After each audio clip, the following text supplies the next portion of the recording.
like the others, though that didn't make him any less dangerous. Backing his bulk with the full force of his core, he could make each swing deadlier than a yellow's strongest spell. Evidently, the creature was more of a warrior than a mage, his style not that different from Percy's. "Galak!" the Troll King roared in excitement, his thunderous voice an affront to the ears. "All right, I'm up for that," Percy said. "But tomorrow." "I'm too tired today to give you a proper duel." The creature didn't understand him at first, forcing Percy to spend the next hour or so trying to explain the concept of tomorrow. The Troll King's disappointment was palpable as soon as he realized he had to wait longer. Still, he allowed them to leave in the end, probably aware he wouldn't get the exciting spar he wanted if he tried to force it. "Couldn't you kill him with your soul mana and just take the mushrooms?" Nisha asked on the way home. "Sure," he shrugged, earning him a puzzled frown. Percy had never truly been in danger. Even in his exhausted state, it wouldn't have required much effort to take the creatures out with a couple sneaky spells. He was pretty sure they wouldn't be able to react to his sickles. Had the trolls been more aggressive, they would have certainly paid the price. "But I kind of want to spar with him too. This is a great opportunity to put my new armor to the test." It wasn't like he hadn't tried using it before, but there was a reason his status hadn't registered the upgrade yet. The armor was a lot trickier to wear in a fight than a mere gauntlet or two. Putting it on wasn't a problem, but for it to be worth the trouble, he had to be able to hold all the pieces together while enduring powerful blows from a green core. This was something he hadn't been able to test against the weaker trolls, as their attacks weren't nearly strong enough to push him to his limits. Remembering the Troll King's oversized weapon, however, Percy's lip curled upwards excitedly. Percy and Naisha were back in the troll's den, standing some distance away from the cohort of yellow trolls. The creatures grinned and roared in boiling anticipation while watching him don his armor, one piece at a time. His muscles were already tense, his boosting art active. A thin layer of teal coated his entire body as he slid the components of his most intricate spell on, one by one. Every time he added a piece, he manifested a few strings of fused mana, fastening it in place by attaching it first to himself and then to its neighbors. Naturally, he'd already designed the armor to be as easy to equip as possible. Still, that was a lot of moving parts to keep track of during a heated battle. Once he was done, he borrowed the mirror Nesha had brought along, checking that everything was in order. His body was covered from head to toe in armor, its pieces softly glowing with an ethereal teal color. Magical runes could faintly be seen decorating it in various spots, while spiky protrusions jutted out here and there, protecting his joints. Flexing his limbs, Percy nodded in appreciation as he confirmed how little his movements were inhibited. His vision wasn't affected much either. He had left plenty of space in front of his eyes, which shone even more brightly than the armor itself, though they were hidden beneath the visor's shadowy veil. Teal smoke poured out of a few carefully placed vents on his shoulders and upper back, already accumulating mana for his mantle of deceit and automatically shaping it into a proper cape. With just a thought, everything vanished. From his magical boots all the way to the very tip of his helmet, the entire armor seemingly disappeared to reveal Percy's swollen body beneath it. The next moment, the armor reappeared, as if it was never gone.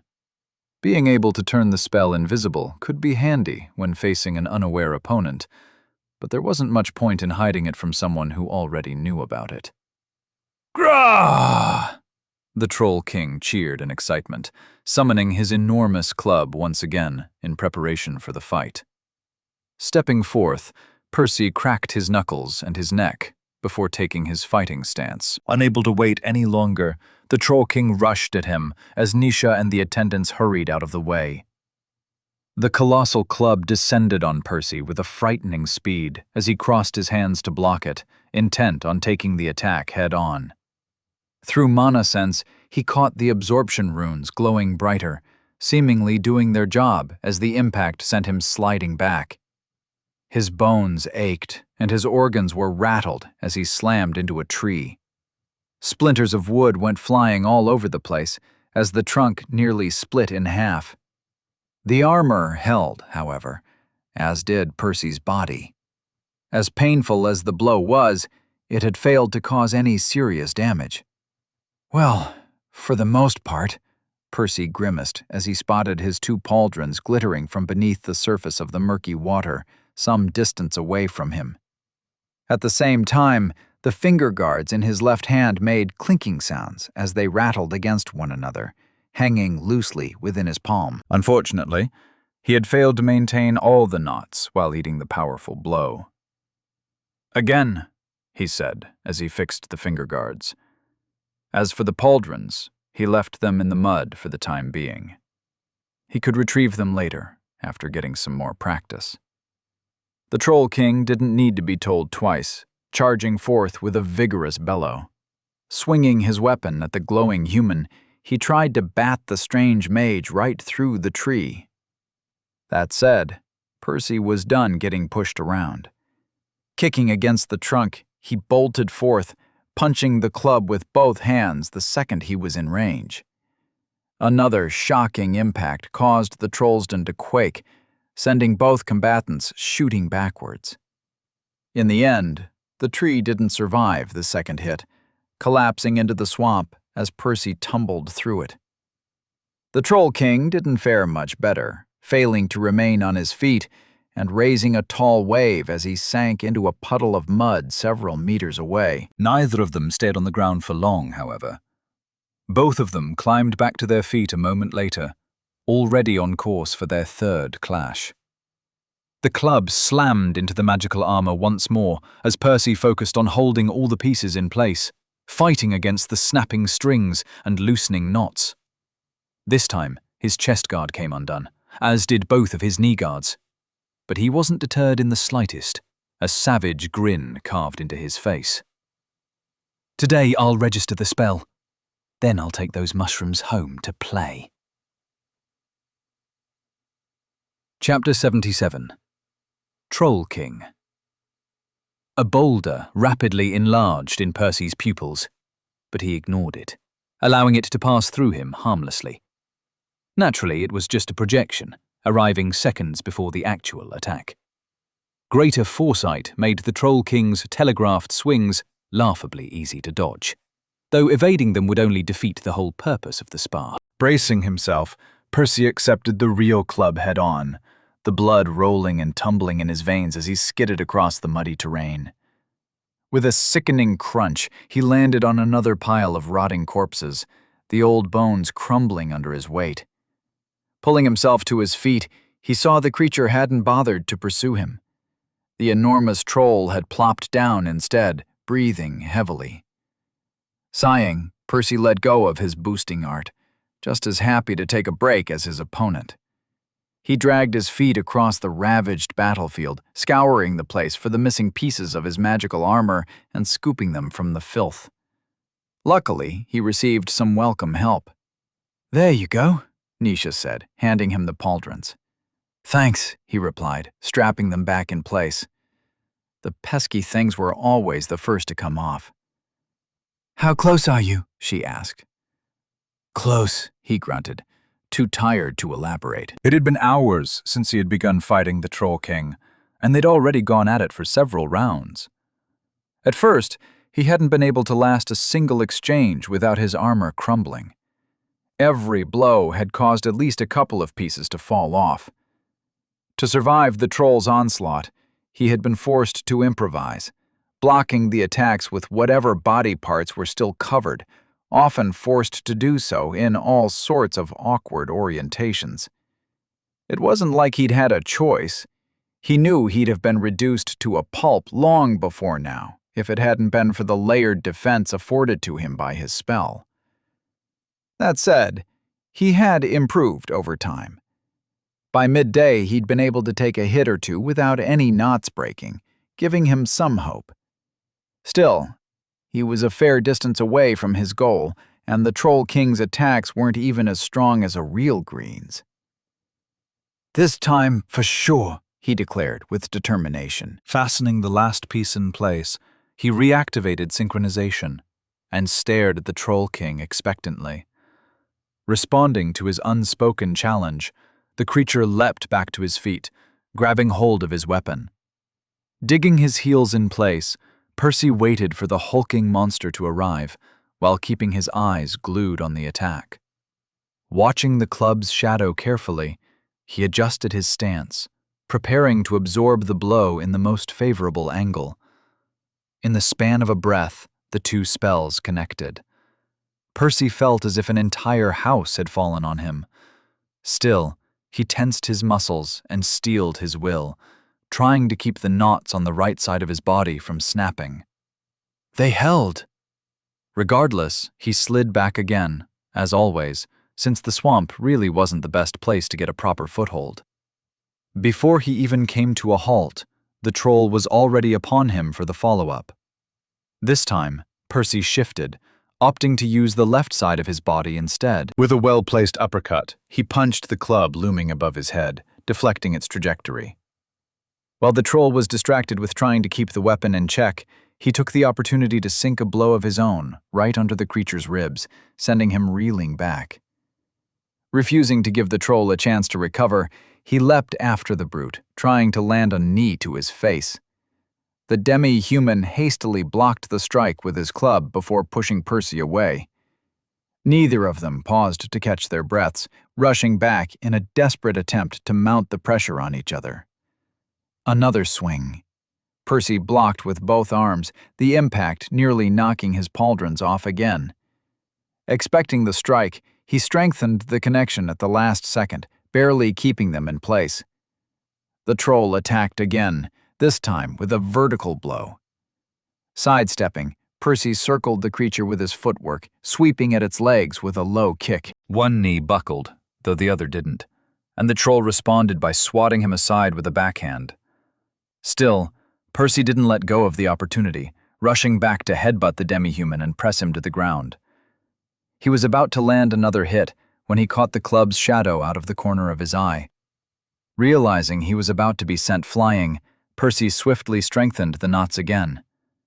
Just in time, too.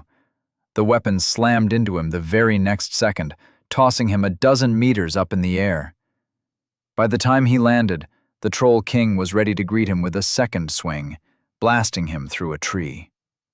All the strings strapping his armor to his body stretched and tensed as he fought to keep them intact. He didn't even get a chance to recover before the creature reached him again, landing a third blow, and then a fourth. The Troll King chased him through the swamp, batting him again and again, as Percy slowly lost track of his surroundings. Soon his entire world was reduced to the magical connections within his head, as he desperately tried to hold them together. More blows landed. Each one bruised his bones, shaking his innards. Still, his head hurt the most, almost as if every impact was delivered directly to his mind rather than his flesh. The pieces of his armor shook and recoiled as they received the full brunt of the Troll King's fury, yet Percy simply refused to let them fall off. At some point, his body and mind were both numb to the pain, leaving only clarity behind. There was a rhythm behind the creature's attacks, the blows interspaced by necessary delays, and Percy recognized this pattern. It was the very same rhythm he had learned to read back when he was developing his foresight spell. Yet, in this thrashing, he wasn't observing it with his eyes, but feeling it with his body. The blows continued to rain down as he grabbed hold of the sensation, using it to survive. An attack landed. The strings tensed. The armor vibrated. I only need to strengthen the connections at the time of the impact, he realized. Anticipating the blow, he reinforced the knots right before the hit landed, weathering the oncoming storm. He allowed them to relax the very next moment, accumulating strength for the following attack. Giving the strings a chance to rest was just as important, it seemed. Like a punching bag, the Troll King continued to pummel him, sometimes through a tree, other times to the air, never ceasing his relentless barrage for a second. But Percy no longer cared to dodge, or even to open his eyes. He knew his body would survive as long as his armor protected it. And his armor would continue to do so as long as he held it in place. Even with the beating he was taking, the creature's strikes hadn't given any indication that even a scratch could be left on the pieces themselves. Swing after swing, Percy absorbed the blows, the previously disparate bonds between the components starting to feel more like muscles than dead objects. Like his lungs, they breathed. Sometimes they tensed, other times they relaxed. With every adjustment he made, the network of magic dispersed the concentrated force of the Troll King's attacks into something Percy could withstand. At some point, the blows ceased. Opening his eyes, he found the hulking creature kneeling and propping himself up on his knuckles, his weapon carelessly abandoned on the ground nearby. The Troll King was breathing heavily, wheezing as he greedily inhaled as much air as he could. Percy tried to stand up. Everything hurt. His armor had protected him, but his body was still sore, battered. Still, he was the first to climb back to his feet. Unwilling to admit defeat, the demi-human followed. He grabbed the club, using it as a cane to push himself up. "Why aren't you using your fancy mushrooms to recover?" Percy asked, unsure if the creature understood him. The troll chuckled in response, however, shaking his head. It appeared he was too proud to resort to that, determined to lose to Percy in sheer grit. Dragging the weapon through the mud, he walked up to Percy, raising it high in the sky. He swung it again, releasing a guttural bellow as he resumed his onslaught. But Percy didn't close his eyes this time. Observing the club's shadow, he let the weapon connect, tapping into his newfound understanding. Like before, he allowed the network of strings to absorb and disseminate the blow, though he took it a step further. As the monstrous demi-human continued to push him around the Trollsden, Percy honed his spell, localizing his focus. Wherever the club landed, the knots tensed. Once the pressure withdrew, they relaxed, sending the adjacent ones tensing instead, like a wave of resistance rippling through his frame. At first, he made a few mistakes, several pieces threatening to come undone. It wasn't long before he improved, noticing that less and less force reached his body with each blow. As the impact was transferred from piece to piece, the cascading absorption runes did their job, nullifying the attacks completely. Probably realizing that something had changed, the Troll King stopped. He stared at Percy in incredulity, clearly unable to comprehend how the human could still stand, nor why he was looking up defiantly. "If you're still holding anything back, I suggest you use it," Percy said as his status spoke. "Congratulations! Your spell has evolved. Phantom Scale Gauntlet, refined to Phantom Scale Raiment, refined." Chapter 78. Fury. The Troll King scanned Percy from head to toe for several seconds, seemingly contemplating his challenge. Eventually he appeared to make his mind up, nodding with determination. Accepting that he was no longer a match for the human as he was, he decided to finally let go of his pride. Grunting, he stabbed his club into the ground before letting go, leaving it upright. He reached for his back, squeezing one of the crimson mushrooms. Percy recognized a rush of mostly fire mana sinking into the creature's frame and spreading through it. Whatever the fungus did, it wasn't a painless endeavor in the slightest. The Troll King's bulbous eyes quivered, his pupils taking on a reddish hue. He gritted his teeth, a few making cracking sounds and threatening to shatter. The creature's muscles visibly shook before swelling in a manner not too dissimilar to the effect that synchronization had on Percy. However, It wasn't his mana channels spreading raw power through his body, but the boiling blood in his vessels. Like snakes, his veins bulged and squirmed along his skin. Percy readied his stance, waiting for his opponent to attack, though the troll wasn't done preparing quite yet, it seemed. He pinched a second mushroom, and then a third, releasing a pained groan as he continued to push his body far beyond its limits. It wasn't until a minute or two later that the creature regained his composure. He retrieved his weapon, lifting it horizontally before his torso. Grabbing each end with a different hand, he pulled the misshapen boulder apart, splitting it in two uneven halves. The sections crumbled further into pebbles, rolling up his forearms. "Copying me?" Percy grinned. He watched as the chunks of earth condensed into a pair of oversized gauntlets, clearly inspired by his own. Of course, the crude constructs were a far cry from the phantom-scale gauntlets, both their design and the lack of runes leaving much to be desired. Still, between the Troll King's higher grade and nominally stronger affinity, Percy had no doubt they'd pack quite a punch. Literally. "Bring it on, then," he taunted.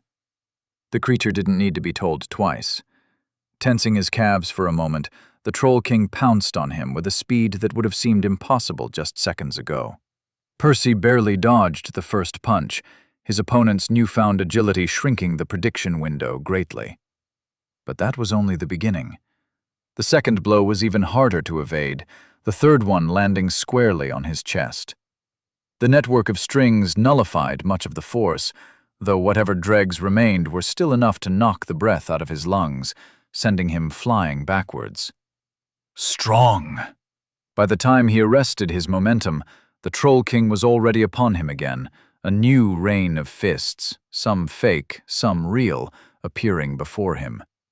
Percy was instantly on the back foot, trying to dodge as many as he could.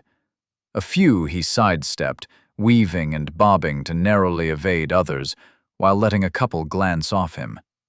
But the Troll King didn't give up.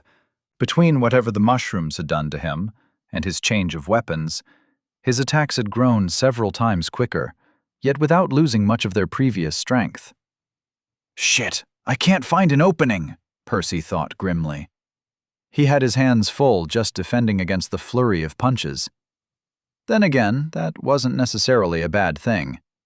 Over the past month, Percy had developed not one, but two refined spells, focusing on different aspects of defense.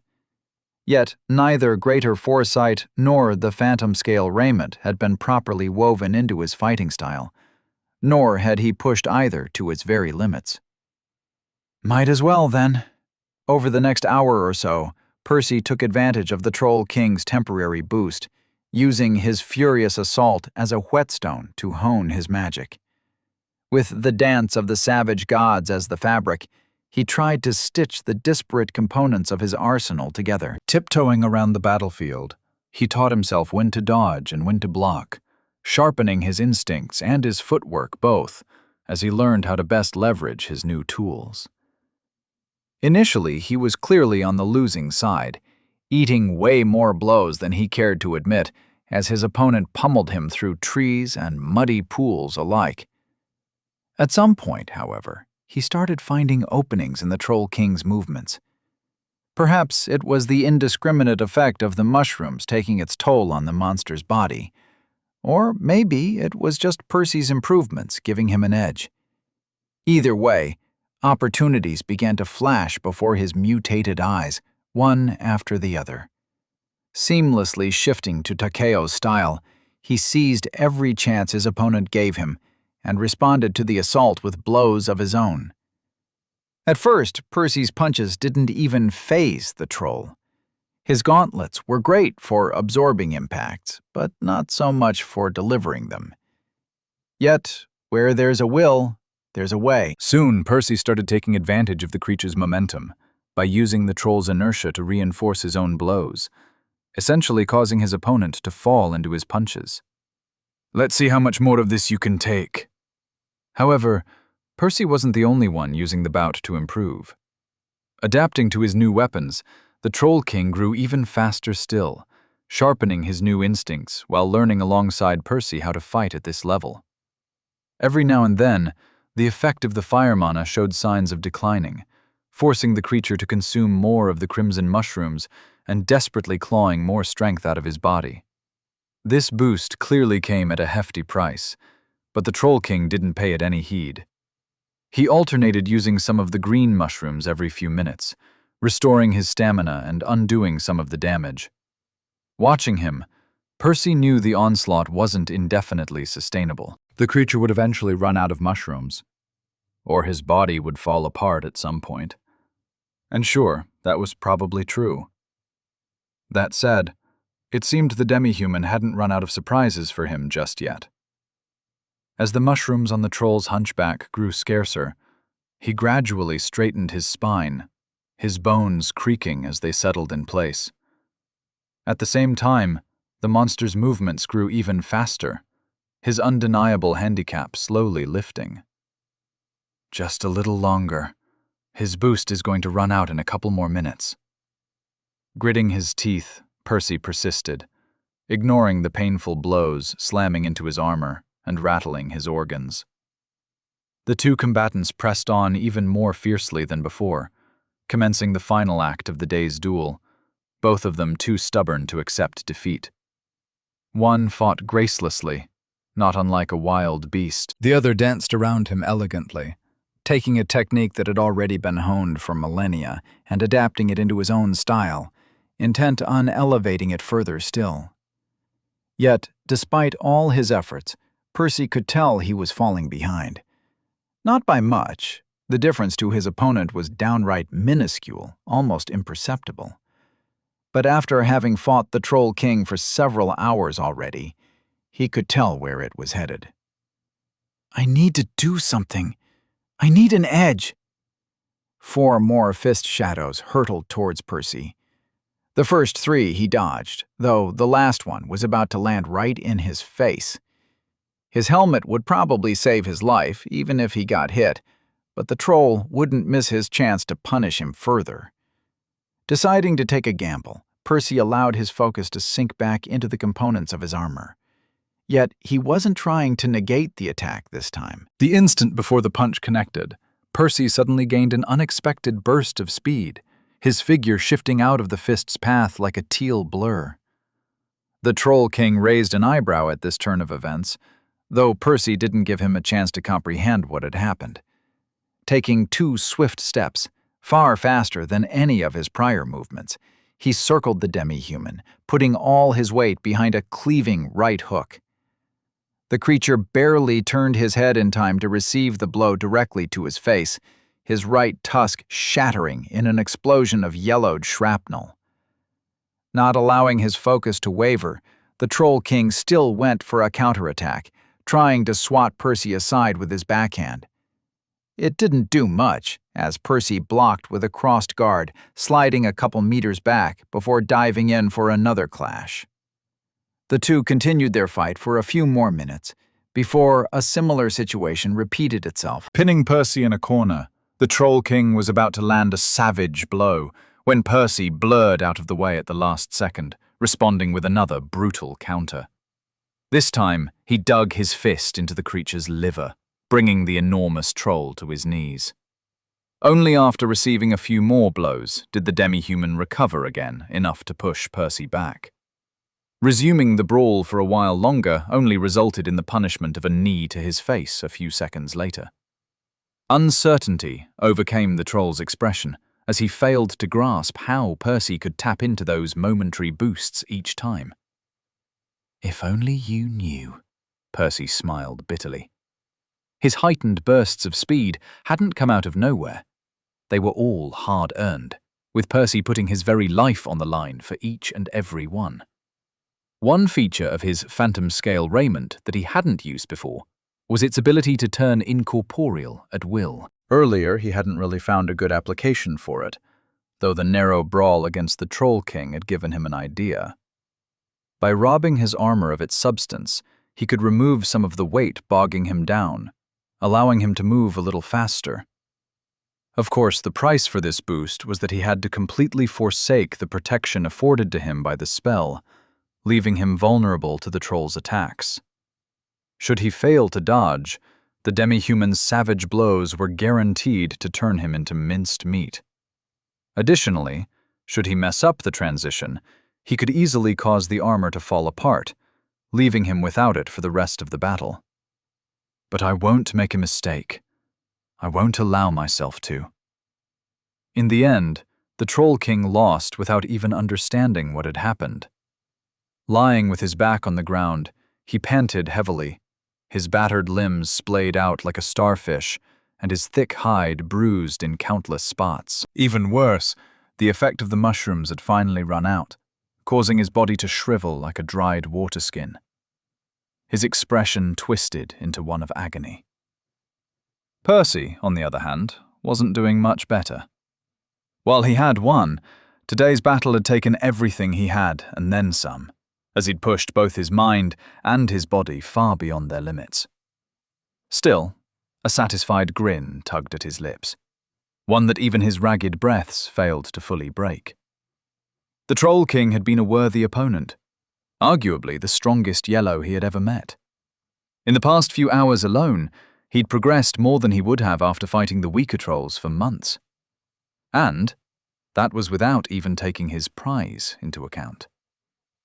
Turning to the king's attendants, Percy's grin widened further still, his unspoken request eliciting nods of understanding, and even ones of respect from the creatures. It was finally time to see what those mushrooms were all about. Chapter 79. To the victor go the spoils. The troll's second attendant, the one Percy hadn't personally fought, rushed out to tend to its leader's injuries. Pulling a few of the verdant mushrooms out of its body, it brought them to the king's mouth before crushing them into paste. Percy didn't interrupt, partly because he didn't wish the Troll King any harm, and partly because he was genuinely interested in seeing the mushrooms work. Learning from the experts would only save him a lot of head-scratching later. They're less effective when eaten. He watched the life mana spread through the creature's frame, though its effect was greatly muted. Evidently, cultivating the fungi in their own bodies wasn't just some weird fashion statement, but a practical consideration. You're not actually going to plant mushrooms under your skin, are you? Nisha asked, breaking his attention away from the trolls. Ha! Don't you think they'd look good on my shoulders? Percy chuckled. She rolled her eyes but didn't bother responding. Of course, he wasn't really going to do that. From the first moment he'd laid eyes on the mushrooms, he'd been thinking of brewing potions out of them. Strictly speaking, the green ones weren't anything revolutionary, just another ingredient rich in orange life mana, like countless others that could be found all across Remir. While Percy wasn't sure if the guild's alchemists were familiar with these particular mushrooms, there was no doubt they could be brewed into healing potions on par with the ones he'd bought in the past. This was something he had been interested in since before coming to the Troll's Den. After all, these potions were still somewhat handy for the time being, and he had already used his stash up. Plus, his recent mastery of the extraction principle, coupled with his mutated eyes, would make his job a great deal easier. But I'm more curious about the red ones. Now, those were something he hadn't come across before. Maybe the guild's alchemists hadn't found any comparable ingredients in the past. Or maybe a potion that enhanced one's physical strength just wasn't that useful for the average mage. Unlike Percy's fighting style and boosting art, which relied heavily on his physique, others mostly fought by hurling their spells at one another. Either way, he wanted to know more about them. It wasn't until about an hour and a dozen green mushrooms later that the Troll King's condition seemed to stabilize. At the very least, he didn't look like he was going to die if left unattended. Still, it would probably take him days, if not weeks, to recover completely. His body was withered and weak, his eyes drooping. One thing was for certain. The crimson mushrooms had done quite a number on him. Useful or not, I'll have to be careful with them, Percy thought grimly. Unaware of Percy's thoughts, the attendants grunted at him, capturing his attention. No longer concerned with their leader's survival, the trolls were finally free to lead him to his prize.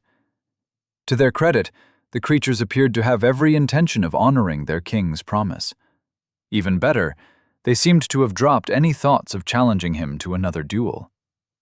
The water affinity troll appeared to say something to its companion, likely telling it to stay with their king. While the latter returned to the battleground, the water troll walked deeper into the thicket, gesturing at Percy and Nisha to follow. Thus, a man, a woman, and a demi-human delved farther and farther into the depths of the troll's den, in an area untouched by civilization. The longer the trio walked, the taller the trees bordering their path became. Older, too, their bark rotting and peeling. As for the heaping graveyards by their roots, the piles expanded greatly in proportion, the skeletal remains of the troll's ancestors growing denser by the second. The same was true for the mushrooms cultivated in the mounds, the whitecaps progressively growing both larger and more numerous than the ones they left in their wake. And that wasn't everything. As the interweaving canopies of the ancient trees blotted out what little moonlight had previously slipped through, a different source of light took its place, illuminating the swamp. Soon, occasional green mushrooms began to appear amidst the whitecaps, the same ones Percy had seen on the trolls' bodies. At first, the magical mushrooms were both small and rare. Still, they started to dominate the area before long, bathing the bog in a soft green light. "Wow, the place is full of them," Nisha said, keeping her voice down. "Yeah," Percy nodded. No wonder they were so open to giving them away. He didn't miss the conspicuous absence of crimson mushrooms in their surroundings, and those were arguably more important for him, as he didn't know if he could find a different ingredient with a similar effect. But there was nothing he could do, other than hope that the trolls had more of them somewhere. Eventually, the attendant led them to a clearing. The tall trees gave way, allowing the gentle moonlight to blend with the eerie glow of the verdant mushrooms, their combined lime-colored luster reflecting off the shallow waters of the swamp. This area wasn't that large, nor was it empty. The entire glade was densely packed with leather tents and totems of bone. Dozens of trolls sat around the campfires set up on a few dry patches of soil. Most of them were busy tending to some routine task, such as roasting whitecaps by the fire or crafting simple wooden tools. These trolls were definitely adults, but they weren't quite as tall or as burly as the ones Percy had fought before. Nisha grabbed his hand, squeezing it tightly. He could tell she wasn't really all that scared, but he didn't mind, enjoying the contact as much as she did. "Are these their females?" she asked, her voice hushed. Percy shrugged, tentatively agreeing with her guess. Apparently, all the male trolls were assigned to the outskirts of the Trollsden to protect the heart of their homeland, where the more vulnerable members of their society resided. The women weren't the only ones here. Many smaller trolls were running all over the place, yelling and tossing handfuls of mud at one another, immersed in all sorts of primitive games. Percy smiled at the sight, tilting his head to avoid a ball of dirt thrown in his direction by accident. It was at this moment that their arrival seemed to have caught everyone's notice, however. Sharp breaths and exclamations arose from everywhere as the female trolls approached the trio, pulling their children behind them. Despite their shock, they didn't do anything drastic just yet. Instead, they turned to the yellow troll, unspoken questions lingering on their expressions. "Gark!" the king's attendant said, making all sorts of signs and gestures to try to explain the situation to the women. He pretended to swing a massive club, or to crouch, seemingly in imitation of the Troll King's hunched back. Every now and then he pointed at Percy, throwing a few rapid punches in the empty air in front of him. The troll's gazes shifted between the two, as awed expressions soon began to overtake their confusion. I think you just got yourself some new fans, Nisha teased, jabbing him with her elbow. Percy just ignored her, patiently waiting for their escort to finish whatever he was doing. It wasn't until half an hour later that the interrogation reached its conclusion. By now, the female trolls looked at him with fear and respect, and even the children seemed to have understood, not daring to stare at him for too long. Honestly, it was a little uncomfortable. Percy wanted nothing more than to receive his mushrooms and get out of this place. Luckily, his guide didn't keep him waiting much longer. He gestured at them to follow him once more, delving back into the trees. This time, they only walked a couple dozen meters, however, before reaching a rather strange place. Percy's eyes widened at the sight of a colossal tree, wider and taller than any other he'd seen in the entire bog. The air around it felt heavier, almost suffocating, as if centuries of reverence and death had soaked into the soil. Its base was covered in troll skeletons, though these were larger too, their bones thick and sturdy. Is this where they bury all their leaders? He wondered, his tone solemn. One other detail corroborated that guess. Unlike all the previous mushroom farms they had seen, this place was covered in only one type, the crimson ones. They pulsed faintly, casting shadows that seemed to shift like watchful spirits. "Glack," the attendant said, keeping his voice low. Apparently, he wasn't willing to disrespect this place either. "Am I allowed to take them?" Percy asked, getting a nod back. Letting go of Nisha's hand, much to her dismay, he manifested a cyan sickle, using it to harvest enough mushrooms to fill his bag, though he still left most of them untouched. "Should we return for the rest later?" Nisha asked. "Nah, let's not be too greedy. Besides, whether we have 20 or 200, they'll still run out sooner or later. I'll have to find a way to grow more of them," he replied. Once he was done, the attendant escorted them back the way they had come. However, they did stop at a few more burial mounds for Percy to collect some of the green mushrooms, too. Beyond that, the troll also took the opportunity to show them how to plant the mushrooms in their bodies. Apparently, it was as simple as cutting a shallow wound into one's skin and burying a few spores in it. Informative, but I'd rather do that to corpses than living people. It wasn't until they had returned to the Troll King's side that the attendant finally waved them goodbye, allowing them to continue the rest of the way out of the troll's den by themselves. "Percy, are you sure you don't want to check all those women and children for a rare affinity? That was your original reason for coming here, wasn't it?" "It was," he sighed. That said, the thought of possessing a troll child after all the trust the creatures had shown him left a poor taste in his mouth. "Leave it. We've gained more than enough from this place anyway," he added after a moment. His new spells aside, he had 2 brand new ingredients to play around with. Once he figured out how to cultivate the mushrooms and brew them into potions, he'd get even stronger.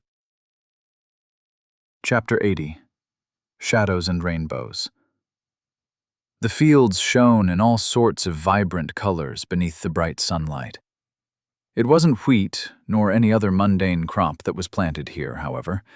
Instead, a strange magical fern filled the expanse, glittering a faint red within one's mana sense. The plant's leaves ranged from pale blues to fiery reds, from piercing yellows to exotic pinks in one's regular vision. Completing the magical scenery, the rhythmic chirps of crickets added a soothing melody to the tapestry of natural beauty. It was almost enough to cover the occasional grunts of the farmers and the dull thuds of their rakes stabbing into the moist dirt, though there was little it could do to mask the acrid blend of sweat and fertilized soil assaulting the nose.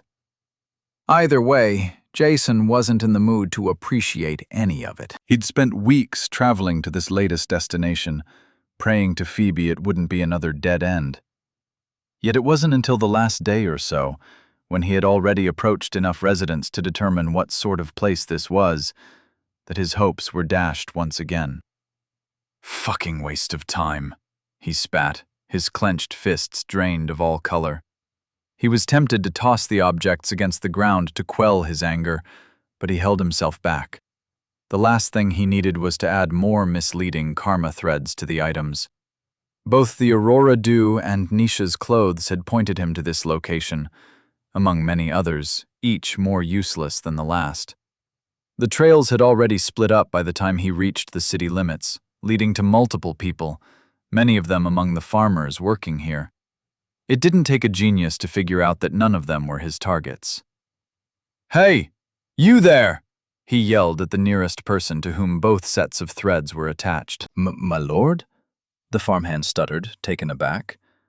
He dropped the rake in his panic, hurrying towards Jason, though he didn't say anything upon drawing near, seemingly struggling to find the right words. Luckily for him, Jason had plenty of questions for him. "What do you people grow in this place?" he asked. "My lord, our humble town lives off the production of rainbow grass and colored silk." Jason already had a few guesses, but he wasn't as quick to voice them. He waited patiently instead, prompting the commoner to elaborate. "Rainbow grass is the colorful plant you see all around you. Each batch takes a few months to grow.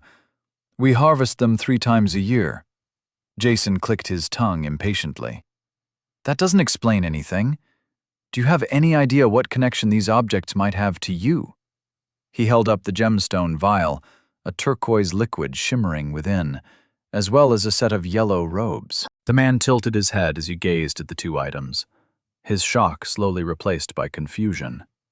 It wasn't until a few moments later that he replied, "Sorry, my lord.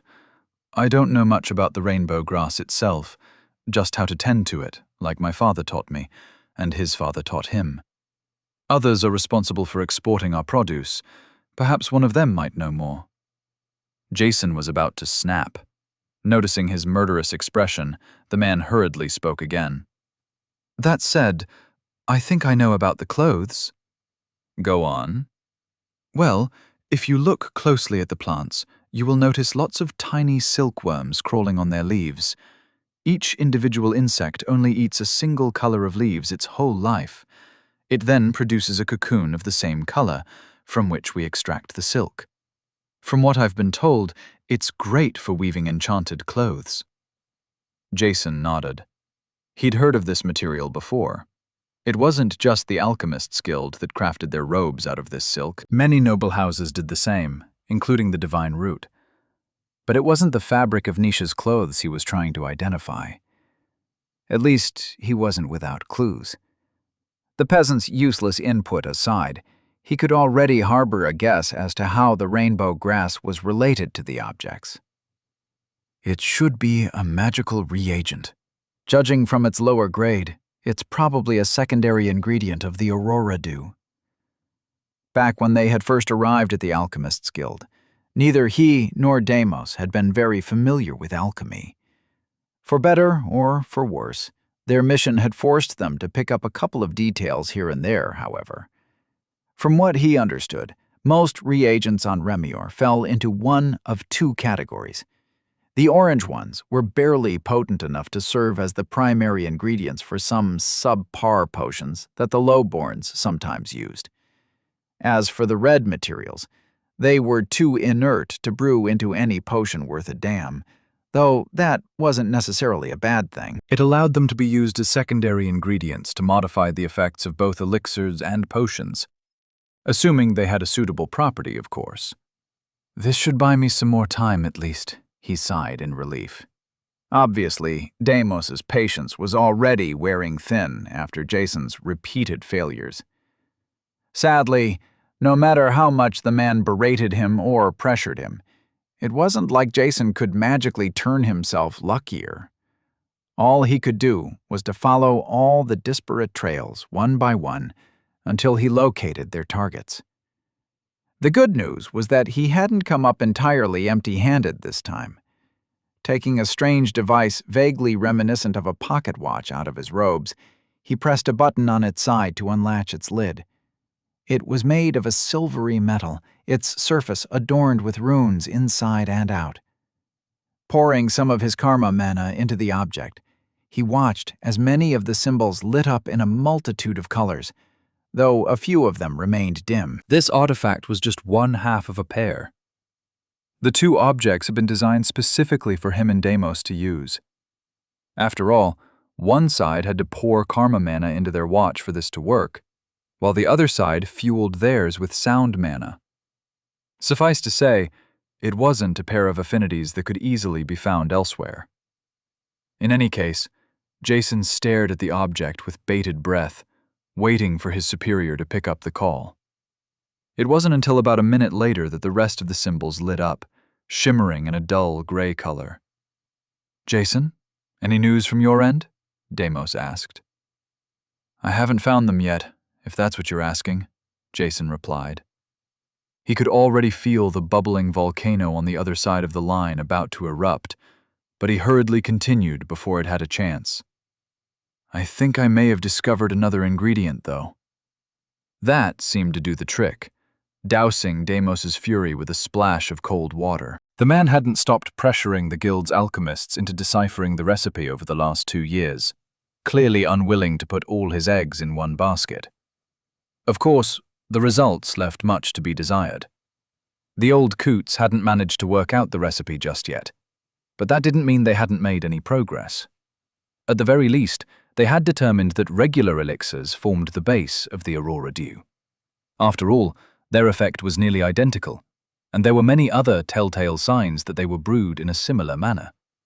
However, they had yet to figure out what Nisha's partner had done to the elixirs to elevate them to the next stage, allowing them to be consumed more frequently.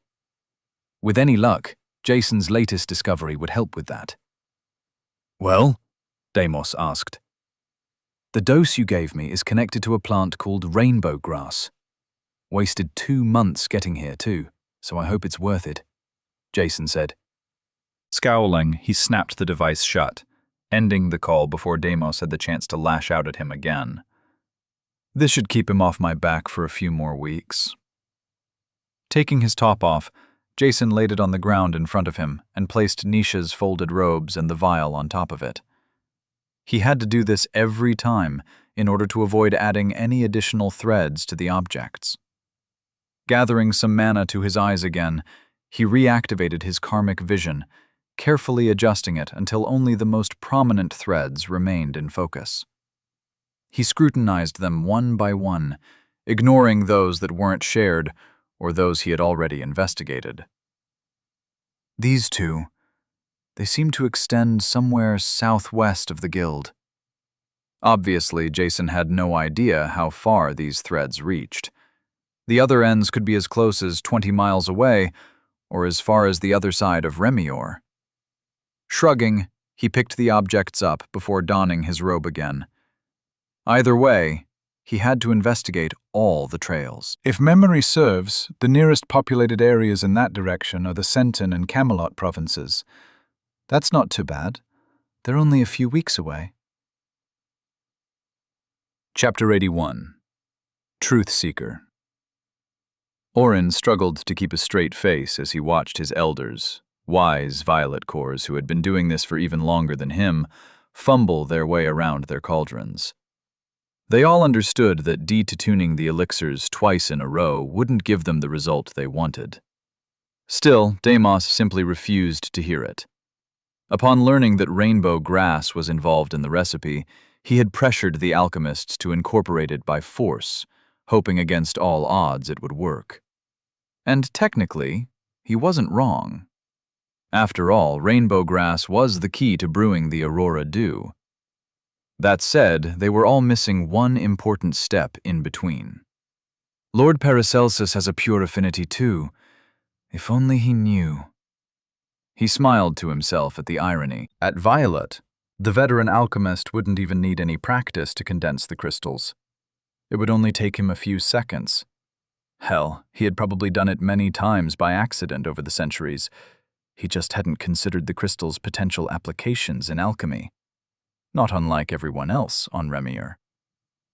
Orin was confident they would all be pulling their hairs out a couple decades from now, as soon as they learned the solution had been right under their noses all along.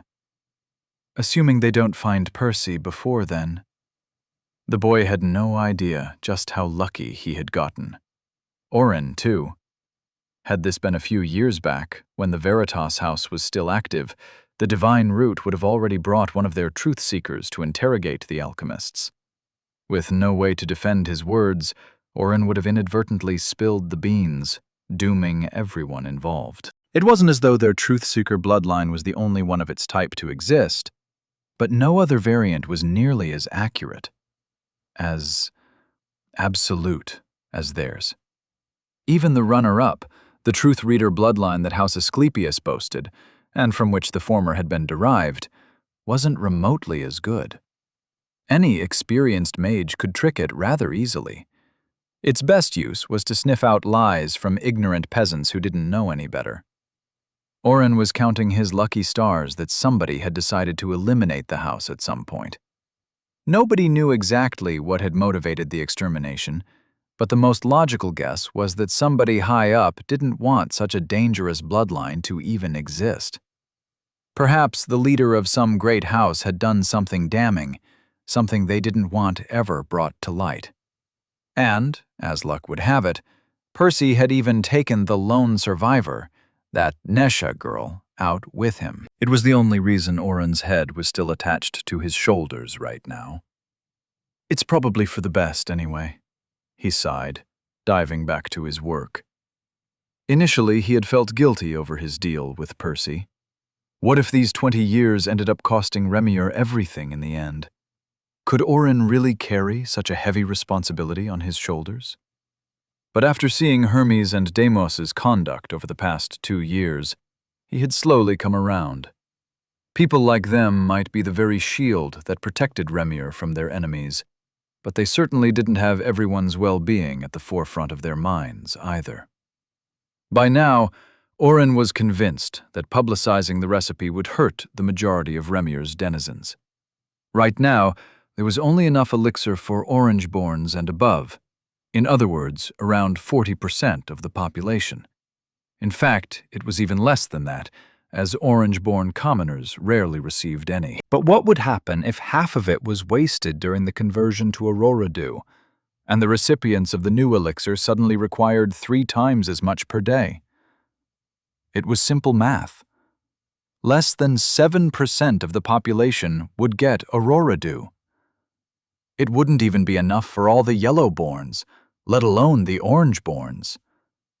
Even worse, the unlucky fraction of Yellowborns wouldn't accept suddenly getting downgraded to the diluted elixirs. The most likely outcome was that they would outlaw the very act of diluting or drinking an elixir for Redborns and Orangeborns, starving the rest of the population completely. And it still wouldn't be enough. Everything considered, at least 92% of the population would likely remain stuck at the grade they were born at their whole lives. Somebody like Oren would never even reach yellow, let alone blue. In fact, all these people would become entirely inconsequential, as they wouldn't even be useful as cannon fodder in wars anymore. They might end up treated even worse than livestock. It wasn't all gloom and doom, of course. Remier would produce more gods eventually. When that happened, they would probably elevate the world's standing, leading to improving everyone's quality of life. But how many tens of thousands of years would it take for that to happen? How many millions of people would suffer until then? If the divine order truly cared about the common folk, perhaps there were ways to mitigate the problem. For example, they could enforce a law that ensured everyone got access to at least the diluted elixirs, or another one that allowed a smaller number of Yellowborns to compete for Aurora Dew based on their merits. Yeah, as if, he chuckled. These people frankly didn't give a shit. Soon, the veteran alchemists called the session off for the day. It was already getting late and everyone was tired. Deimos protested, of course. In his eyes, every idle second was a second wasted. But the elders shut his complaints down with scathing retorts. Divine root or not, there was apparently a limit to how much shit they were willing to take from a blue. On the way home, Oren couldn't help but revisit his plan for disseminating the recipe when the time came. Obviously, he couldn't just come out and say he had been sitting on it for 20 years. That would be the quickest way to get himself skinned alive. Either I write it down and leave it somewhere anonymously, or I pretend I rediscovered it on my own by accident. Neither option was completely risk-free.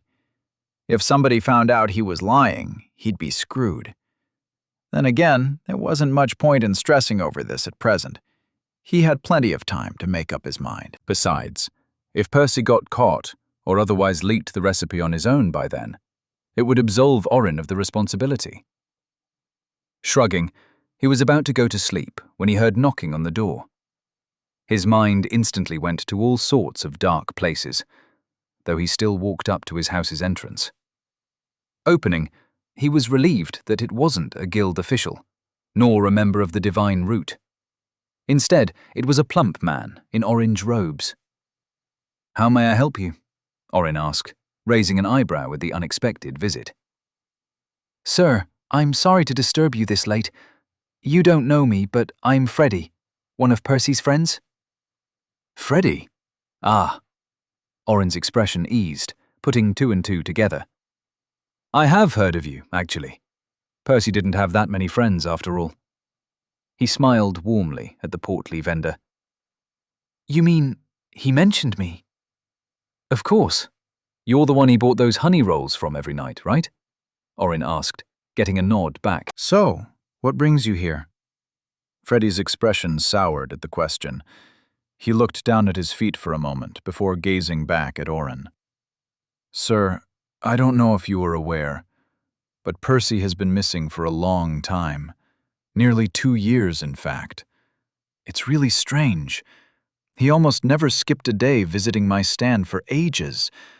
Then he suddenly disappeared, never to be seen again. I've spoken to lots of people since then. I've even scoured the first and second levels of the hunting grounds on my own, but I haven't found any traces of him."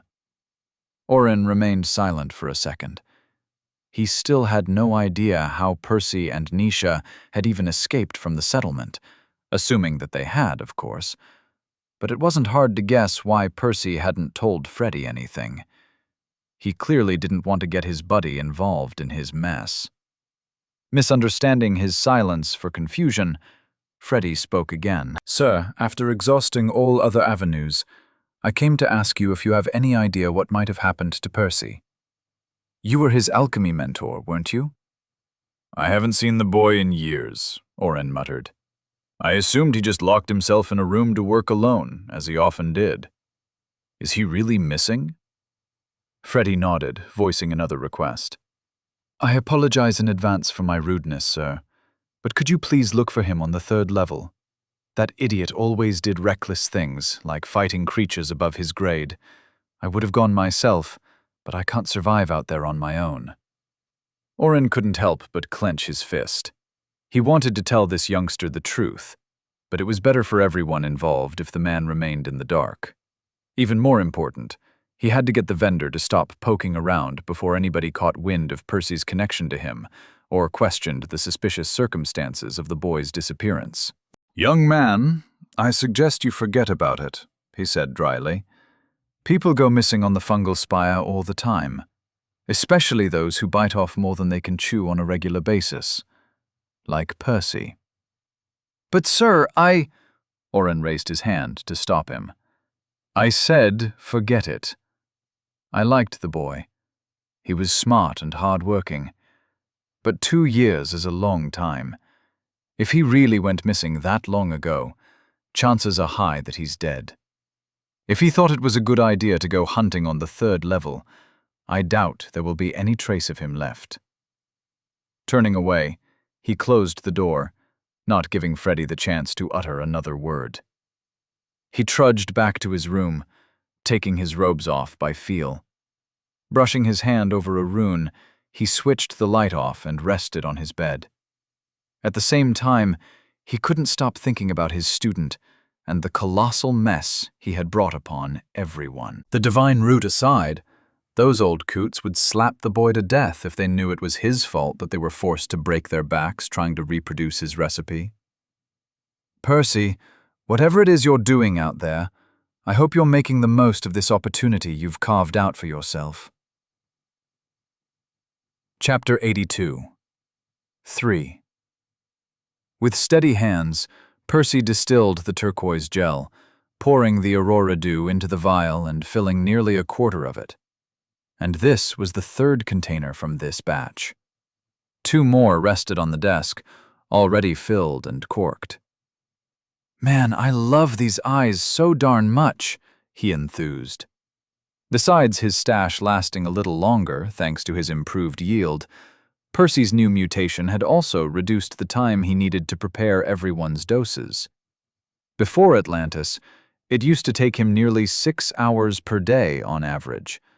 Nowadays, it only took him close to 4.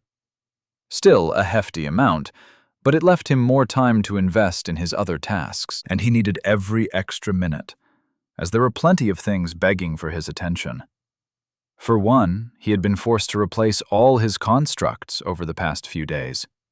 His brawl with the Troll King hadn't left any visible damage on them, but it had already been a couple of weeks since he'd crafted them. He had no doubt that the intense fight had knocked a few more days off the spell's lifespan. "You look like you're in a good mood today," Nisha noted as she entered the house. "Yeah," Percy said, his smile expanding. "Just finished all the chores. I can finally put some time into my new projects." Grinning, he handed her one of the freshly brewed elixirs before grabbing 2 for himself, one from his desk and one from his amulet. He downed their contents as he began revolving his mana inside his stomach, using his whirlpool of 4 streams technique to cleanse both of his cores. Nesha didn't say anything else, focusing on doing the same as they sat together in the comfortable silence. "Working with the mushrooms again?" she asked as soon as they were done. "Nah, I've put that on the side for now. I'd rather focus on the mana threads." Figuring out the recipe for his new potions was definitely easier than creating a masterful spell. That said, there were a few additional difficulties that made this a less ideal time to work on it. For one, he had neither the means nor the time to cultivate more mushrooms at the moment. After all, they wouldn't even be staying here a month from now. He would also probably need some secondary ingredients for the potions, and Bogside Town wasn't exactly known for its access to magical reagents. "How are things on your end?" he asked, changing the topic. He wasn't the only one who had a role to play in the upcoming ambush. Nisha's traps didn't last indefinitely, and she'd planted dozens of them around the swamp. Naturally, she had to replace them every now and then. "The north and east fields are up to date, but the runes planted in the west field are probably close to expiring." "How long do you need to repair those?" I suppose I can have it done by the end of the week." "All right," Percy nodded. "I guess we'll have to lure the greens to the other locations if they attack before then. How about the other ones?" "Are you kidding?" Nisha appeared offended at the question. "I replenish those every 2 days or so. I wouldn't be able to sleep if I wasn't certain we could rely on them." Of course, the odds of getting attacked in the little time they had left were quite low. Percy and Nisha had already decided to leave Bogside Town in 2 weeks' time regardless. That said, they hadn't relaxed their preparations in the slightest. They both knew that a moment of complacency combined with some bad luck would be more than enough to spell their doom. Grabbing a handful of teal powder from the jar, Percy sat at his desk. Settling in for an afternoon of working on his spell again, he pulled some mana from his cores when Misha suddenly moved a chair next to him, sitting by his side. He flashed her a questioning look, getting a playful smile back. "How about you take a break for an hour or 2? She asked, resting her chin on his shoulder. Percy's heart skipped a beat as her moist breath licked his cheek. Sighing, he returned the powder to the jar so that they wouldn't spill it on the floor by accident. Once the lid was secure, he wrapped his arm around Misha, giving her a small peck on the lips, which she reciprocated. Their relationship had evolved a little beyond that of mere collaborators in recent months. Some subtle tension had existed between them since their frantic escape from the guild. Beyond that, getting closer was the inevitable conclusion for two healthy adults cohabiting inside a tiny house for nearly 2 years. Then again, it had taken quite a while for their feelings to truly blossom. At first, the pressure they were both under hadn't left much room for romance to take root. It wasn't until Percy's return from Atlantis that things had picked up. The scare they had both experienced when he nearly crippled his status made them realize it might be better to take their chances now, while they still could. "Let me know if anything goes wrong," Percy told Mickey as he pulled the curtains. In the end, their break lasted a little longer than planned. It was dark outside by the time they finished.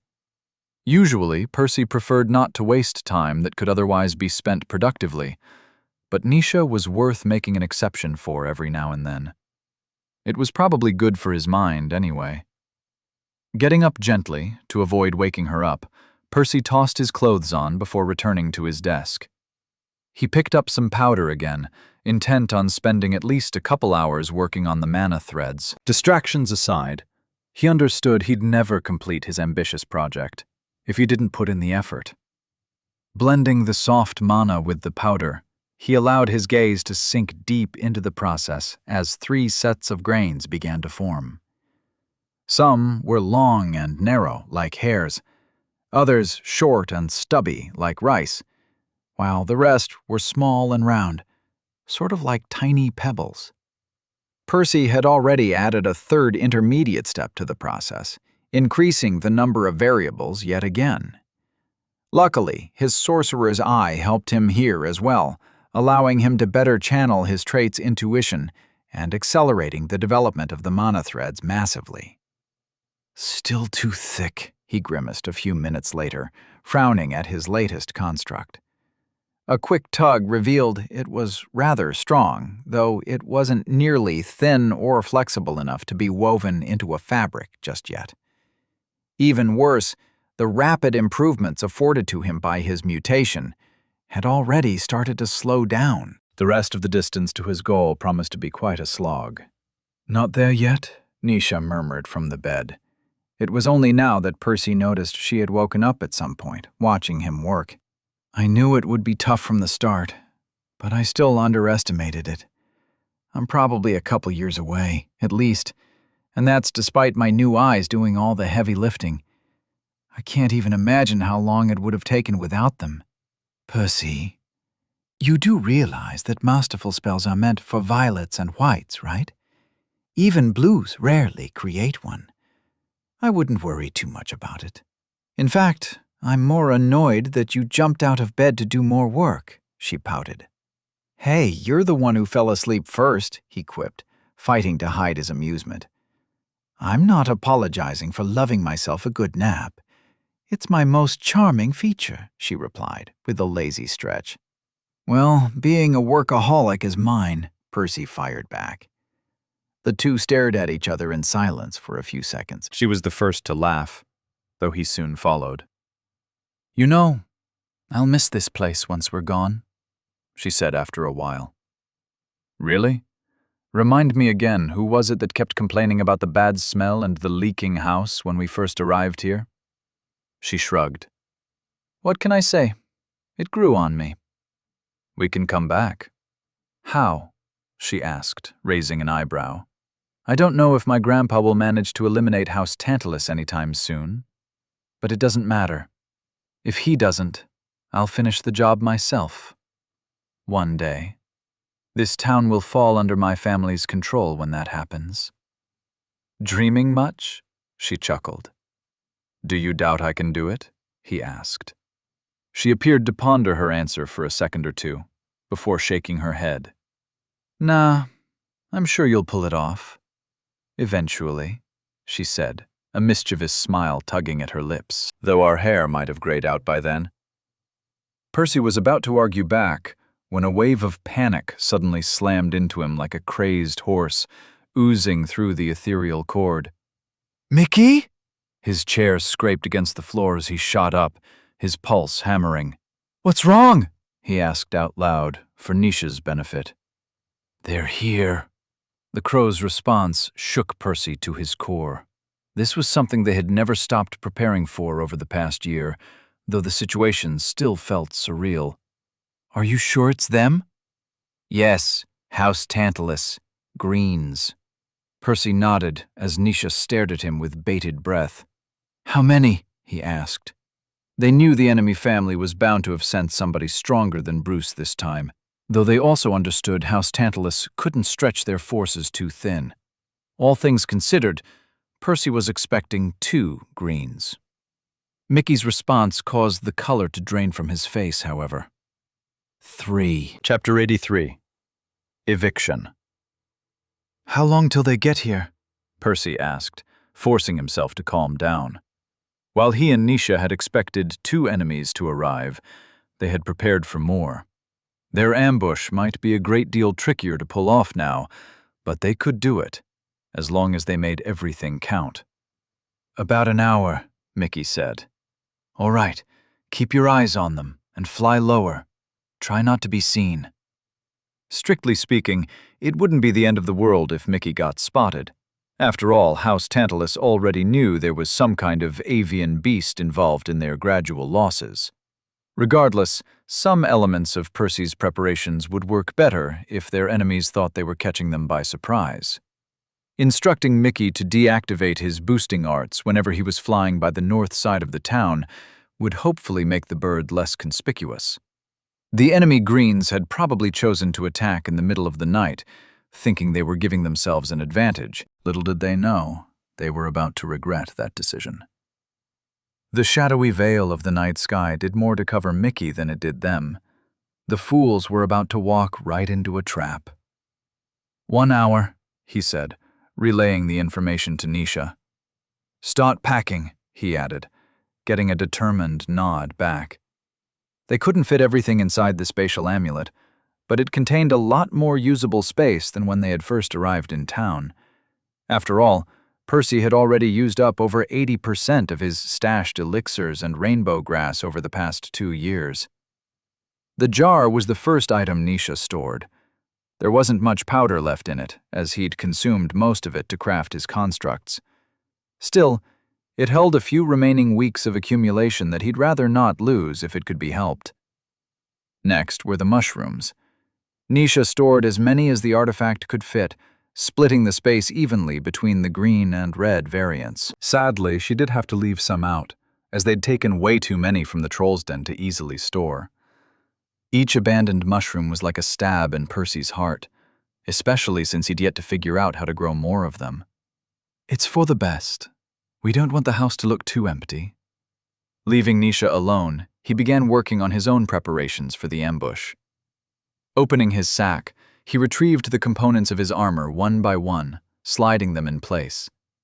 At the same time, he took deep breaths, bringing his boosting art to the verge of activating, though he stopped before the final step, not in a hurry to illuminate his body just yet. About 10 minutes after Mickey's original message, they were both done with their respective tasks. Percy sighed as he tossed one last glance around their humble abode. He'd never forget the decrepit condition they had found it in, nor the hours he and Nisha had spent rebuilding it to their liking, one plank at a time. Countless bittersweet memories swirled within his mind. He keenly remembered Nisha discarding piles upon piles of stones she had ruined with her magic, stubbornly trying to build him his forge. Or all the times he'd had to patch the ceiling in the middle of the night when it leaked. This was the place where he had forged and refined his scythes and his armor. And finally, it was where he and Nisha had grown closer. "This is the last time we get to be here, isn't it?" she asked, grabbing his hand. "It is," he replied, his voice quivering. Even if they managed to defeat House Tantalus and return to Bogside Town in the future, Percy knew this little place was unlikely to survive. "Let's go. There's no time to waste," he said, pulling her out.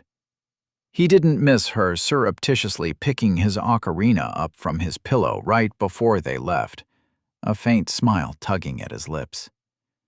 The two rushed out of the town, scurrying into the swamp, but they didn't travel too far in. They opted to hide in one of the camouflage spots they had previously agreed on, keeping their eyes on the house. While they waited, they used the next few minutes to go over the plan for the billionth time, making slight adjustments based on the latest circumstances. "They're here," Mickey said eventually, drawing Percy's attention. "Okay, go to the designated location. And, Mickey." "Keep her safe for me." "Of course," the crow replied without hesitation. Percy squeezed his hand to let Nisha know it was time, as the two fixated their eyes on the hut, waiting with bated breath.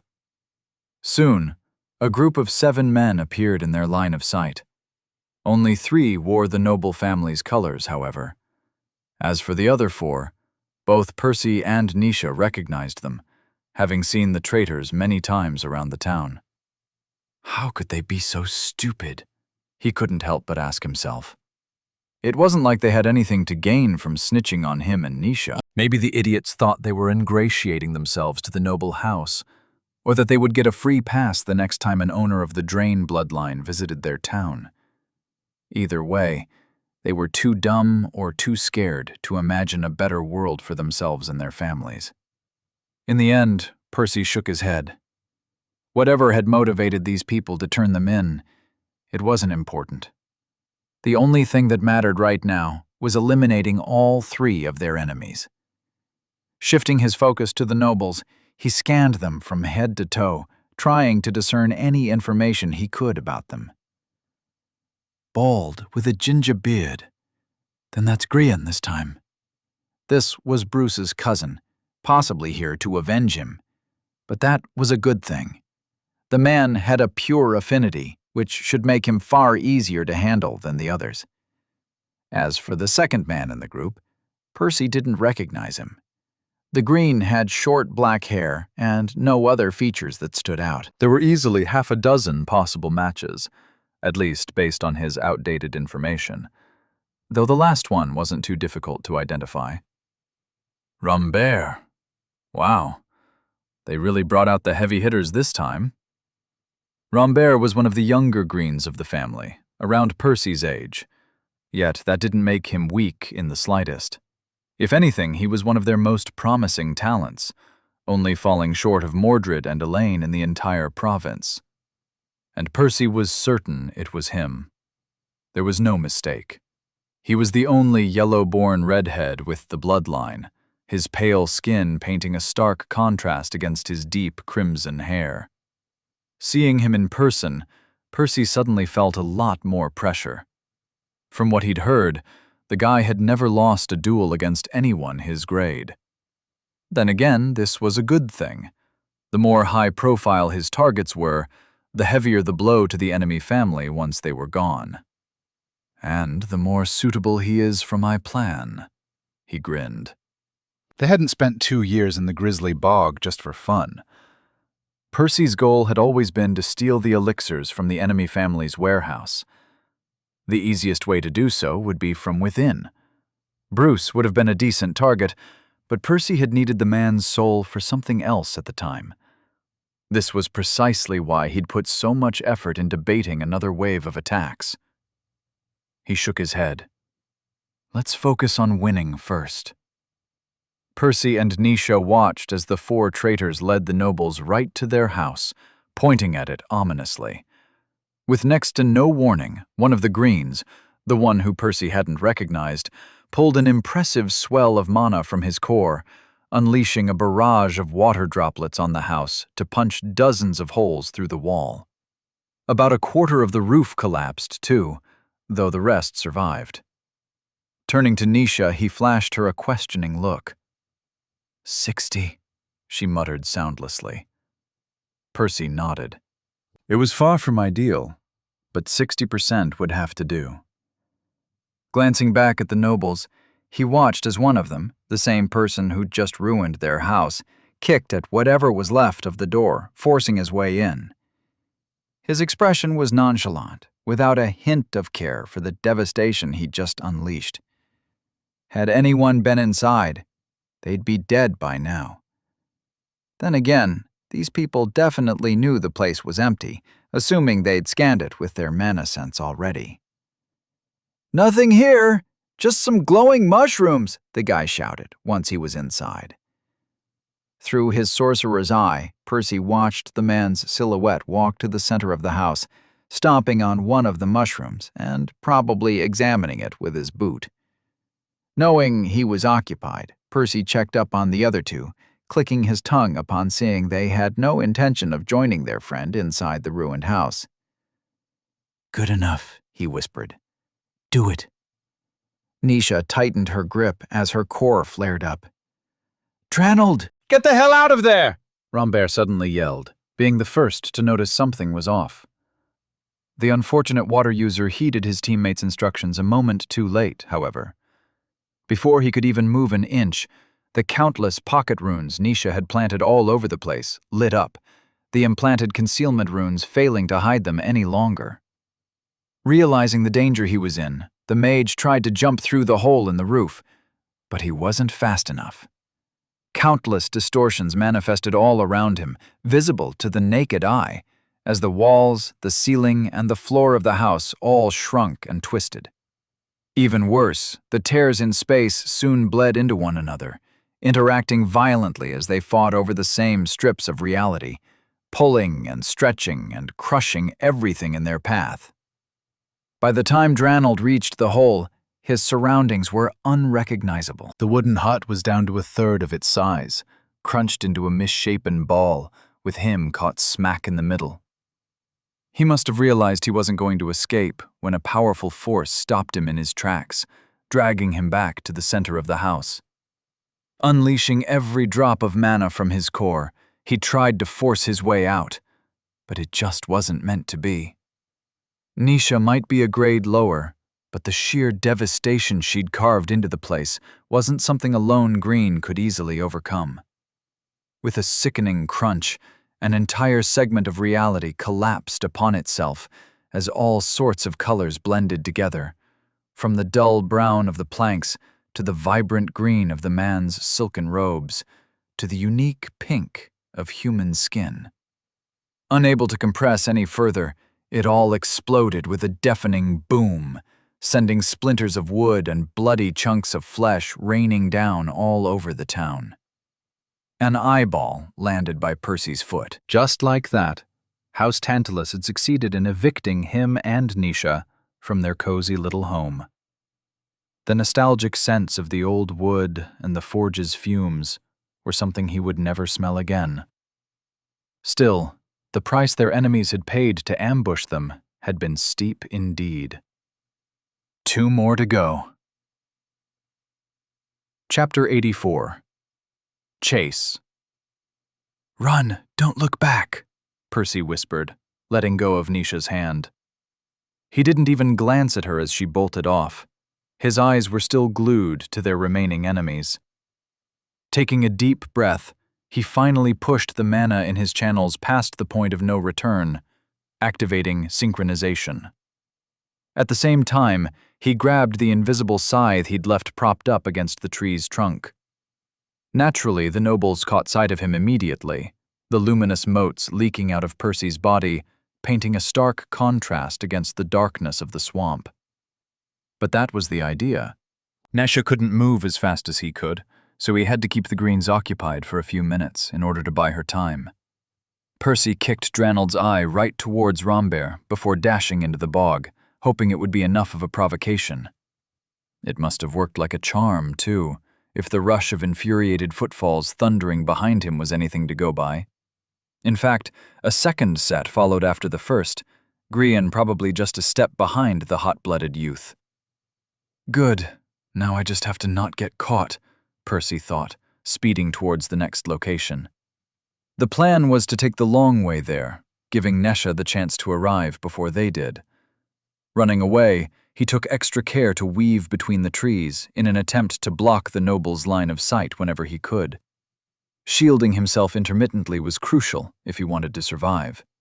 After all, even his boosting art and 2 cores weren't enough for him to outrun a green in a straight line. His only other advantage was that he was covered in concealment runes from head to toe, making it harder for them to detect him through all the obstacles. Still, the glowing trail he left behind him ensured they never lost track of him for very long. Their heavy stomps were interspaced with muddy splashes, depending on where they stepped. Their pursuit grew louder by the second as the distance separating the two parties shortened with every breath. Percy didn't let fear slog his pace. He navigated through the familiar landscape with the confidence of a veteran. Tossing a barrage of throwing stars behind him, he tried catching them off guard multiple times. He had long since engraved concealment runes on many of the trees over the past months, making his attacks almost impossible to see coming.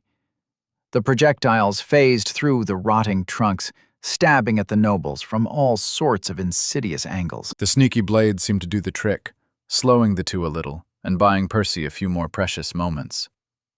Still, the nobles never got hit, always managing to dodge the projectiles at the last second. Not that it mattered much. It wasn't like the flimsy spells would have done much damage had they landed. At some point, the mages grew impatient.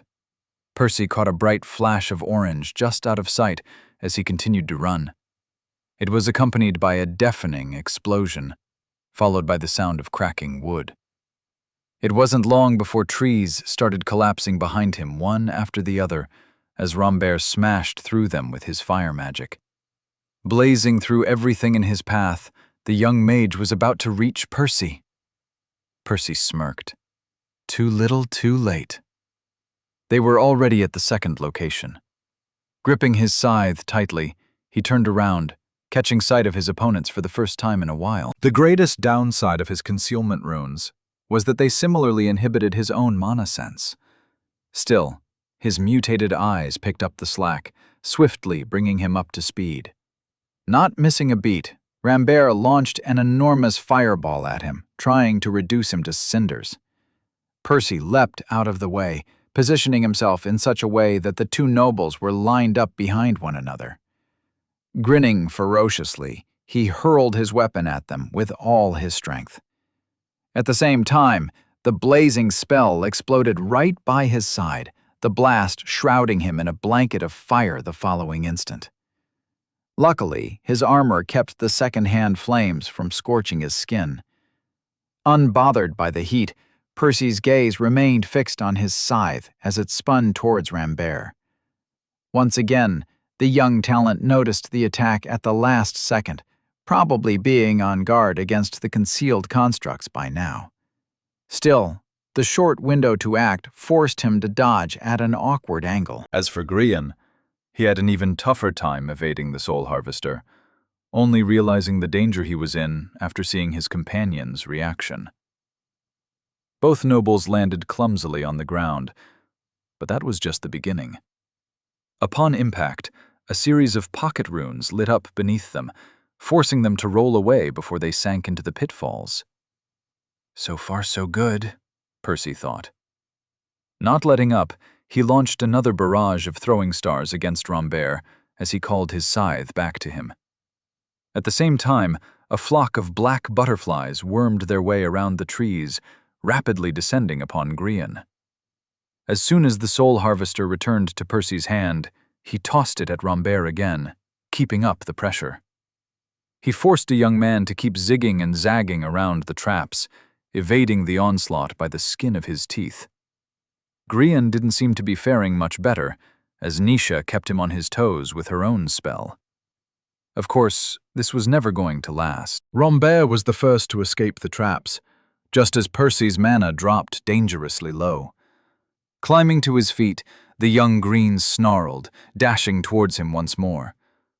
Not wasting a second, Percy turned around and bolted off again as the sound of cracking wood began anew, Rambert burning down everything in his path to get to this mysterious upstart. However, Percy struggled to keep his lips from curling upwards as he heard only a single set of footfalls chasing after him. He and Nisha hadn't expected to deal any serious damage just yet. Unlike Bruce, their opponents had seen both the pocket runes and Percy's constructs this time, making it far more difficult to catch them by surprise. Suffice to say, killing or even crippling the nobles in this brief exchange would have been a tall order. That was why they hadn't even tried.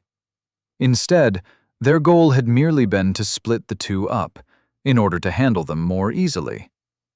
Good. Keep coming after me, you bastard! That said, escaping the enraged Green wasn't particularly easy. Rambert utterly obliterated everything in his path, leaving a trail of devastation behind him as he sped towards Percy. Judging by the sheer rate at which he was closing in, he was probably using his flames to propel himself forward. Such a maneuver was bound to be costly to his mana reserves, though the young man likely had plenty left to fight with. Gritting his teeth, Percy only focused on dodging any direct blows, as the fireballs packed enough force to potentially damage his armor. Other than that, he ignored the explosions entirely, relying on his spell to shield him from the heat. "I bet he's scratching his head in confusion right about now," he chuckled, catching a glimpse of Rambert's grimace as they continued through the bog. The young man couldn't perceive his armor, so he was probably struggling to understand how Percy had even survived this long. That said, they both knew this couldn't go on forever. Even if Percy never made a mistake while dodging, the rising temperature would eventually cook him alive. Luckily, the two were already close to the final ambush spot. Picking up the pace, Percy tried to cover the last stretch of ground to his destination. In his excitement, however, he finally made an error in judgment, failing to dodge one of Rambert's attacks. The fireball exploded right on top of him, shattering his armor and blasting him through a tree. Rambert clearly wasn't satisfied just yet, sending 2 more spells at him and trying to finish him off. Percy, having survived the first attack, barely managed to evade the follow-ups. While he managed to avoid direct hits, the projectiles still landed close to him, the resulting explosions pushing him around like a boat trapped in a storm. The only silver lining was that smoke filled the entire area in the aftermath of Rambert's attack, shrouding Percy while he got back to his feet. Still, he soon noticed yet another fireball coming his way. "He can spot me through mana sense," Percy realized, narrowly evading the blow. It was only now that he managed a fleeting glance at his armor. To his relief, the phantom scale raiment wasn't entirely destroyed. In fact, the second and third layers, arguably the most important ones, were still intact. However, a large chunk of the outermost layer had already been peeled off. Whatever remained of the concealment runes wasn't remotely enough to hide him from mana sense any longer. Shrugging, he dodged the next fireball by leaping atop a nearby tree. Squatting on a thick branch, he looked down at Rambert, calling his scythe back to his hand. At the same time, he allowed his armor to turn visible again. There was no point in trying to hide it now that the cat was out of the bag. "I hope the others are all right," he thought, but he shook his head. This wasn't the time to be worrying about Nisha and Mickey. He had his own fight to focus on, and they had theirs. Probably realizing Percy wasn't going down so easily, Rambert steadied himself. He didn't rush to attack again, allowing the smoke to disperse as the two stared at each other. Seeing that his opponent had chosen to take him seriously at last, Percy couldn't help but feel a hint of respect bubbling up. While the two stood on opposite sides, he knew there weren't many greens on Remior capable of letting go of their pride, let alone acknowledging an orange core as a worthy foe. The roaring flames crackled all around them as the two locked eyes. Both were keenly aware that their fates would be decided by sunrise. Chapter 85. Garden. Grian tried rushing after Percy and Rambert, but Nisha would be damned if she allowed that to happen. Not after all the trouble they had gone through to split them up in the first place. Remaining hidden behind a tree, she moved her butterflies in front of him, blocking his path. At the same time, she crouched even lower, hoping her bandage would continue masking her core's flares. Drawing a large amount of mana from his sternum, Grian unleashed a barrage of daggers, accurately hitting the butterflies one after the other and shattering them into nothing. Still, Nisha couldn't help but raise an eyebrow at the poor display. His mana isn't that potent. The sheer speed and control of his magic was undeniable, of course, befitting his grade. That said, this latest stunt had clearly cost him a lot of his reserves. Then again, it wasn't that surprising. Most pure users were not like Percy. Cursed with the weakest affinity, they were often treated as lesser among their peers, having to put in far more effort just to keep up. Growing a little more confident, Nisha drew more mana from her core and summoned a new set of butterflies, sending them after him before he escaped. However, it appeared that she had been tricked. Grian's expression morphed into a savage grin as he manifested more bolts. This time, they were even thinner, more akin to needles than knives, shooting the butterflies down the moment they emerged from behind the tree. Unlike before, he used much less mana to deal with her attack too. "There you are," he said, turning to face her before casually strolling her way. At the same time, he created more needles, launching them at the tree. Nisha barely managed to leap out of their path, the series of cyan projectiles drilling dozens of holes through the wood, as well as the ground where she had previously stood. "A space affinity, huh?" he smiled coldly. "What a waste in the hands of an orange-born." You really thought you'd beat me with just that, didn't you? He looked at her with disdain, manifesting countless more cyan needles around him, about to finish her off. But he never got the chance. Krah! Unleashing a piercing screech, Mickey dove in the attack's path, shielding Nisha with his body. The constructs did draw some blood, though they failed to pierce deeper than an inch into the crow's flesh. A pang of guilt gripped her heart as she realized Mickey wouldn't have needed to endure the attack, had it not been for her foolishness. Still, she rushed behind another tree to disappear into the darkness, unwilling to waste the chance the bird had bought her. She understood the needles wouldn't be enough to take Mickey down. Just as Grian probably stood at the bottom of all greens, Percy's familiar soared above all yellows. With his 2 cores and just as many boosting arts, the crow's flesh wasn't something that could so easily be penetrated. Sure enough, Mickey took off a moment later, avoiding another round of spells with ease, his injuries failing to slow him down in the slightest. Grian clicked his tongue in annoyance, though he continued to shoot at the crow, trying to pin him down. "I can't let him get hit again. At some point it's going to affect him," she thought grimly. The crow flew circles around the man, acceleration doing wonders for his speed. Even so, dodging the rain of needles was still difficult, a few managing to graze him every now and then. And it didn't look like Grian had much trouble keeping the attacks coming, using minimal amounts of mana for the tiny missiles. At the very least, he seemed content with keeping the bird at bay, slowly whittling down his strength without giving him a chance to counterattack. Carefully observing the two with her mana sense, Nisha waited with bated breath for an opening. Eventually, Mickey attempted to dive at Grian, only to be driven off with another barrage. That was precisely the chance she had been looking for. Creating more butterflies, she made them curve towards Grian as she ran in the opposite direction. Naturally, the man spotted her instantly, pelting her location with more attacks.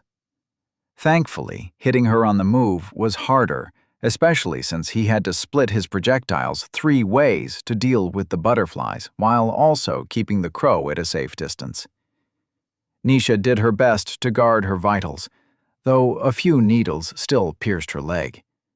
Sadly, her flesh wasn't nearly as tough as Mickey's, and the cyan constructs punched right through, sending her tumbling through the mud. "At least it wasn't for nothing," she smiled bitterly. Crawling away, she hid behind another tree as she followed the battle through mana sense again. Mickey hadn't wasted the opportunity she had created for him, diving swiftly towards Grian while the man's attention was divided. He allowed himself to get hit by a few needles on the way, clearly deeming it a worthwhile sacrifice. He managed to carve a few nasty gouges on the man's left arm and leg, throwing him on the ground. Even though he was bleeding, Grian didn't waste any time before fending Mickey off with more needles. The good news was that he appeared to have trouble standing afterwards, though Nisha wasn't entirely convinced they had come out on top in this exchange. Sure, their opponent had arguably suffered the worst injuries among the three, but his fighting style was probably affected the least. After all, he fought by staying in one spot and shooting spells at them. Meanwhile, Nisha's immobility meant she couldn't repeat her previous move without giving her life up. Even Mickey looked like he was having more trouble flying than usual. Pathetic, she thought, the back of her head making a soft thud as she hit the tree's trunk with it. She'd worked so hard over the past 2 years. For the first time in her life, she'd done everything in her power, just so that she could support Percy and Mickey without getting in their way. And for what? Here she was, as useless as always. It was at that moment that Grian's insult rang through her mind again, truer than ever. This affinity really is wasted on me, isn't it? Taken to its extreme, the space affinity could bridge entire worlds together, overcoming unimaginable distances. And what was she doing with it? She just made a few pretty constructs fly around. No. There had to be more she could do. Right now, her biggest issue was that she betrayed her location every time she tried to get involved. How ridiculous was that? The owner of a space affinity should have complete control over a battlefield, not to hide in some corner, afraid to cast a single spell. Bringing her hands in front of her chest, she drew a handful of mana between her palms, manifesting another butterfly. This time, she only formed one. As she worked, she took extra care to keep all the involved channels hidden behind her bandage, unwilling to draw Grian's attention. Looking over the construct as she sculpted, she couldn't help but crack a faint smile. It really was pretty. She'd definitely grown better at making them. But this is a fight to the death, not an art contest. Closing her eyes, she concentrated on her mana, trying to dig deeper than before. This was space mana. It had to be capable of something more than just flying around. Scanning the battlefield with her mana sense, she allowed her focus to sink into Grian's head.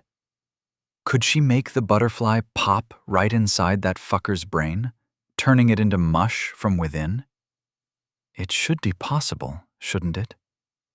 She'd never tried anything of the sort, but the possibility sounded like it was within her affinity's alley.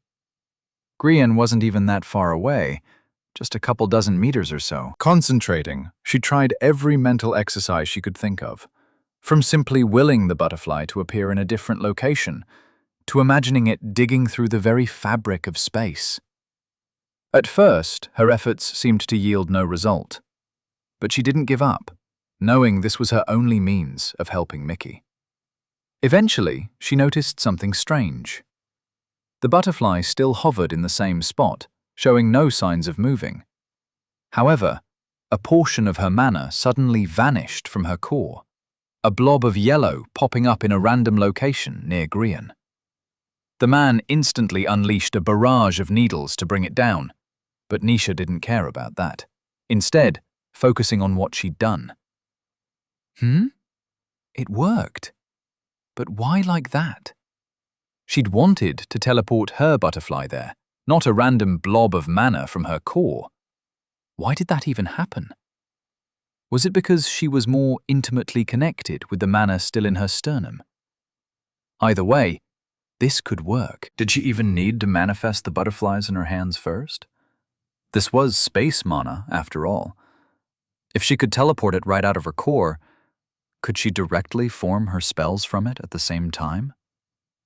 Trying again, she visualized her mana, the same amount she usually needed when creating a butterfly, vanishing from her core. She pictured it materializing as a butterfly inside Grian's head. Something happened again. More mana disappeared. This time, It did take the correct shape, though it still didn't go where she wanted it, appearing a few meters away from her target. Spooked, Grian hurriedly took some distance from that spot before destroying the construct. In his panic, he nearly gave Mickey another opening to attack, only managing to drive him off at the last second. Nisha's heart skipped a beat at the sight. Her latest trick wasn't accurate in the slightest, but it could still work. Getting the butterflies to manifest inside her enemy's body didn't seem possible, and neither did she think she could teleport them a second time after they left her core. However, she should be able to control them remotely like she normally did. Repeating her actions, she created a second one, and then a third, and a fourth. One butterfly after another popped into existence around Grian, each of them appearing in a random spot in his vicinity. Taken aback, the enemy mage unleashed much more mana than before, trying to destroy the constructs as soon as they appeared. Still, he seemed to have trouble keeping track of them all at once, especially since they flew around erratically, making it even harder for him to hit them as they all tried closing in on him. Mana kept draining from Nisha's core at a ridiculous rate. It appeared that each construct sucked out a little more than it normally did, the very act of teleporting them, not without its own cost. Still, she paid the extra cost no heed, doing everything in her power to gnaw at Grian's attention. It wasn't until a minute later that her core dried up completely. In the end, she still failed to land a single hit, while the enemy mage had just barely managed to defend himself against the chaotic spell. To her astonishment, her efforts didn't go unrecognized. "Congratulations! Your spell has evolved. Butterfly. Crude to chaotic garden refined." And her status wasn't the only one to have appreciated her efforts. Through Mana Sense, she watched Mickey dive towards Grian one last time. The man shot more needles at the crow, as he had been continuously doing during Nisha's assault. However, his half-assed attempts seemed to have finally reached their limits. The bird dodged most of the needles, choosing to meet the last few head-on. Drawing every last drop of mana from his abdomen, he allowed it to shroud him completely, sticking to his plumage. At the same time, he spun through the air, the wind itself fueling his rotation and swirling right alongside him as he descended. Some of the needles even bounced off him, only a couple actually digging into his flesh. Ignoring the pain, he continued speeding towards Grian, who was in no position to dodge. Eyes gleaming with deadly intent in the moonlight, the crow bored a massive hole through the man's chest, his beak drilling out of Grian's back in a rain of blood and gore. Nisha exhaled in relief, a faint smile tugging at her lips. Evidently, she wasn't the only one with a brand new spell. Chapter 86. Grim Dance. "It was you, wasn't it? Behind all of it?" Rambert asked, though he could already guess the answer. Traveling to Bogside Town, he and his companions hadn't really cared much about Nisha and Percy. They'd heard of them, of course, but they'd assumed the two were just a front, a couple of low-born informants that House Avalon had placed there. Their actual fighters had to be hiding in the swamp, right? It was with that mindset that he'd chased Percy through the bog, hoping to squash the pesky insect before his leaders had the chance to join him. Not to mention erasing the sheer humiliation their family had endured when Dranold had been caught in that trap. But the enemy reinforcements he had expected never arrived. Not when he had chased Percy through the trees, nor when they'd tried to ambush him and Grian with those pitfalls. Throughout the whole thing, it had always been just Percy, and maybe his girlfriend, too. And yet, despite everything, Percy was still alive. Somehow the orange youth had kept up with him, evading him and even enduring some of his blows, while luring him all the way out here. "What even are you?" Rambert asked again, gaping up at his opponent's otherworldly figure. Crouching atop the branch, Percy was clad in an ethereal suit of armor, shimmering in a pale teal light. The armor was cracked in many places, an entire layer almost gone, yet the rest of it was in good condition. What was it made of? Some kind of metal? Or was that mana? Percy's entire frame shone in a rich orange through mana sense, yet the sheer amount of mana contained within it would put any yellow to shame. Resting on his shoulder was a huge scythe, made of the same material as the armor, its curved edge glinting beneath the moonlight. And then there was the teal smoke pouring out of his back, flowing into the wind like a cape.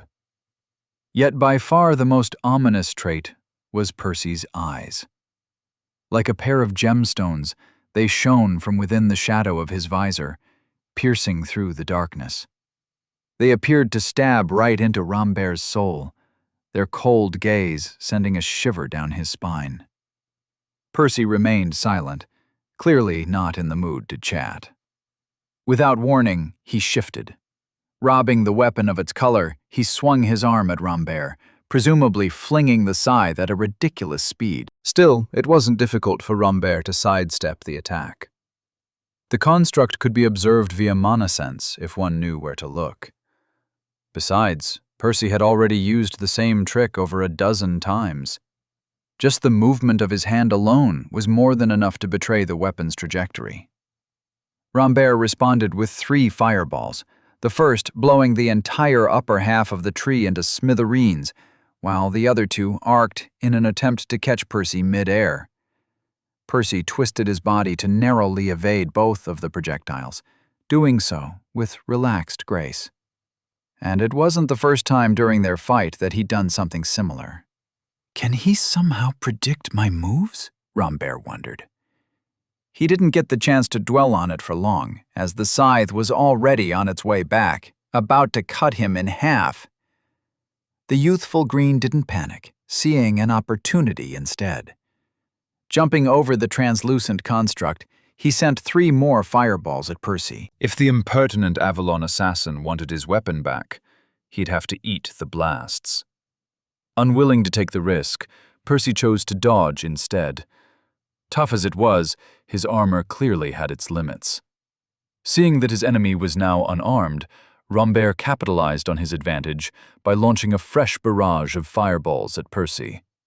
Each was a little smaller than before, but there were too many of them for his enemy to dodge them all. Left with no choice, Percy barely avoided whatever he could as the rest clashed against his armor, peeling the rest of the outer layer off. Rambert was about to pick up the pace, planning to eat through the second layer too, when he sensed something flying towards him just out of view. What the? How? He barely managed to lean back just enough to not get bisected, though the scythe still carved a deep horizontal cut across his chest, missing his heart by an inch. Ignoring the thick smell of iron and the blood gushing out of his wound, he shifted his attention back to Percy, only to notice the scythe was spinning towards him once more. Hastily pulling a rush of mana from his core, he allowed it to explode out of his right palm, propelling himself out of the weapon's path. Yet, before he even had the chance to catch his breath, the scythe flew at him again, sweeping in from his left. Panicking, he drew even more mana than before, blasting downwards with both hands to shoot himself to the air. But he didn't allow himself to relax this time, scanning his surroundings with mana sense.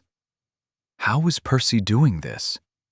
The scythe couldn't possibly move that fast. Not letting up, Percy shot some throwing stars to distract him as the scythe spun up towards him from below. Unleashing 2 more blasts, Rambert maneuvered around the attacks before resorting to his 6th sense again, still trying to make sense of this mess. Percy continued pressuring him, somehow sending the scythe at him from all sorts of directions, as Rambert tried to piece together what was happening between fleeting glances. For a couple minutes, the only sounds breaking the eerie silence of the bog were the deafening booms of his explosions as he danced in the air, frantically dodging the insidious weapon. It wasn't until his mana was down to about half that he finally understood how Percy was controlling the weapon, the realization causing him to draw a sharp breath. 10! 15! 20! Percy hadn't just created one scythe. There were dozens of them, scattered around the battlefield and hidden in plain sight. And Rambert wasn't even sure these were all of them. Each one was both invisible and shielded under the same cloaking enchantment. This is why he brought me here. Knowing it would only be a matter of time until he lost his life unless something changed, Rambert decided to switch things up. Dodging the next two sides, at least it didn't seem Percy could control too many of them at once, he propelled himself right at his opponent. Percy leapt backwards, trying to put more distance between them. At the same time, he sent more of the weapons flying at Rambert, clearly hoping to slow the man down. Still, it was much easier for the green to dodge the scythes now that he knew about them, as he always kept track of the nearest ones. Meter by meter, blast by blast, Rambert slowly closed the gap to Percy, delivering a heavy punch into his torso. Furthermore, he unleashed a hefty amount of mana on impact, supplementing the physical blow with an even stronger explosion. Rambert grinned as he felt something crack beneath his fist, sending Percy smashing through a tree.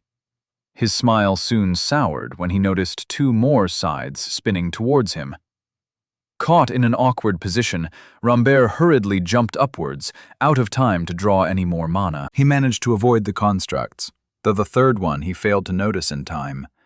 He barely shifted his torso to protect his vitals, but the scythe still sliced through his shoulder, cleaving his left arm off.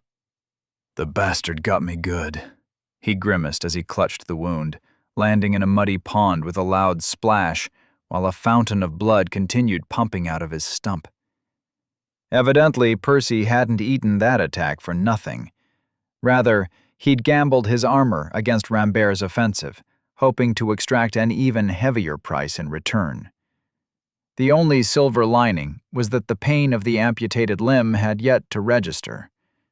Getting back on his feet, Rambert sidestepped another scythe, his furious gaze falling on Percy. Walking towards him, the young man clearly hadn't escaped the previous scuffle scot-free either. Percy's chest plate appeared slightly caved in, countless cracks branching outwards from his sternum. At the same time, a thin stream of blood trickled down from his helmet, painting a vertical line of crimson all the way to his boot.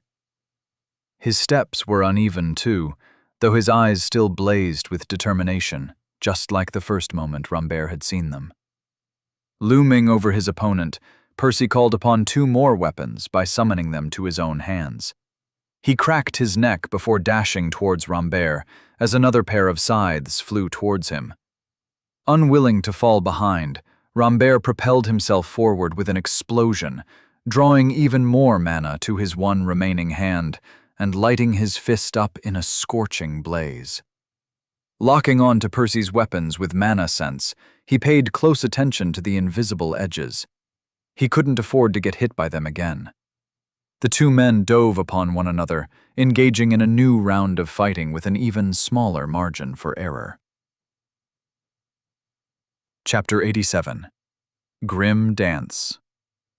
Those people we interrogated weren't kidding about Rambert. The guy is an actual monster. Percy thought, his scythe catching nothing but empty air again.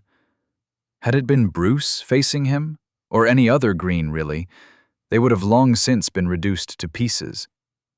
The sheer speed by which Rambert was adapting to his fighting style was staggering. The man had already grown used to Percy's invisible constructs, seemingly having no trouble keeping track of them with his mana sense any longer. Even worse, after giving up on hitting Percy with long-ranged attacks or taking him out with a single blow, Rambert had switched to a fast-paced, closed combat style.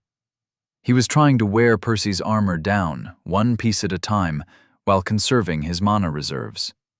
Unlike the heavy blast he had used earlier, Rambert now released lots of tiny explosions all over his body, each giving him a significant but momentary burst of speed. Even down to one arm, he maneuvered around the battlefield like a hurricane, dodging Percy's sides while looking for openings of his own to pounce on. Every time he took a step, a series of fireworks went off, bathing the gloomy swamp in flashes of red and orange. The shock waves sent the muddy waters rolling and tumbling as the heat slowly caused them to boil, transforming the landscape into a pond taken straight out of hell itself. But Percy was no slouch either. Initially, his greater foresight hadn't been particularly effective, as the surgical application of Rambert's mana was far removed from anything he'd seen before. As time went on, however, Percy's eyes slowly adjusted to his opponent's movements, the spell growing more accurate with every passing moment to expand the predictive window slightly. "And I doubt you've seen anything like my moves either," he grinned. Percy's fighting style was arguably even more exotic than Rambert's. He might not have the physique of a green, or countless explosions to push him along, but he had his own footwork, honed over years of grueling practice. His moves ranged from the wild swings and wide pivots of the dance to the much narrower, but no less rapid, strikes of Takeo's style. The ethereal nature of his constructs also added an entirely new dimension to his offensive. While scythes were technically two-handed weapons, normally too clunky to be wielded as effective combat implements, Percy bypassed most of their limitations by taking advantage of their transitive properties.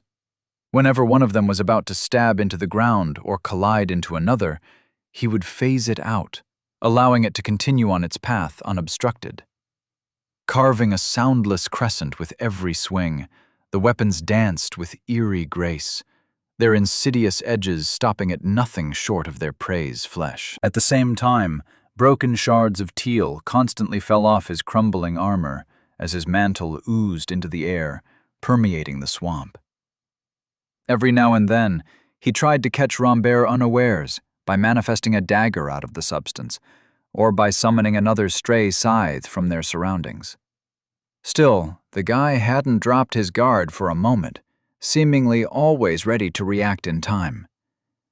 It didn't help that Percy couldn't target his opponent's soul directly, unwilling to compromise its structural integrity too much.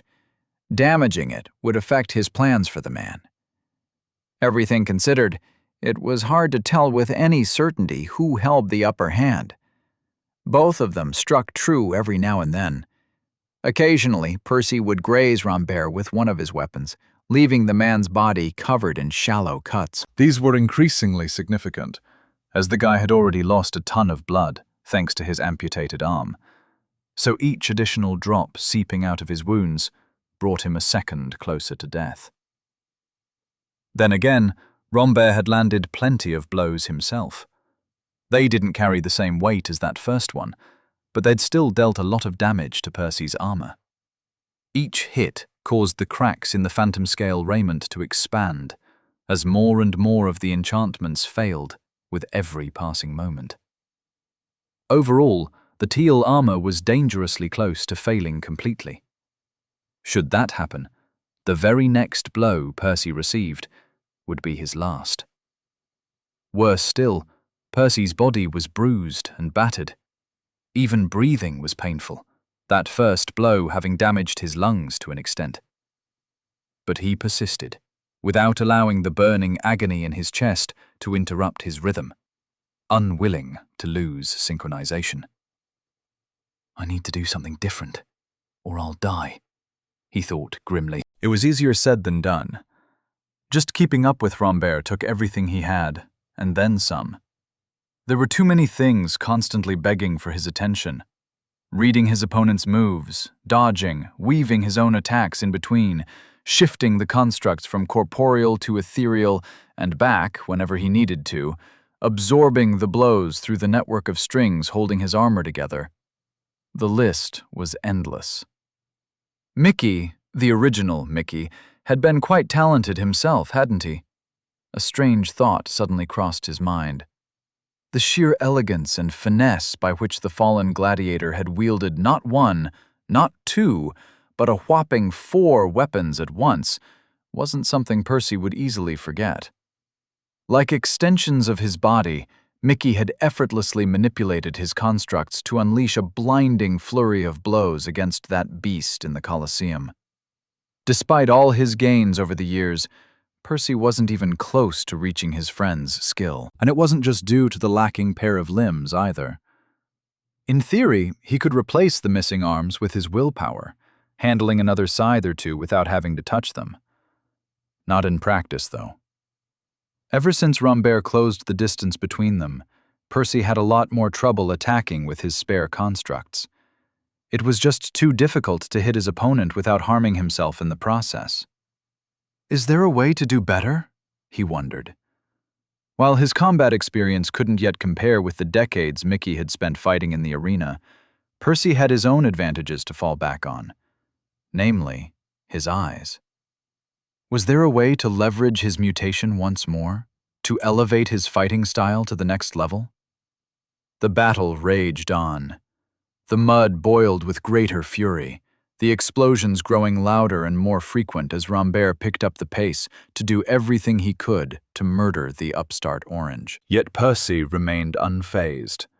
The faint teal mist leaking from his cape, painting a stark contrast against the infernal scenery. The cold glint of his sides splitting the air with undeniable lethality. Though one thing was different now. As the two mages fought for their lives, Percy allowed his focus to sink into the shadowy projection of Rambert's fist, faintly glimpsing a future not yet realized. This was nothing new by itself, though one small detail had changed. Along with Rambert's attacks, Percy tried to visualize his own, to better understand how the two would clash and what the outcome would be. Of course, his greater foresight worked by reading a person's intentions through the flickers of their soul or the flares of their core. Naturally, Percy didn't have the luxury of examining himself in the midst of combat, which meant that his spell failed to capture the essence of his own moves. But that was okay. He didn't need any help, as he was already privy to his own thoughts, even without the aid of a spell. If anything, his moves appeared even clearer inside his mind. Two sets of actions, two opposing wills, fought for dominance over the swamp. Each tried to exert control over the battle, to steer it into a different direction. And wherever they met, blood was drawn, or mana-forged constructs shattered. Soon, Percy realized he might have bitten off way more than he could chew. Reading the flow of the entire fight was, frankly, impossible. Even keeping up with the present moment was a tall order, especially against such a fearsome opponent, let alone trying to peer into the endless possibilities the future might hold. It doesn't matter. This is enough, he thought, his eyes burning with determination. He didn't need to see the future. Not all of it, at least. A tiny piece would do. He only needed to give himself a small opening. That would be plenty. And it was only a matter of time, too. Perhaps not with every clash, but once every couple of minutes, his and Rambert's movements were bound to align in a slightly favorable manner. And, sure enough, there! Sidestepping a brutal blow that left a blazing trail behind it, he swung at Rambert's torso, trying to cleave it in half. The man easily leapt above the weapon, avoiding the strike with instinctive grace. He was already rolling in the air as the scythe completed its arc, about to land a hit on Percy's face with his backhand. Percy didn't panic, however. He merely watched the burning fist enlarge in his eyes, a faint grin hidden behind his helmet. If Rambert stayed on this course of action, he would lose another hand. Sadly, it wasn't meant to be. The green seemed to notice something was off at the very last second, releasing a small blast from his palm instead and pushing himself out of the way. Percy crouched to avoid the scorching air blowing at his face, watching in frustration as a scythe spun right through the spot where Rambert had stood just a moment ago. He clicked his tongue in annoyance, but didn't give up. Letting go of one of the weapons he was holding, Percy grabbed the new one at a more favorable angle before pouncing towards his opponent, pressing on his advantage. Rambert was suddenly on the back foot, clumsily dodging Percy's wild swings while desperately trying to restore his footing into something more sustainable. Percy wasn't having it. He'd worked too damn hard to get this far. He wasn't about to let it go to waste. Unleashing a flurry of attacks, he did everything in his power to land a hit. Just one good slash was all it would take. The scythes kept missing Rambert by a hair's breadth as the latter abandoned all caution, consuming his mana thrice as rapidly as before to barely dodge the lethal swings by the skin of his teeth. Percy was about to push himself even further when he caught wind of a sudden counterattack his opponent had brewed up. Apparently, the talented green wasn't about to go down so easily. Releasing a significant amount of mana all at once, Rambert discharged a powerful explosion between them, forcing Percy to leap backwards and bring his offensive to an abrupt end. And that was only the beginning. Realizing that caution and patience weren't going to get him anywhere, the fire mage leapt after Percy himself this time, fueling his attacks with even more mana than before. The sheer rate by which he was draining his core wasn't sustainable. He would run out in the next minute or so. "Getting desperate, are we?" Percy smiled coldly. Impulsive as it was, Rambert's strategy was brutally effective, however. Within mere moments, he landed several more hits on Percy's armor, smashing the second layer into bits. Even the final layer was already damaged severely. Percy doubted it would last longer than Rambert's remaining mana. "Bring it on, then. Let's see which one of us gives out first." Chapter 88. Grim Dance 3. Percy swung both scythes at Rambert, hoping to trap him within their lethal embrace. The man leapt above the closing stranglehold with relative ease, trying to land a blow of his own. But Percy wasn't deterred so easily. Letting go of his weapons, he used a third scythe to divert the attack. The construct still shattered in the process, unable to survive the full brunt of the green's fury. Yet Percy wasted no time, doubling down with another slash from a fourth scythe, and soon discarding it for a fifth after that also failed. Locked in furious combat, the two men fought with everything on the line, hinging everything on their battle's final act. Whenever Rambert's fist made contact, Percy's armor crumbled. Without the hardness runes keeping the pieces stable, the absorption runes alone struggled to fend the powerful attacks off. At the same time, Percy's bones cracked, his flesh turning to mush beneath the armor, exposing bloodied patches in several locations. But he wasn't without his own victories. Using the scattered weapons as disposable replacements, he pressed onward with greater confidence, inflicting more injuries on Rambert, predominantly physical ones. They'd still destabilize his soul a little, but not as much as if Percy had targeted it directly. The man's already pale skin had grown even paler, making him resemble a corpse more than a living person, his gaunt body seemingly animated through sheer grit and unyielding rage. Percy couldn't care less about his opponent right now. He even ignored his own pain and the very real possibility of death looming around the corner. Instead, he allowed himself to fall into a trance, grasping at a new opportunity emerging by the edge of his consciousness. Swapping his scythes one after the other, he failed to properly wield them, often resorting to all sorts of awkward grips out of necessity. Sometimes he held one with his elbow, other times even using his armpits. The circus act wasn't particularly effective, unless his goal was to make Rambert laugh. Still, the feeling of the mana-fueled constructs pressing against the inside of his joints inevitably jogged some long-buried memories, bringing them to the surface of his mind. These weren't merely his own. They were experiences he had shared with a friend all those years ago. Naturally, they were from the Colosseum back on Huehue, when Mickey had patiently demonstrated how he fought.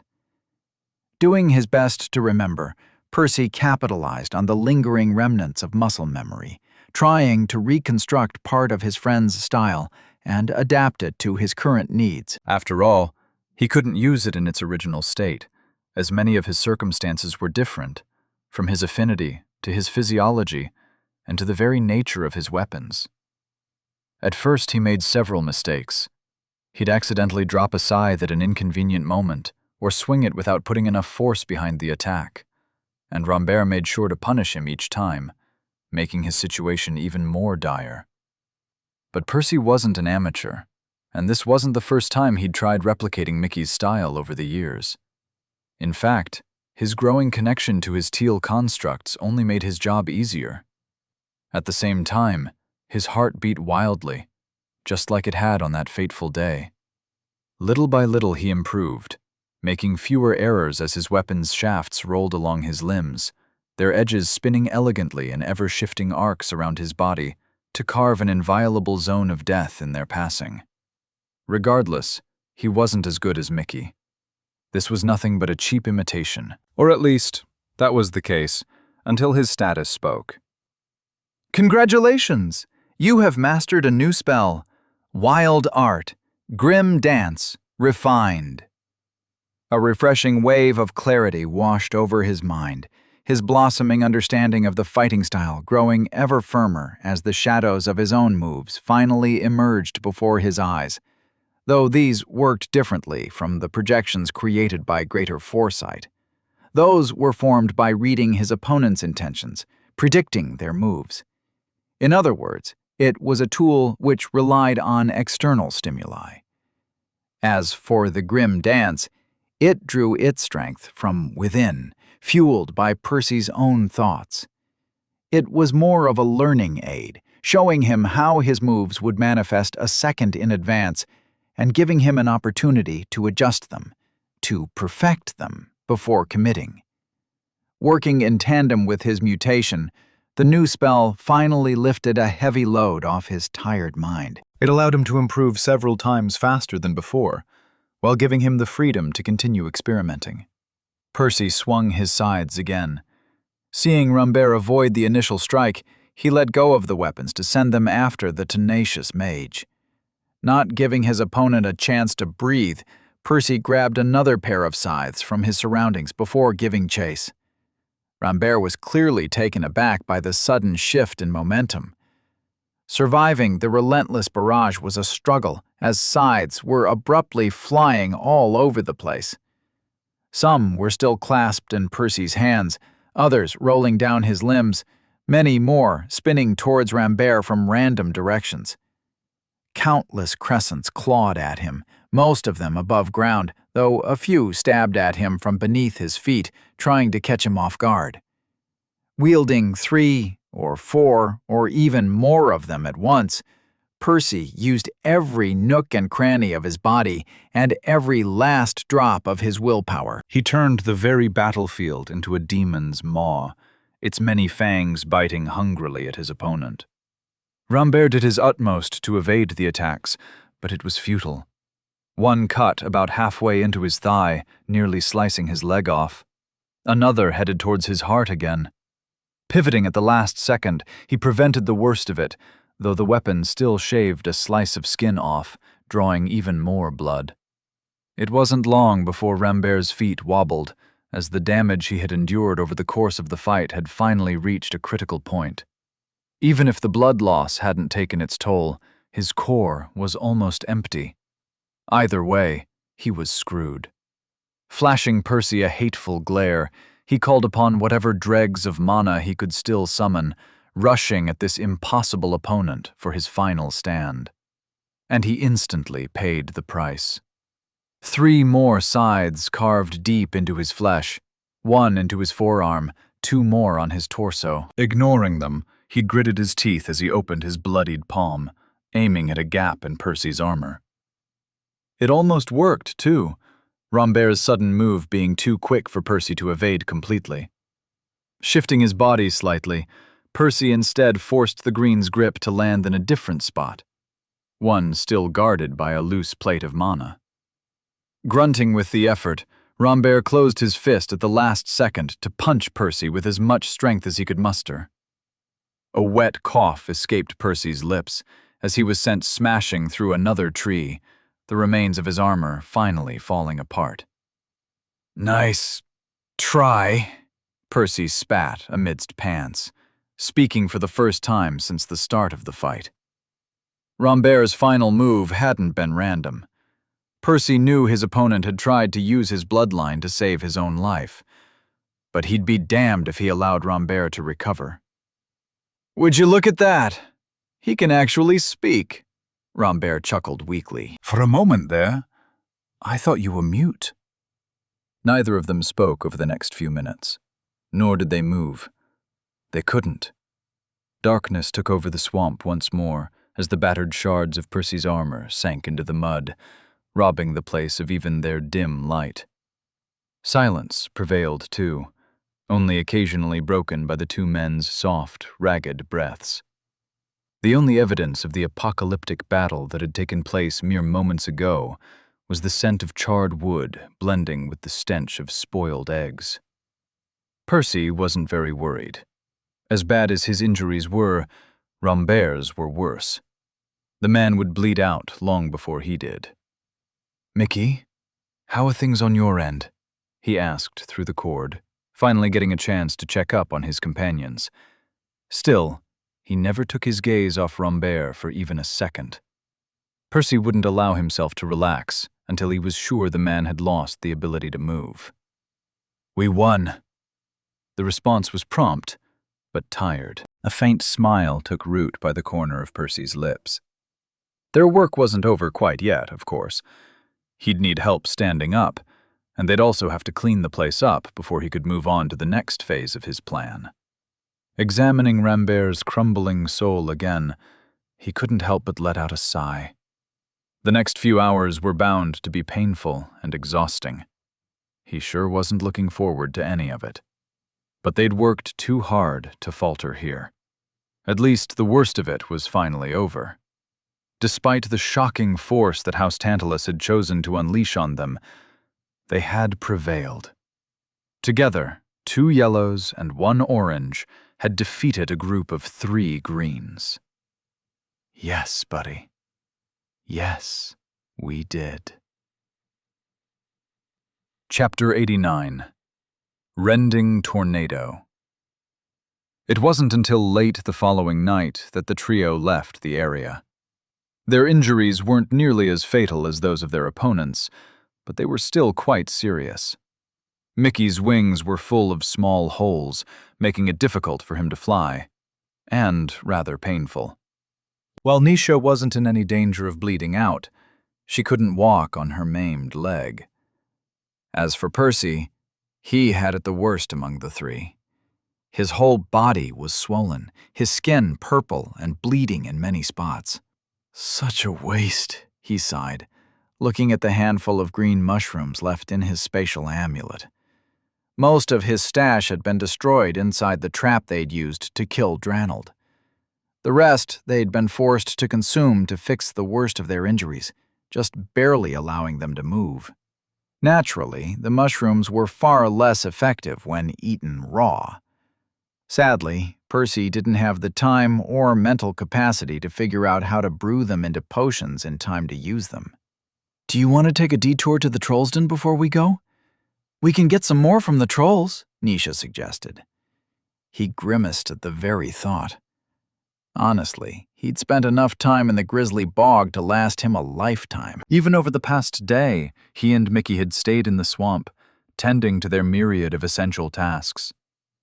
They'd cleaned the various battlefields up, getting rid of any lingering runes. The enchantments Percy used weren't anything special, but the vault's script differed a lot from Remier's. He'd rather not deal with the fallout, should somebody stumble upon them by accident. Being hunted for the Aurora Dew is bad enough. On top of that, he'd tried to salvage as many of his construct's fragments as possible. Obviously, he hadn't bothered to scoop every tiny shard from the filth. It would have been too much work. But he did manage to collect some of the still intact scythes, as well as the largest pieces of armor he could find. All in all, Percy had retrieved about 20% of the teal powder he'd invested into the ambush, adding another week or 2 of accumulation back into his trusty jar. Not that he looked forward to replenishing the rest, or reforging his armor. Most of his time, however, had been spent on something different. his primary objective for the past 2 years. Whether his efforts would bear fruit remained to be seen, but given Rambert's status in his family, Percy knew his chances couldn't have been any higher. "Nah, let's leave it.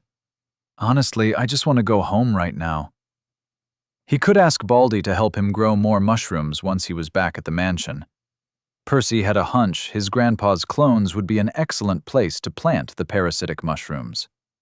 With any luck, Archibald's violet life mana would accelerate their growth, too.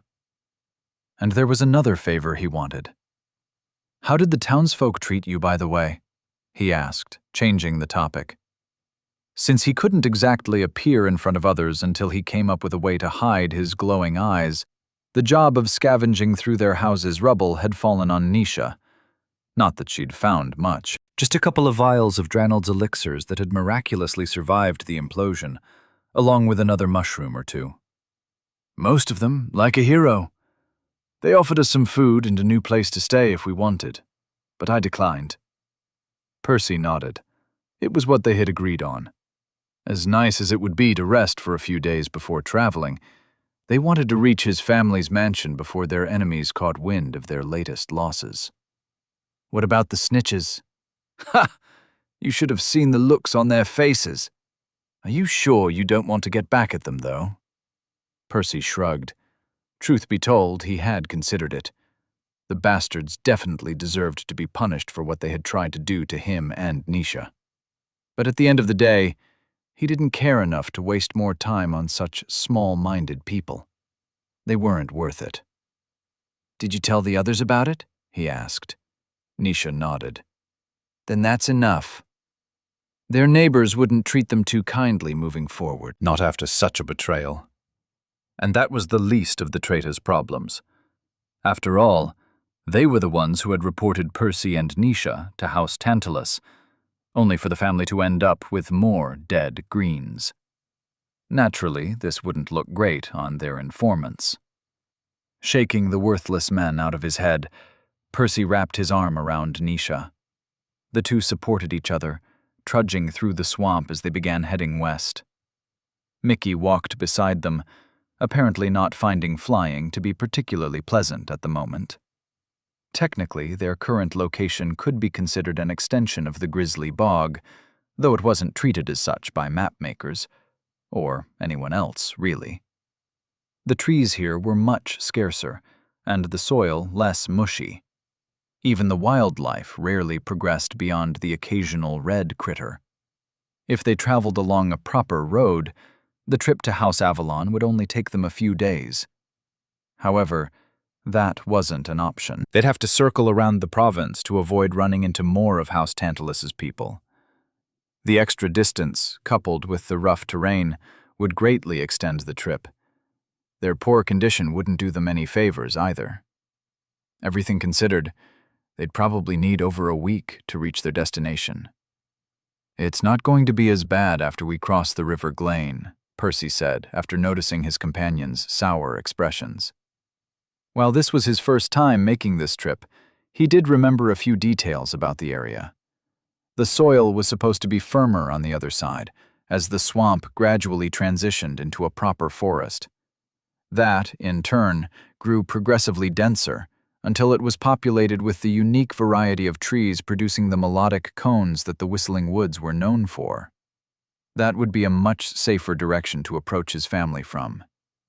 Not that it was impossible for House Tantalus to venture in that area, but it was far less of a risk, especially given their current lack of manpower, which Percy and Nisha themselves had contributed to. His reassurance did seem to cheer the others up a little. Still, this promised to be a long and tedious trip. To kill some time, Percy opened his status, checking up on his familiar. From what Nisha had told him, the crow had most likely registered or upgraded a spell. Mictlante Kutli, Percival's familiar, mana cores. Mana core 1, yellow, beast. Mana core 2, orange, air. Mutations. Soul predator. Allows one to more easily interact with the souls of others. Wind dancer. allows one to augment their flight using air mana. Spells: Wild Art, Rending Tornado, refined. Circulation, refined. Decrees: Moirai's Decree, grants a second mana core. Percy couldn't help but crack a smile. Upgraded to refined? Way to go, Mickey. The bird didn't say anything, but Percy didn't miss the wave of pride seeping through the cord. And honestly, it was well-deserved. Getting that far as a yellow beast was no small feat. It was proof that his familiar had worked hard over the past 2 years, just like him. As did Nisha, he thought, squeezing her shoulder gently. She had arguably progressed the most out of the three. Sure, the sheer number of refined spells he had registered vastly eclipsed hers, despite his lower grade. Still, he had plenty of advantages aiding him, while she had started completely from scratch. Over the next few minutes, he asked the others for more details of their fight against Grion, hoping to understand his familiar's new spell a little better. Unlike Acceleration, which used much less air mana over a prolonged period of time, the Rending Tornado consumed nearly all of Mickey's reserves to deliver one powerful, deadly strike. Should the crow resort to this move at the wrong moment, or fail to finish his opponent with it, he'd end up in a world of trouble. Luckily, the bird had already proven smart enough to use it wisely. With this, all three of us have ended up with new refined spells. Granted, the events of the past few days had been exceedingly dangerous. Even with all of their arguably paranoid preparations, they had barely managed to survive the ambush. Percy was keenly aware that they owed their survival to his lucky trip to Atlantis. After all, they had already planned to face off against House Tantalus long before his clone had ended up in Enki's body. He'd really thought that their traps and his phantom-scale raiment would have been enough. And they might have been, if their enemies had only sent 2 greens like they had expected. Or if Rambert hadn't been among them. However, the final clash had been so close that Percy was sure he wouldn't have survived it without both of his wild arts. I've got to be more careful in the future, he decided. It was true that risks often came hand in hand with rewards, as was the case here. And Percy needed that, if he hoped to ever realize his ambitions. But he'd need to prepare himself better the next time, as he wouldn't always get so lucky. Especially since it wasn't just his own life on the line anymore. Chapter 90. Food. I'm hungry, Mickey complained for the billionth time. Percy sighed. All right, I suppose we could all use a break. They'd already crossed the river a while ago, so the place didn't stink of rot anymore, which had admittedly been ruining their appetite. Walking over to the nearest tree with Nisha by his side, they sat on an exposed root. Smiling apologetically, he opened his spatial amulet and tossed a chunk of meat to his familiar. It was a poor replacement for a mana core, even a red one, but they weren't in any condition to hunt for live prey, nor had they seen any in a while. Finally, he grabbed a loaf of bread, splitting it with Nisha. Gods, I miss Freddy's honey rolls so damn much, he groaned, nearly breaking a tooth on his stale meal. If I could go back in time, I swear I'd kidnap him. I think your buddy really dodged an arrow there, Nisha chuckled. I doubt he'd have enjoyed hiding from the divine root. However, turning to Mickey, who had already finished his own food, her smile faded. Say, what are we going to do about him? Our supplies will run out in a few days. Percy nodded wearily. This was something he'd been thinking about for a while. He and Nisha would be fine, as they'd reach his family's place by then, but Mickey was a different story. There was a reason why beasts above red were known to be aggressive, dangerous, and rare. It was all caused by their insatiable appetite, their bodies demanding a ridiculous amount of food and mana to survive.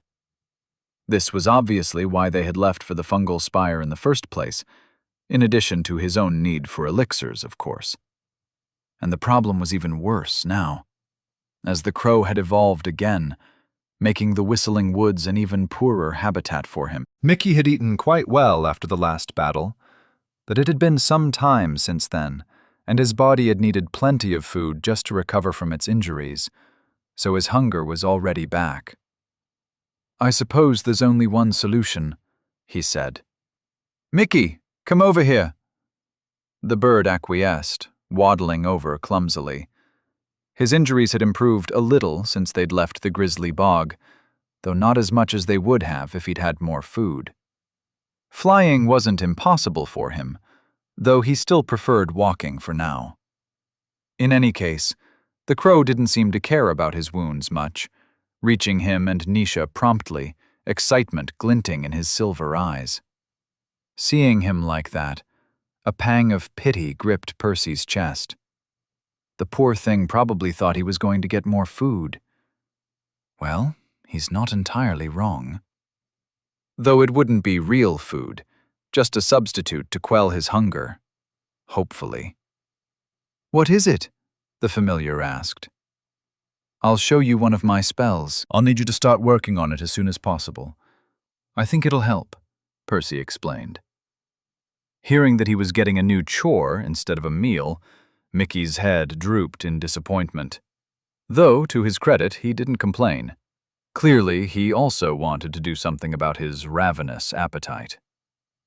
Percy was thinking of his soul conversion spell, or, well, a version of that suitable for Mickey's affinities. It hadn't been an option for him back when they had left for the guild, for multiple reasons. Most importantly, the crow had lacked the cognitive ability to understand the process, not to mention that they hadn't even repaired his second core yet. And Percy hadn't been able to spare any of his own soul mana for his familiar, as he'd also had his own injuries sapping at his reserves. It hadn't been until recently that Percy had even considered this approach, since the books he'd read in the vault had opened new doors for him. It simply hadn't been a priority, while Mickey still had the option of hunting in the grisly bog. They'd had other, more pressing concerns to worry about at the time. "Will he be able to do this in the next few days, though? Didn't you spend months on it?" Nisha pointed out. But Percy shook his head. "It took me several months to upgrade it to refined. It would be nice if he can get there, but even a crude variant would improve his situation. If he could convert around 15 to 20% of his air mana, it would do wonders for his body's needs." He was confident in that assessment, though there was something he'd left unsaid. It wouldn't be easy, nor particularly pleasant for the bird. Due to the grade disparity between his two cores, as well as the low conversion rate at the start, Mickey would have to spend several hours per day to sustain himself. Then again, that isn't necessarily a bad thing. The more practice he gets, the faster his efficiency will improve. Over the next couple of hours, Percy demonstrated his refined spell a few times, having Mickey observe the mana flow between his cores. Additionally, he went a step further, sending his familiar a few images and thoughts through the cord to better explain everything. It wasn't until they were back on the move that Mickey started practicing the conversion himself, with Percy paying him close attention.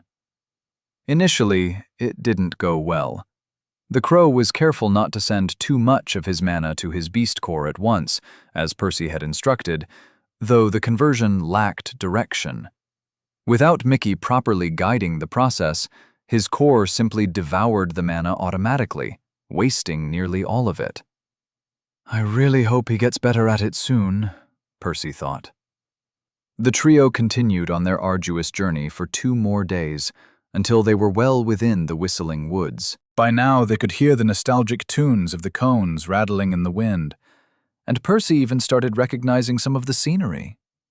They'd already reached his old haunts. "So, we're almost there, I'm guessing?" Nisha asked, after Percy pointed out the spot where Mickey had advanced to orange all those years ago. "Yeah, we can reach my place in a few hours if we want, though I'd rather get Mickey's situation sorted first." Nisha nodded, letting him focus on his familiar without distraction. The crow had improved a lot over the past couple of days, his wounds having nearly closed. His conversion rate had also climbed steadily, and he even asked to be fed less frequently, which was a great sign that Percy's plan had merit. That said, the bird's efficiency was still lower than they'd like. At this rate, Percy was afraid that Mickey would struggle to survive off the scarce food sources in the woods, even if he spent all day using his new spell. Of course, it was just a matter of time until Mickey improved enough. But time was the one resource they were currently short of. His lack of experience aside, the situation is the complete opposite of mine, Percy couldn't help but notice. In his case, his pure mana was a lot more malleable, almost as if it wanted to transform into something else. It was mostly his soul core's ability to assimilate the transfer that was lacking, making his job harder. For Mickey, it was the other way around. His air mana felt a lot more rigid, as if it was too fixated in its own ways to bother changing into something else. Instead, it was Mickey's beast core that did all the heavy lifting, forcefully replacing the mana's qualities with its own. Comparing the two of them, an idea suddenly flashed in Percy's mind. If this worked, it might solve the problem. Is this even possible? Percy couldn't think of a reason why not. In any case, they had nothing to lose, even if it failed. Calling Mickey over, he explained what he had in mind, getting a nod back. Drawing some mana from both of his cores, Percy fused it before pushing it through the cord. As early as when they had first joined the guild, he had learned that the ethereal cord only accepted soul mana. Still, while they'd never had much of a reason to try this, he was confident that his teal mana in its incorporeal state would work just as well. It was functionally identical to soul mana, after all. Sure enough, the fused mana flowed through the cord without much difficulty, reaching Mickey in mere seconds. Try feeding that into your core. Mickey did as he was told, under Percy's supervision. Of course, neither of them expected the attempt to work on the first try. The crow had never wielded this type of mana in his life, let alone having any experience using it to fuel his latest spell. They couldn't have been more wrong, however. As if the two were made for one another, Mickey's beast core greedily absorbed the fused mana, converting it with even greater eagerness than ever before. On the other side, the mana itself was quite agreeable, happy to meld into its surroundings and submit to being restructured into a new type. It did seem to have a little more trouble doing so than Percy's pure mana, though. Apparently, the portion made of soul mana held the substance back from its full potential.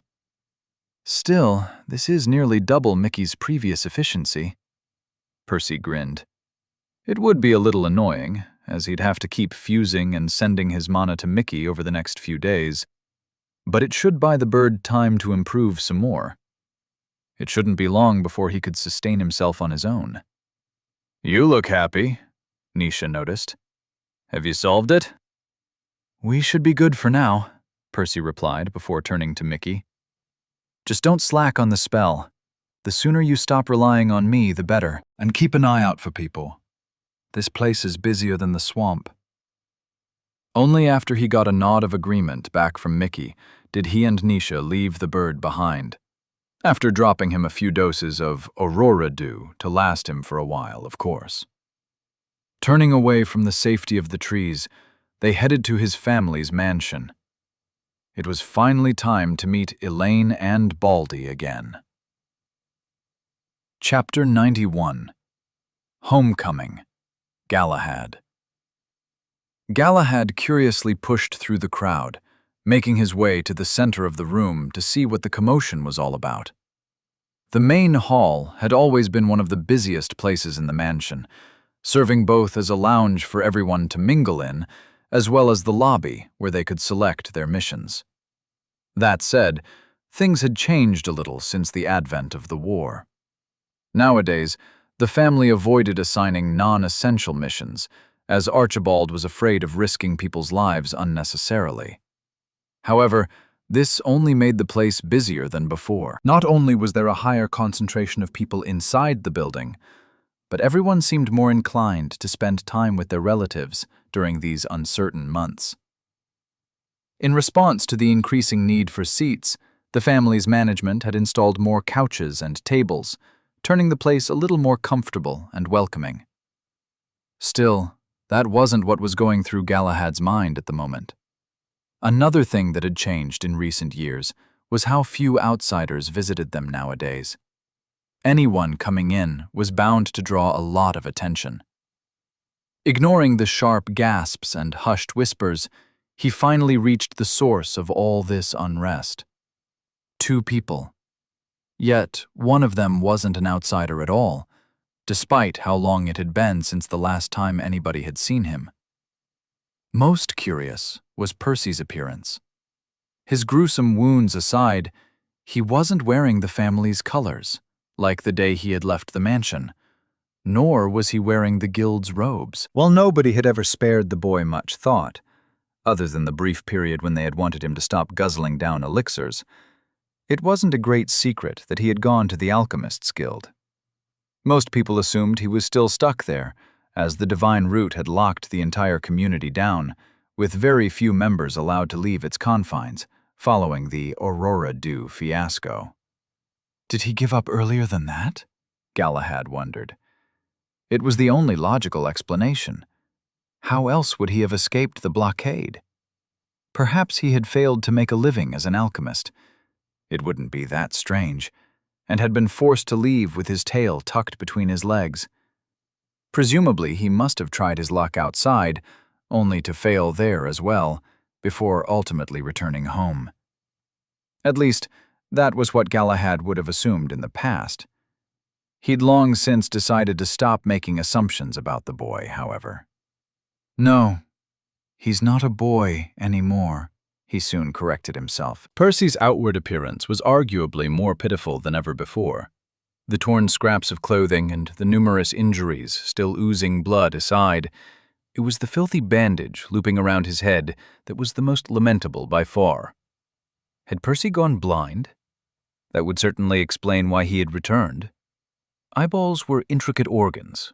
While they were relatively small, it would take a powerful and experienced healer like Archibald to repair them. But then, why is he smiling? Percy's expression wasn't that of a scared kid anymore, nor was it that of a defeated man.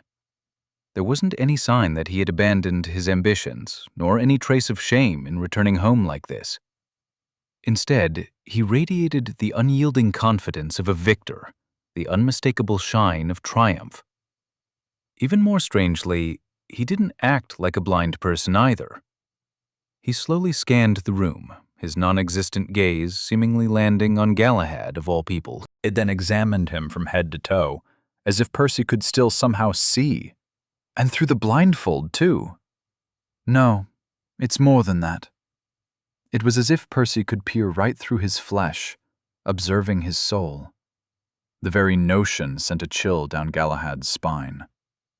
"Uncle, is Grandpa in his office?" Percy asked, his voice hoarse but oddly calm. "Come, I'll take you there," Galahad replied stiffly. Turning around, he headed towards Father's office with Percy and his girlfriend following behind him. Had this occurred years before, Galahad wouldn't have even spared his nephew a moment. He would have chastised him for ruining his opportunity and embarrassing their family in the guild. Then he would have admonished the boy for seeking to waste more of Archibald's time, but he no longer knew what to even think. At the very least, the boosting art Percy had contributed to the family was a treasure valuable enough to warrant the bare minimum of respect. What if Father's blatant favoritism towards him hadn't been an error in the old man's judgment? Was I wrong to treat him like that? That shouldn't be the case, right? At the end of the day, the most important thing was somebody's grade at birth. Even if a Redborn had a special or prodigious bloodline, they were better off just passing it along to the next generation rather than trying using it themselves. After all, there was a limit to how much they could accomplish with a weaker core and a shorter lifespan. There was no doubt that circulation was valuable, but Percy didn't need to be given expensive elixirs, did he? He had plenty of time to have many kids with his bloodline and to bring more interesting techniques to their family as he was, without robbing them of supporting a stronger fighter they could deploy on the front lines. Why waste resources on him just to bolster his pitiful personal strength? Baldy taught you circulation, didn't he? Percy suddenly asked, breaking him out of his thoughts. How can you tell? He asked, halting his steps. Other than your strange behavior, you mean? Percy chuckled. All the channels in your body are far more developed than the average person's. Questions clawed at Galahad's mind, but only one escaped his lips. Do you disapprove? Surely I'm the last person you'd want to have it, am I not? Surprisingly, Percy shook his head. I admit I've never liked you much. Frankly, I think you're an asshole, he said, completely uncaring about the difference in age, status, or power. But I understand why he did it. If the future leader of the family, and our second strongest mage, can't even be trusted with a secret, House Avalon is doomed. Hearing his nephew's response, Galahad resumed his walk down the corridor. Despite the questions, he couldn't stifle the derision that bled into his thoughts. And do you even care? You haven't been around in what, 7 years? About the family as a whole? Not that much. But there are people I care about here, and their survival might depend on you one day. Honestly, I was planning to tell Baldy to teach you the technique regardless. Galahad raised an eyebrow, though he didn't say anything else. Soon, the three reached their destination. Knocking on Father's door, he waited respectfully for a couple minutes to be allowed in. A strange concoction of surprise, joy, and concern painted the old man's face as Percy walked through the door. It was by far the most expressive Galahad had seen Father in months. As Archibald stood, an orange glint shifted on the patriarch's shaved head as it reflected the afternoon sunlight coming through the window. Some moisture even seemed to gather by the corner of his eyes, though it was gone as soon as he blinked. Stepping forth, he hugged the young man firmly, but also gently. At the same time, a powerful wave of life mana gushed out of his core, shrouding Percy from head to toe, the cuts and bruises along his body closing and fading within mere moments. Still, the old man seemed to be at a loss for words. Been a while, hasn't it? Percy was the first to speak, a grin plastered on his face by the time Father let go. Without waiting for a response, he pulled the girl forward, placing his arm around her back. I know there's a lot to catch up on, but first things first. This is my friend, Naisha of House Veritas. We've spent the last 3 years working, traveling, and living together. Grandpa, can you please heal her too? It's nice to meet you, Naisha. Archibald offered the girl his hand with a warm smile. Likewise, she replied, grabbing it gratefully, her shoulders relaxing for the first time since they had set foot inside the mansion's walls. Another burst of life mana bathed the office in a vibrant green color. The girl recovered even faster than Percy did, since her wounds weren't nearly as serious, nor as numerous as his. Archibald opened his mouth again, seemingly about to speak, yet he hesitated, exchanging a glance with Galahad, a silent question lingering between them. Percy chuckled, probably guessing what they were thinking. You don't have to worry about what you say in front of her. Honestly, she knows more about me than either of you at this point. Before the two even had a chance to respond, Percy pulled the bandage off his head, opening his eyes. It was only now that Galahad realized it wasn't an injury which Percy was trying to conceal from the rest of their family, but something else entirely. Galahad and Archibald found themselves speechless once more as they examined Percy's glowing teal eyes, his slit pupils staring at them ominously.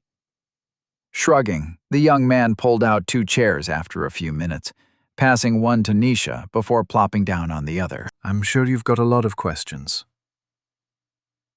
Chapter 92. Homecoming. Percy. Percy was about to start explaining everything to his uncle and grandpa when somebody else knocked on the door. and they did so rather eagerly, too. Grabbing his bandage again from Baldy's desk, he was about to put it back on, though he relaxed upon recognizing the person speaking. "Grandpa, is Percy here?" It was a chirpy female voice, though a little more mature than Percy remembered. Still, he would have recognized it anywhere, regardless of how long it had been. "Come in," Archibald said. Elaine didn't even waste a second, spilling into the office like a flood. Her gaze instantly landed on Percy, her eyebrows briefly shooting up as she noticed his mutation, but she didn't dwell much on it. "Seriously? You come home after being gone for 7 years and quiet for the last 2, and you don't even bother to look for me?" she asked, some bitterness seeping through. "You were going to be my next stop." Percy smiled wryly. Elaine opened her mouth, seemingly about to snap at him again, but she held herself back upon seeing the caked blood still dirtying his clothes. Her anger faded the very next instant as she rushed at him, hugging him tightly. Percy felt his bones creak. As always, his cousin wasn't the best at controlling her own strength.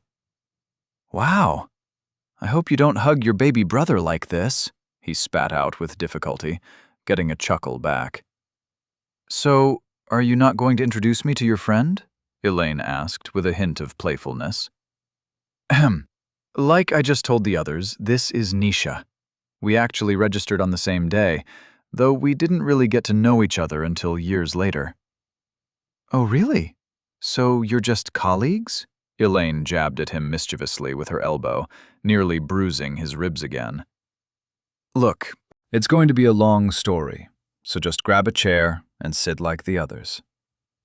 Percy rolled his eyes with amusement as he dodged the question, though he did catch a hint of red flushing on Misha's cheeks. Once everyone was seated, he looked at the others in the room, slightly surprised they hadn't interrupted his little reunion with Elaine. Not Baldy as much, but that prick Galahad was acting rather oddly today, probably thanks to circulation.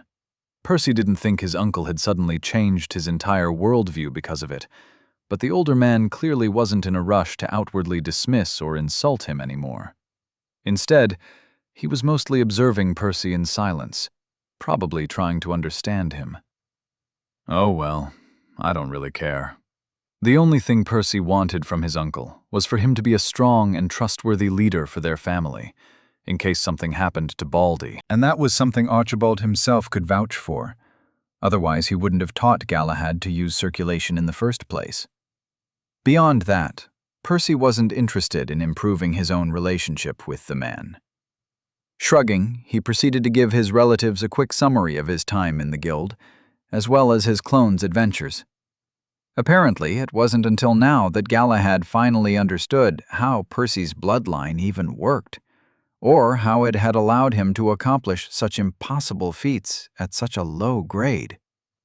Even Baldy and Elaine stared at him wide-eyed as he described the world of the floating cats, the demonic infestation in Takeo's world, the bizarre technology in the Vault of Magic, and the underwater world of Atlantis. This was the first time they were hearing that the status which everyone on Remior enjoyed actually came from a decree, the very qualification a god needed to call themselves a titan. Their jaws dropped upon learning that his new eyes were the result of a brand new decree, which was also an excellent opportunity for him to flex his second core to his uncle. Of course, he did water some specific elements down, not wanting to worry everyone. While he'd referenced the mysterious girl he had possessed and the spectral trait he had acquired as a result, he didn't go into detail about how that clone had died on the way back to Remior.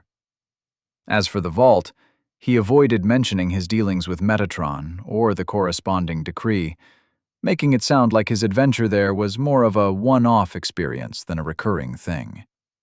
However, he didn't shy away from bringing up his and Nisha's connection to the Aurora Dew, as that was relevant to his family. "Have you lost your damn mind?"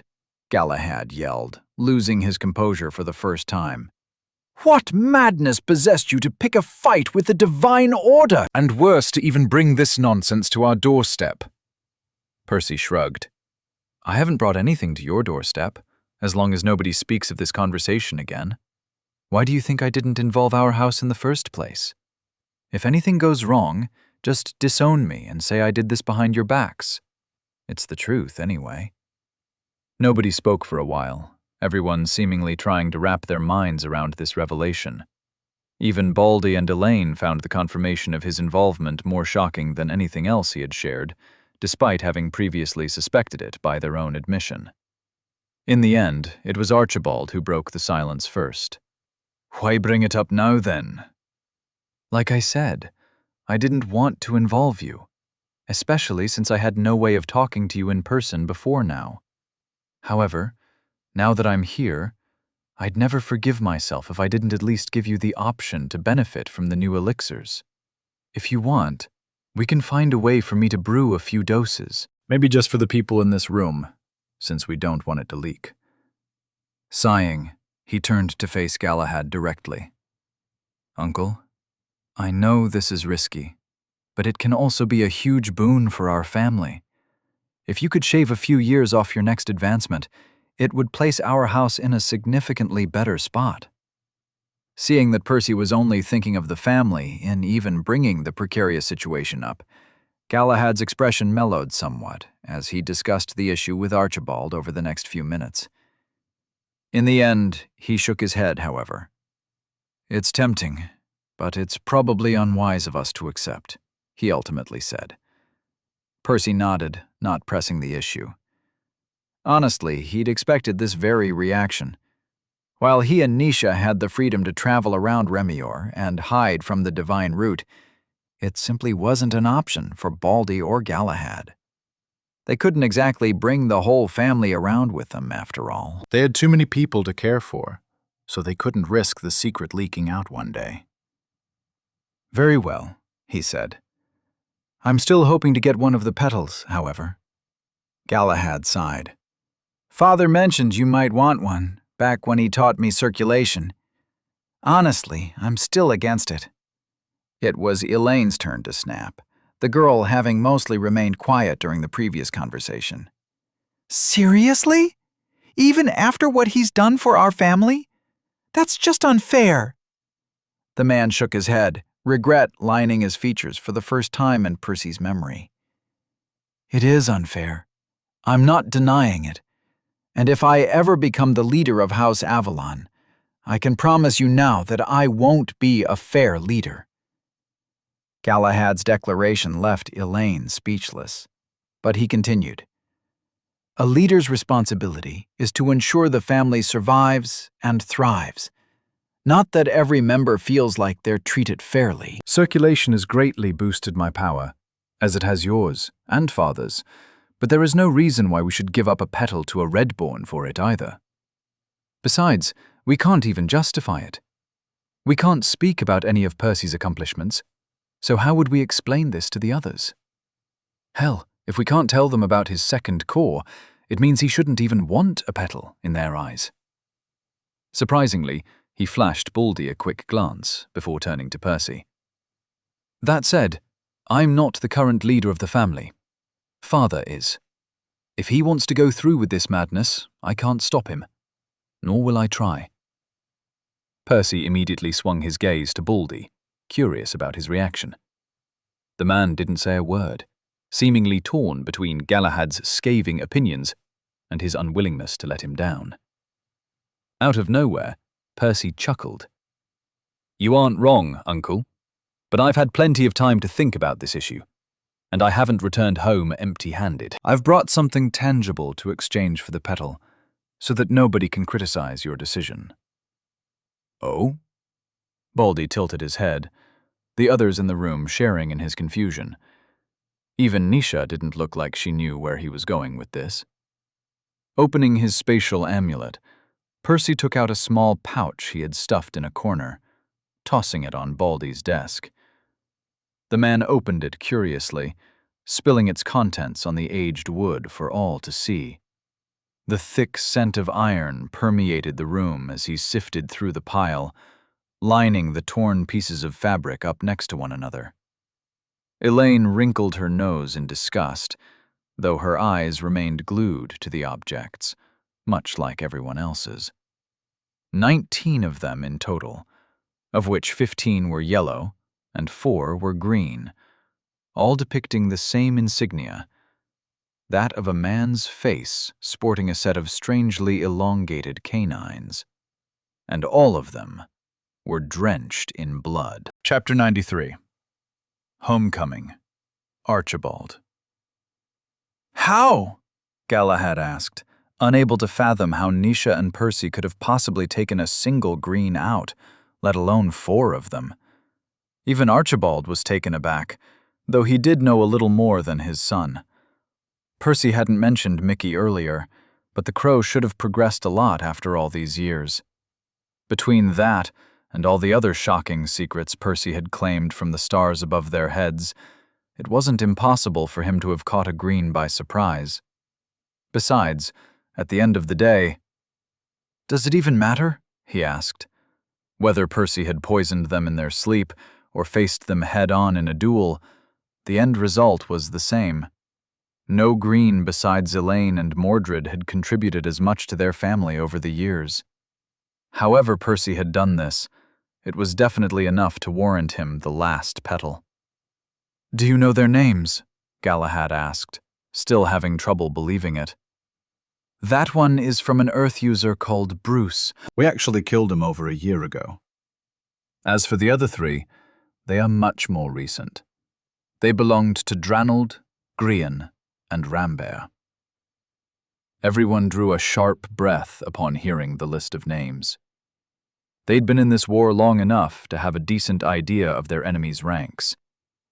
The difference between killing a random green and taking down Rambert, of all people, couldn't be overstated. That young man had single-handedly slain plenty of Avalon's own mages. "Are you certain?" Galahad pressed again. "Of course. Pale guy with red hair. Had the bloodline and a fire affinity. Fought by using lots of small explosions on his body to propel himself. I took him down personally." Now even Archibald was starting to get curious. While he'd definitely expected more from Percy than his son did, climbing to the level where he could take on a genius green in such a short span while remaining at orange was still unfathomable. "Anyway, is that enough to justify my petal?" Percy persisted, seemingly oblivious to their inner turmoil. "Honestly, Percy, I would have given you one regardless. While I respect Galahad's opinion, I don't share it. Giving us circulation is more than enough in my eyes. And now, I doubt anyone else will dare complain. Not after the news of your accomplishments spread," Archibald said. Percy nodded, exhaling in relief. At the realization of his grandson working so hard for this opportunity, Archibald felt his heart clench. "Anyway, how is the war going?" Percy asked, changing the topic. "We were pretty cut off from news over the past 2 years." The young man proceeded to detail his and Nisha's stay in Bogside Town, and how they had kept their heads low while staging one ambush after another in the dark depths of the nearby swamp. Of course, he glossed over many details, though he did share enough for everyone to understand the sheer magnitude of perpetual danger the 2 of them had faced. "The situation is a little calmer on our end, probably thanks in no small part to your contributions," Galahad explained. "Little by little, we have been gnawing away at their forces, eking out lots of small victories here and there. Overall, they have lost more people than we have, forcing them to fall behind the river. Nowadays, they've really slowed down their offensive, and they're probably worried we might start invading their own side of the province next." Percy spent a minute or 2 digesting the information before Archibald interjected. "So, what are your current plans?" he asked. "Are you only here for the Lotus?" "Wait, what?" Elaine exclaimed, clearly not having considered her cousin's plans. "You're going to leave again?" "Afraid so," Percy sighed. "Look, Elaine, one thing I've come to realize over the past few years, is that I like traveling and seeing new places, whether that's on Remior or elsewhere. Besides, I can't grow while holing up here, nor do I want to bring you any more trouble than I already have. But you just got here, she said, clearly not quite ready to see him leave. He shrugged. Hey, I'm not going right away. We'll be here for another month or so. It's plenty of time to catch up. Where are you heading next? Archibald cut back in, still curious about his grandson's plans. I originally wanted to snatch some elixirs from House Tantalus to restock our stash. I'm not sure if that will be possible, but I do know the next best place to obtain elixirs, Percy said, and it's also conveniently close to the best place to drink them. Galahad slammed his fist on the desk. Are you seriously going to keep pushing your luck like this? We are already wanted criminals, Percy shrugged. What's the harm in breaking another law or two?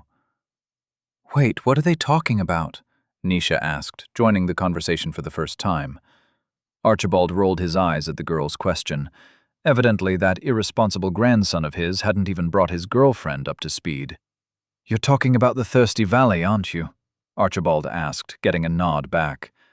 That's a bold move. Then again, you've never shied away from those, have you? Nisha drew a sharp breath upon hearing the name, putting two and two together, though Elaine still seemed confused. Grandpa, can you please explain what you're all talking about? She asked. He sighed. As you know, the fastest way to advance is using the elixirs, he said, Elaine bobbing her head in agreement. Strictly speaking, the same thing is true for the members of the Divine Order. However, they have a way to speed the process up even further.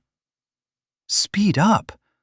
You mean they can cleanse their cores faster than everyone else? Yes and no, Archibald said, before elaborating. There is a special location on Remir where time passes many times faster than everywhere else. Unfortunately, this asset has a limited capacity, which is why it isn't publicly available. The Divine Order reserves this place for their own members, as well as the people of the Divine Root. Of course, it doesn't give them an advantage in terms of their lifespan.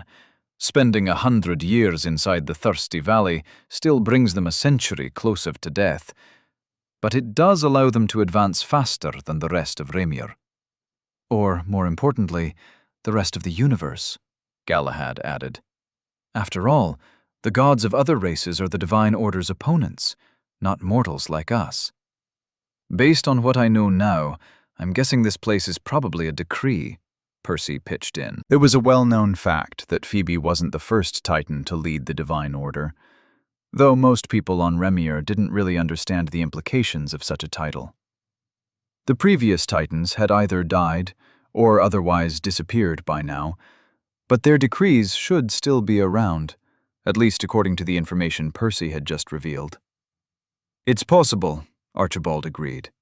Based on what Guinevere once told me, Remir has birthed 3 Titans in total. The first was Iapetus, the owner of a life affinity. I believe he is the reason why we have bloodlines. As for the second one, Phoebe's predecessor, he was Kronos, the owner of a time affinity. I don't like this, Percy, Elaine muttered, her voice shaky. It sounds like an unnecessary risk. Percy shook his head, offering his cousin an apologetic smile. It's a risk, but not an unnecessary one. The Divine Root is already looking for us, and they'll find us eventually. I can't afford to wait entire decades or centuries to advance.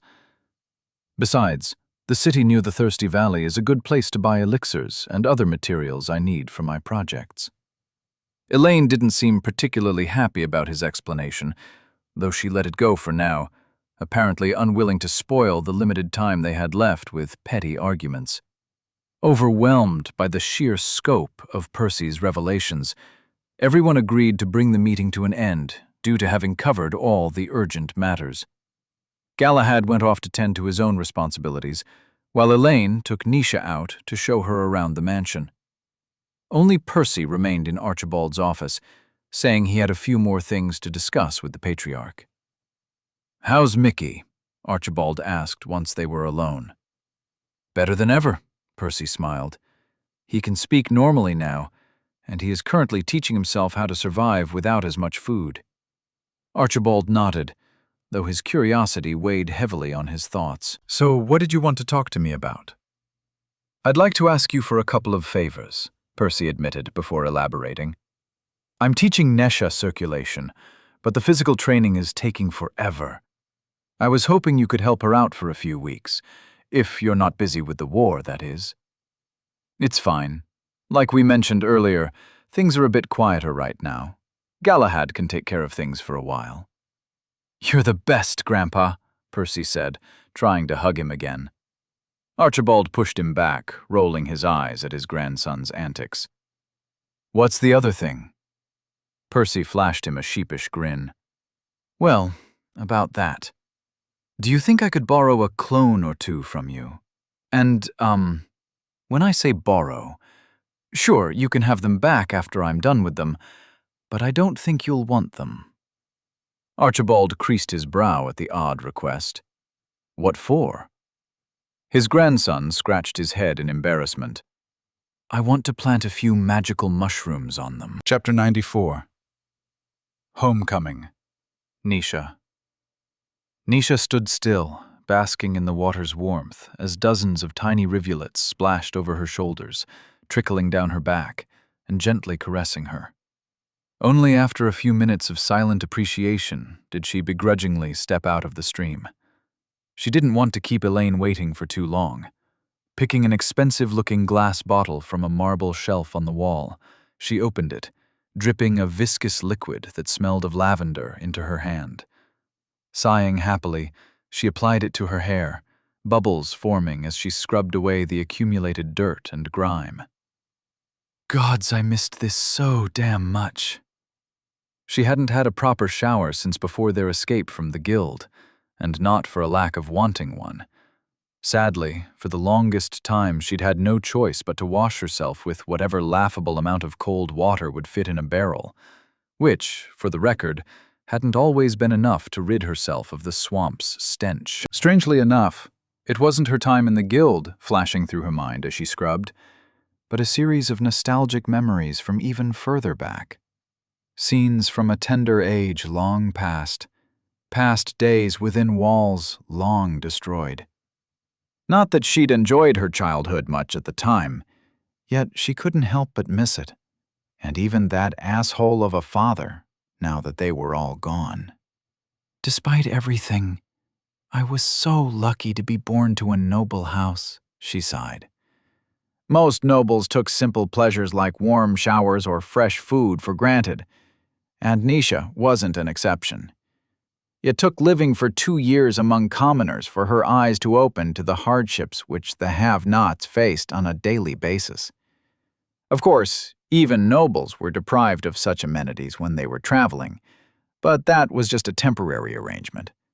Not having a proper house to return to was downright depressing.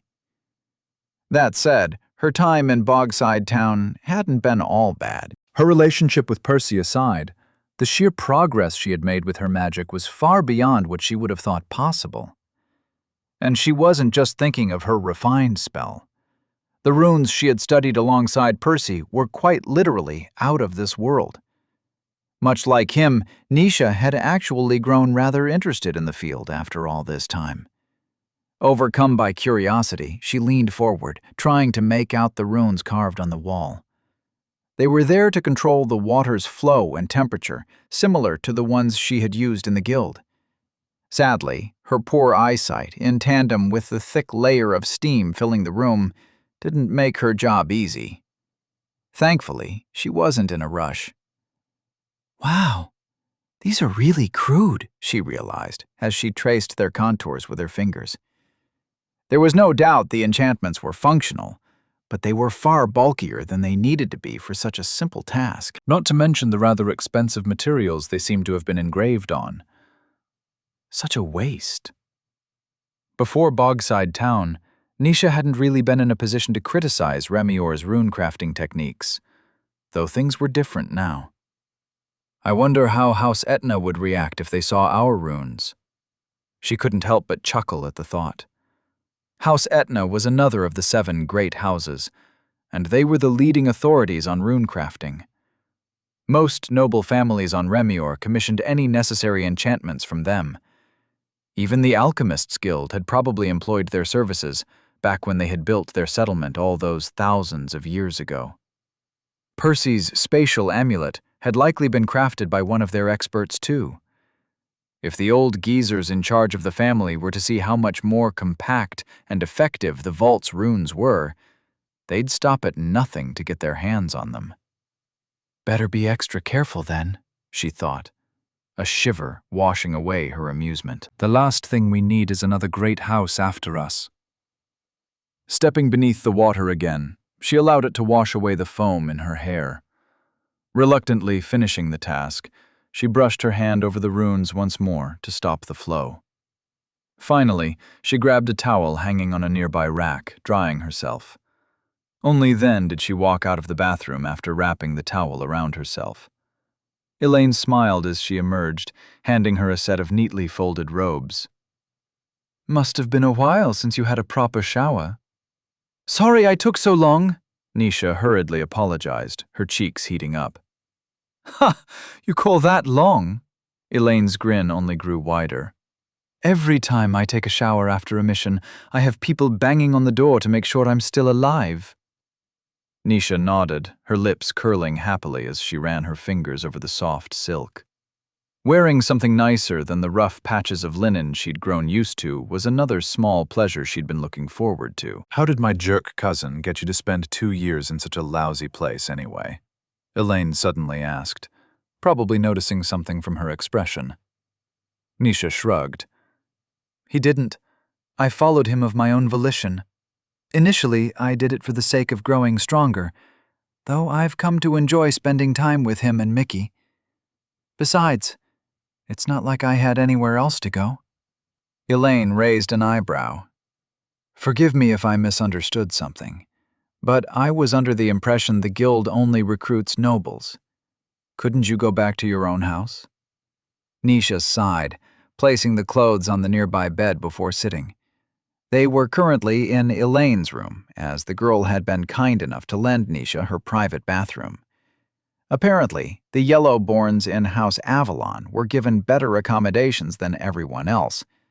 Not that different from House Veritas, actually. My house no longer exists.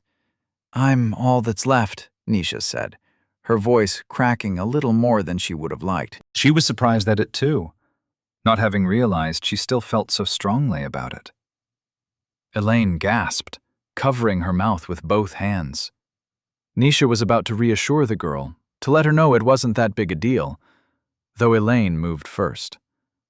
Sitting on the bed beside Nisha, she grabbed her new friend's hand.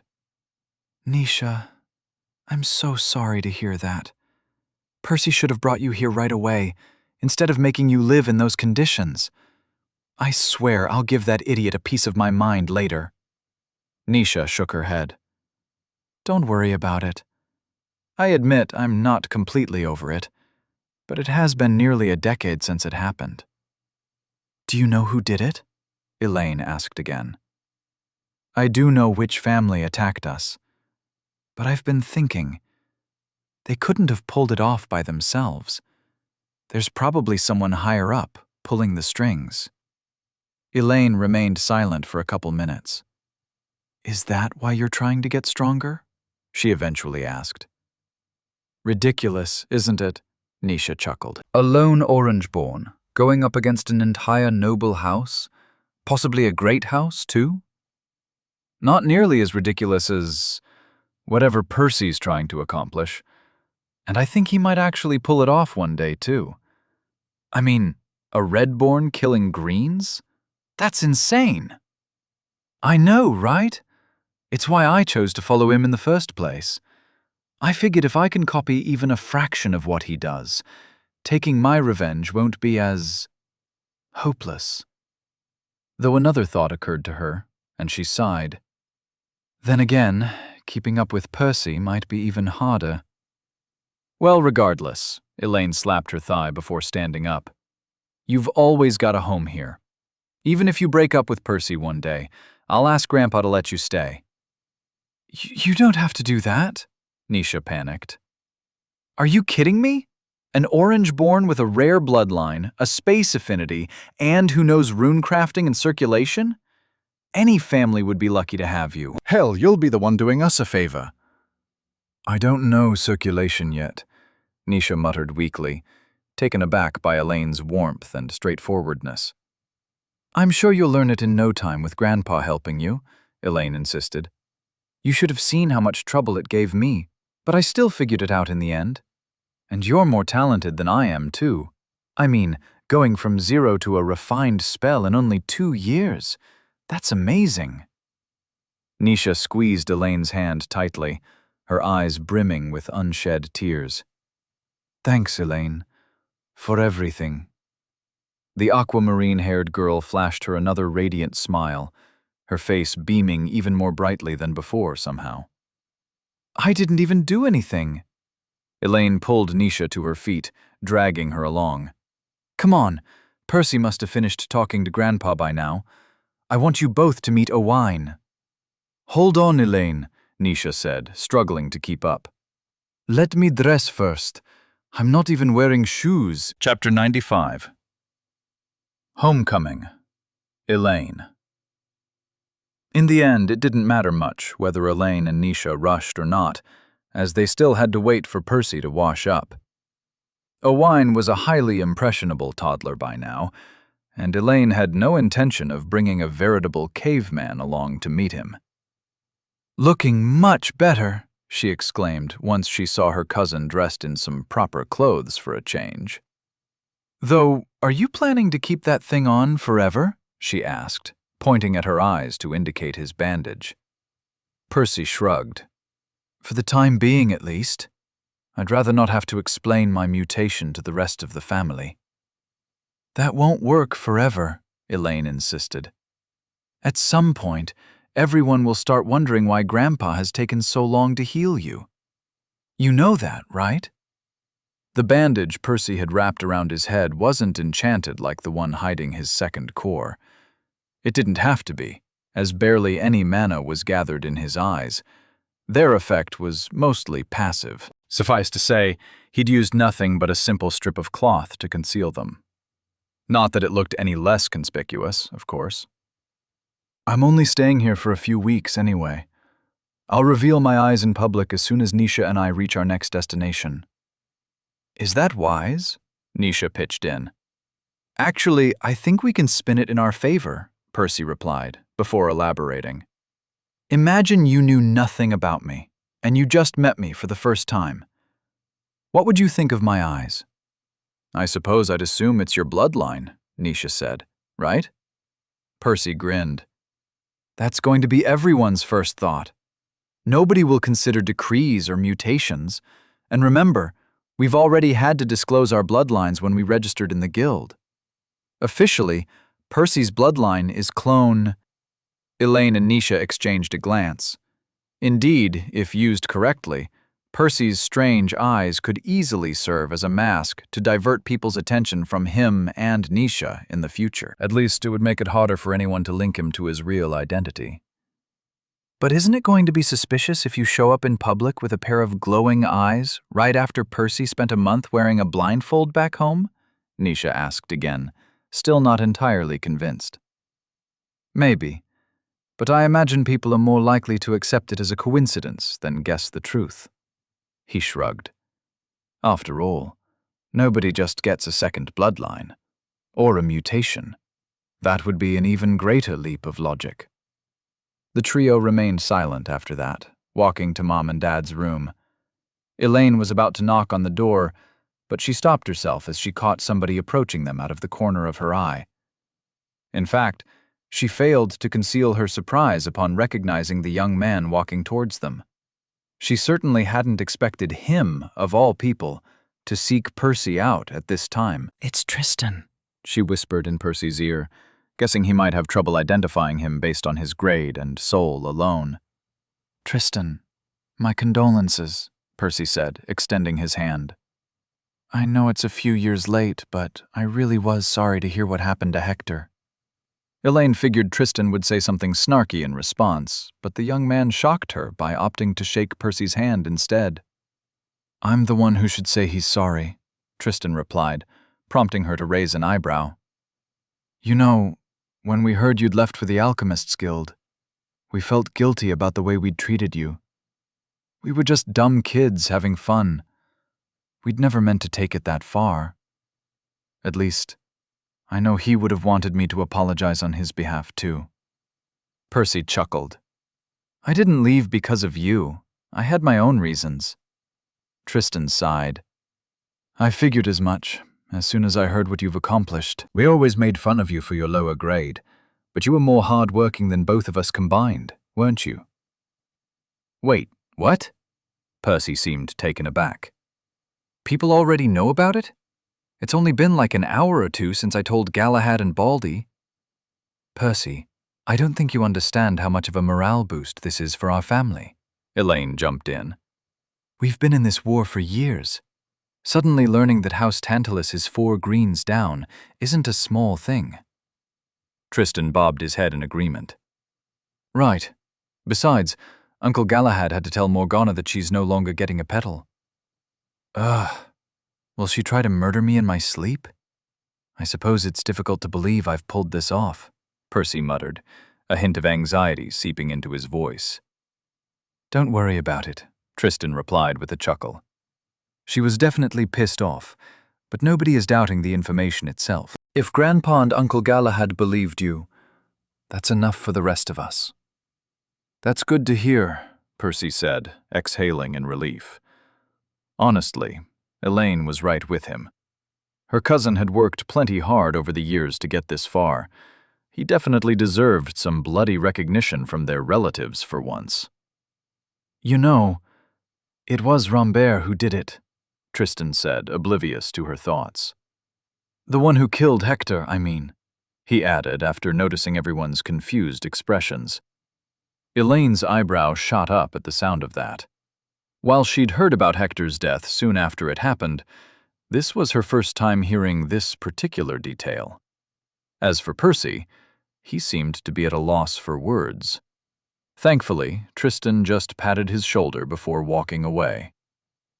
Well, that was weird, Percy said once they were alone. Not that weird, honestly, Elaine said. Tristan has matured a lot over the years, especially after his brother's death. In fact, everyone in the family has grown closer during the war, too. More kind towards one another. Huh. I wish I'd been around to see that, Percy replied with a bitter smile. Indeed. He'd really been unlucky in that regard. From what Elaine had heard, this wasn't the first time their family had changed in such a fashion. Things had been similar right after the massacre, some 20-odd years ago. Sadly, most relatives had gone back to being self-centered assholes by the time she and Percy were old enough to remember. The same would probably happen after this war ended. Shaking the pointless thoughts out of her head, she finally knocked on her parents' door and entered as soon as they greeted her. She felt some second-hand embarrassment rising as she remembered how messy the place was. Tiptoeing around the towering piles of clothes littering the floor was a genuine struggle, and it wasn't due to a lack of space either. Other than yellowborns, lowborn couples were also given larger rooms with ensuite bathrooms to make life easier for families. Still, Gawain and Ragnell had somehow managed to run out of space, despite their room being even larger than hers. To their credit, Percy and Nisha didn't comment on it. At least. Uncle Gawain! Congratulations on being a father again! Auntie, it's been a while! Percy greeted them happily. Percy, it's good to see you again, Dad said. What happened to your eyes? It's a long story, but don't worry about it. I'm doing fine. Percy waved the concern away. Wow, little Percy's all grown up, Mom exclaimed. Please excuse the mess. We don't get visitors too often. Mom, Dad, this is Nisha, Percy's girlfriend. Elaine jumped in to introduce her, after realizing her idiot cousin wasn't going to. "Nice to meet you, Nisha. Welcome to House Avalon." What her parents lacked in tidiness, they more than made up for with friendliness. Thanks for having me. Nisha blushed awkwardly. During the earlier meeting, everyone had agreed to keep Nisha's status as a noble a secret from the rest of the family in order to leave House Avalon some plausible deniability in case they got busted. "And who's this handsome young man?" Percy asked, turning to Owain, who was playing with his toys in a corner. Shy, as always, the kid got spooked by the attention. Elaine had to pick him up to bring him closer to Percy and Nisha, who both failed to hold back their gasps at the boy's cuteness. "Say hello to Percy. He's your cousin," she patiently explained. Sadly, Owain just sucked his thumb in typical Owain fashion, refusing to say a word. "He can speak," she chuckled. "He just takes a while to warm up to strangers." "Well, that's a pity," Percy sighed, rather theatrically. "And I was looking for somebody to give this amazing ocarina to," he added, showing the boy a somewhat crudely crafted musical instrument made of wood. Owain's eyes widened at the novel sight as he let go of all his previous misgivings. "Me? Can I have it, Uncle?" he said in his usual chirpy voice, making Elaine's heart melt. Still, she had to go ahead and correct him, like a good older sister. "Percy is your cousin, not your uncle." Owain bobbed his head absent-mindedly, his eyes still glued to the object. "Well, there you go then," Percy shrugged, handing the ocarina to the small boy with a smile. Elaine chuckled as she returned him to his corner, letting him fiddle with his new toy. "You know he's going to get drool all over it, right?" she asked Percy. "I'll just make myself a new one later," he said, prompting Nisha to jut him with her elbow. "Great!" Mom clapped her hands. "So, I guess the two of you will be staying over for dinner, right?" In the end, the whole family had pasta together as Percy and Nisha recounted their story to Mom and Dad. Or, well, a version of it that was safe to leak, at least. Owain played with the ocarina until over an hour past his usual bedtime. Eventually, he fell asleep while still holding it. Bidding the couple a quiet farewell, the trio tiptoed out of the room carefully to avoid waking him up. It wasn't until they were alone in the corridor that Elaine turned to Percy. "Say, did you get a chance to check Owain's core with your weird new eyes?" "I did," Percy said, causing her heart to skip a beat. "And?" He shook his head. "Nothing. I don't think I'll be able to tell his grade or his affinity before he awakens. I guess you'll have to be patient for a couple more years." "I see," she replied, struggling to contain her disappointment.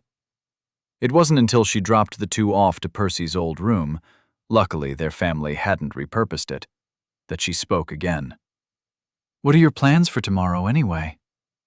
"Well, Grandpa has agreed to help Nisha train," Percy said, prompting her and Nisha to high-five one another. Percy rolled his eyes at them before continuing.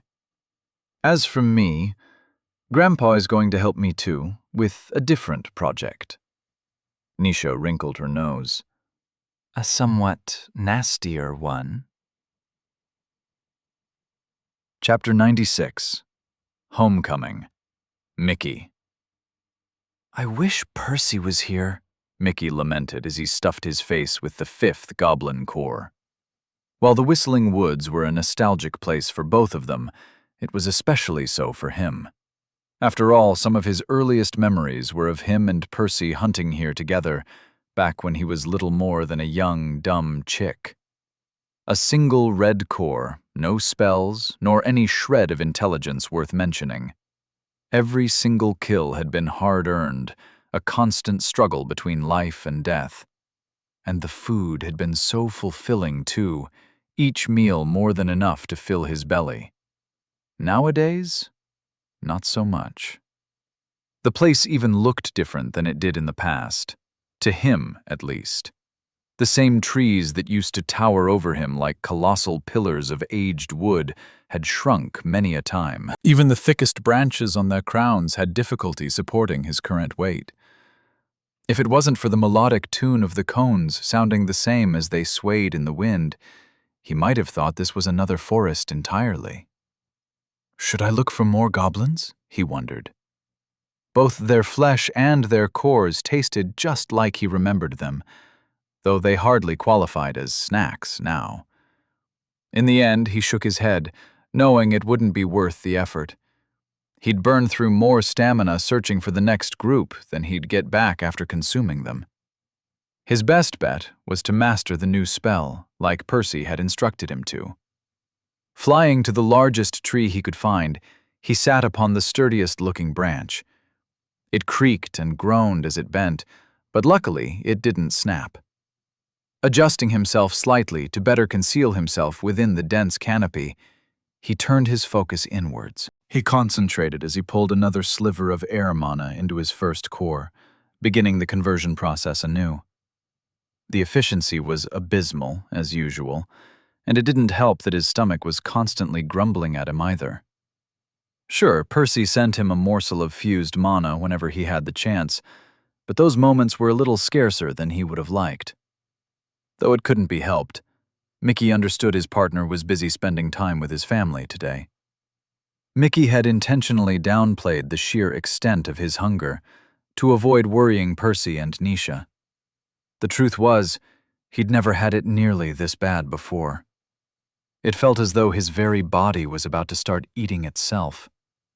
The beast mana violently thrashed against his blood vessels, gnawing at their walls and desperately trying to break his own flesh down to sustain him. It doesn't matter. I need to get through this on my own. I can't keep relying on him forever, he thought, his eyes glinting with determination. Back when Mickey was younger, he hadn't put much thought into his future. But he knew better now. Percy always based his decisions on what was best for Mickey. That had been the case when they traveled to the fungal spire, as well as the grizzly bog. Sure, Percy had had his own reasons for choosing those locations too, but a huge part had been about finding a good place for Mickey to live in, to hide in, to hunt in, to thrive in. Even going behind the Divine Order to sell the Aurora Dew had largely been to earn the money for Mickey's second core.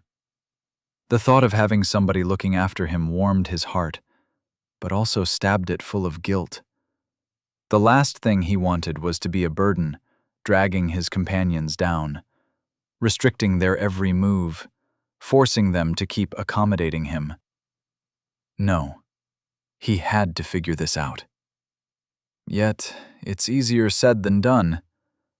He couldn't be certain, but he didn't think his efficiency had improved at all today. At this rate, it would be weeks until he managed to reach an acceptable level, assuming he didn't starve before then.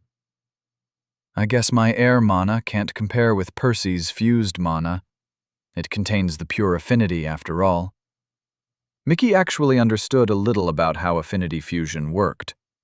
Percy had explained it to him in detail, back when the human was trying to help him fuse his own mana types. It wasn't until after he reached yellow that they understood it wouldn't work the same for him. Their current theory was that his mutations were his version of affinity fusion. The thought caused him to instinctively halt the conversion process, a new idea taking root in his tired mind. Tossing his plumage a glance, his gaze landed on the dark green feathers decorating it. Supposedly, those were the very spots where his two mana types met and combined. How does that even work?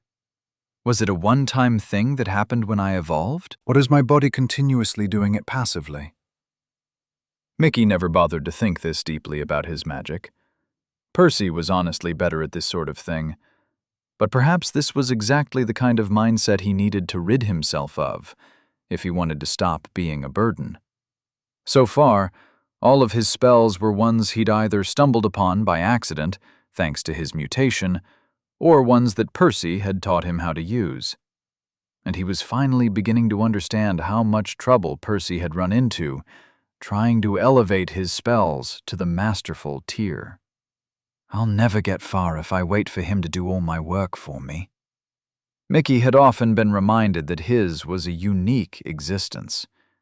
In all likelihood, there was nobody else in the universe with the same combination of affinities as his. It made him strong and unpredictable, sure, but it also meant he had to be more proactive if he was to ever tap into his potential.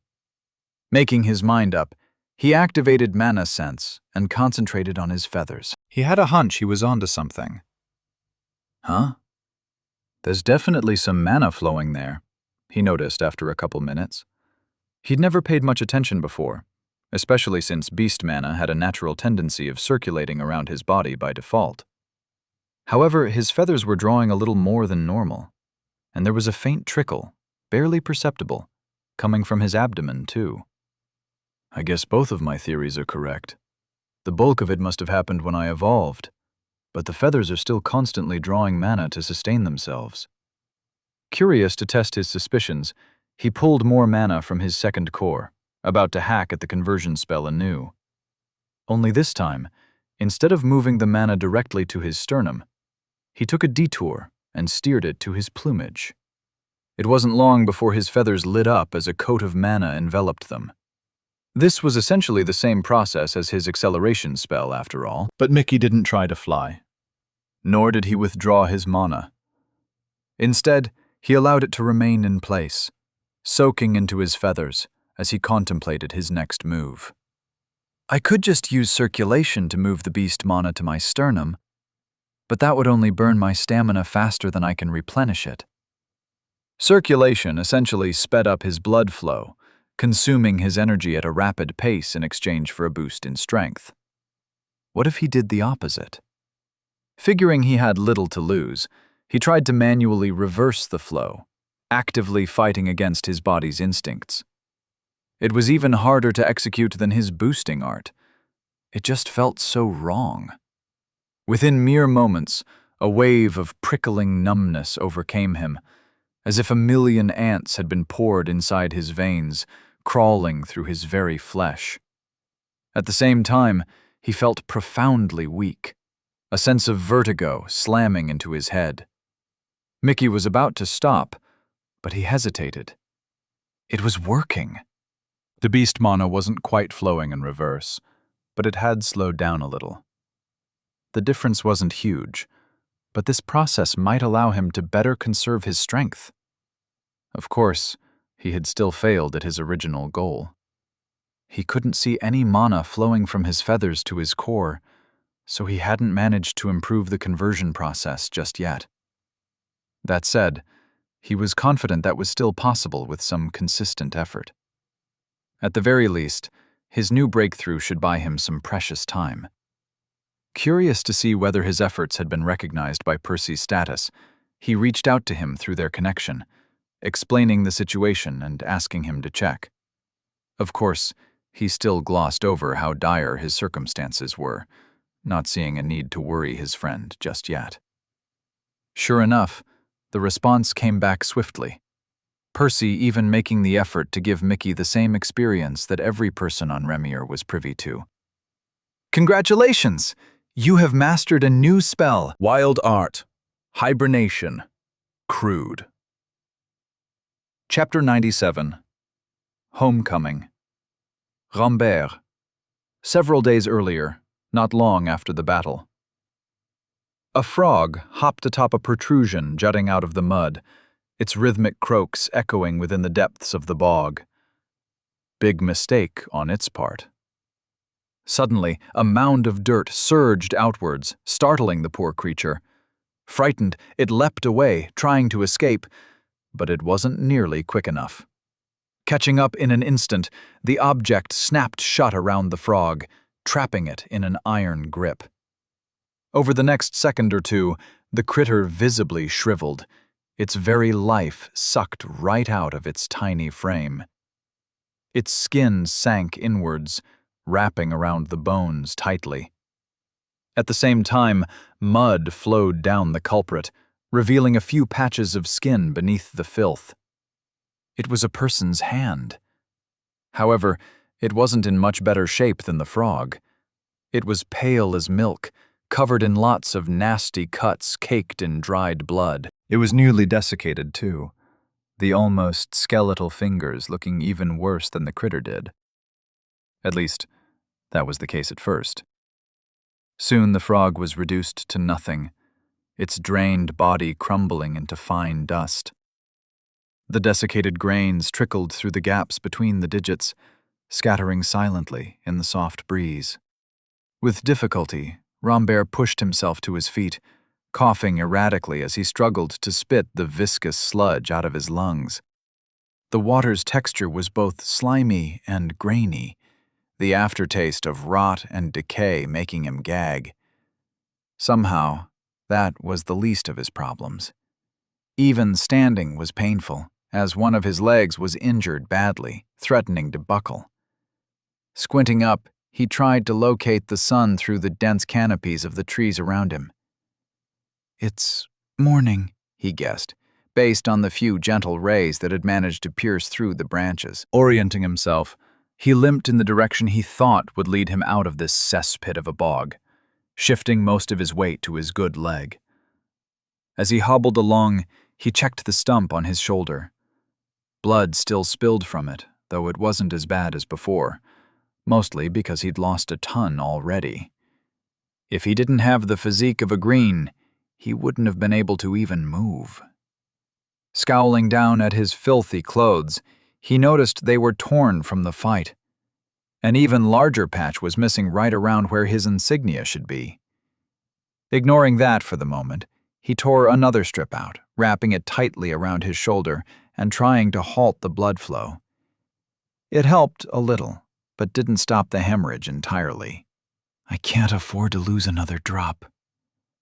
Taking a few deep breaths, he gathered a few traces of mana in his core. With a pained grunt, he ripped another patch of cloth from his garments, stuffing it in his mouth. Finally, he pulled the mana to his remaining hand, pressing it against the wound.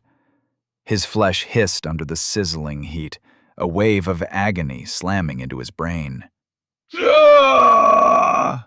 Rambert's teeth cut through the dirty silk and ground against one another, cracking sounds reverberating through his skull. That hurt like a bitch, too, though not nearly as much as his shoulder. But he didn't pause. He had to cauterize the wound. It wasn't until a minute or two later that he finally stopped. He breathed heavily, trying to regain his bearings as he scanned his injury. It still oozed blood, though it was much better than before. "It's the best I can do right now," he sighed. Taking off, he allowed his mana sense to spread through his surroundings, keeping an eye out for more critters.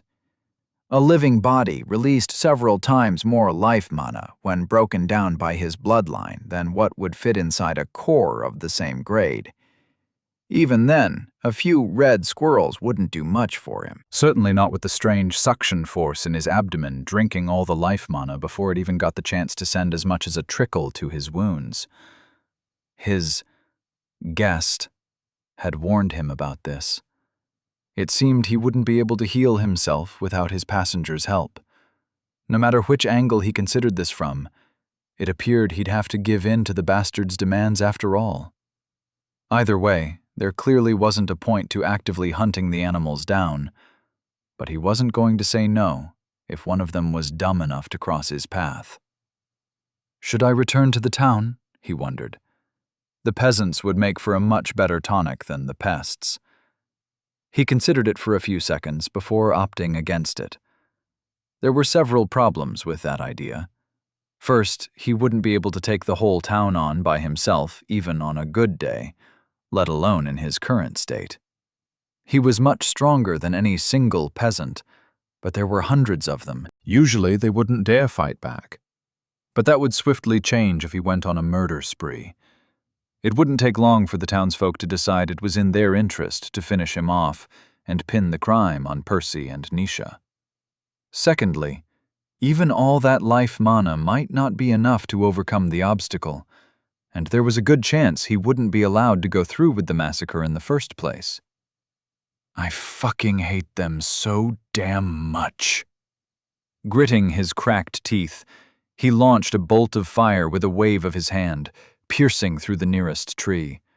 Its trunk exploded into splinters as the acrid scent of burnt charcoal assaulted his nose once again. The act did very little to vent his frustration, however. His physical pain aside, the sheer humiliation of getting his ass handed to him by a Redborn was a stain he'd never wash away in this life. Luckily, he did find a couple more animals on the way, but he ultimately chose to keep their carcasses intact to munch on during the journey. As things stood, they were more useful to him as food. Returning to his family took longer than he'd have liked. Normally, it was a 2-day trip, shorter if he rushed. Not like this, though. It wasn't until half a week later that he finally made it to the mansion. At least the long and painful journey had served as an opportunity to calm himself down and to evaluate his situation carefully. His current priority was to survive, with everything that entailed. Entering the building, he made his way towards Father's office, ignoring the startled gasps and long stares he got from his relatives. Most of them took a few seconds to recognize him, but nobody tried to stop him. Despite his state, his core still blazed in its usual green color, the tattered remains of his clothes sporting the unmistakable colors of House Tantalus. Or maybe they were just too scared to approach. I do probably look like a reanimated corpse, he thought, smiling bitterly. He paused once he found himself outside the door, hesitating. Returning home after a failure was a novel experience for Rambert. Normally, he was the one delivering the good news to Broteus. Reporting how everything had gone to shit was typically a shame reserved for the others. I hope this doesn't change things between us. Steeling his resolve, he was about to knock when he heard shouts coming through the door. Lord Broteus, I still think it was a mistake to attack House Avalon in the first place. Elder Knock, the oldest Blue in the family, yelled. Look at what has happened since then. We've lost more people than them. Not this nonsense again, Father shouted back. As always, you can't look beyond what's right in front of your nose, Knock. You think I had an option? What do you think will happen once Galahad gets a petal? Uncle, we've already tried to assassinate that bastard, but we all know how that ended.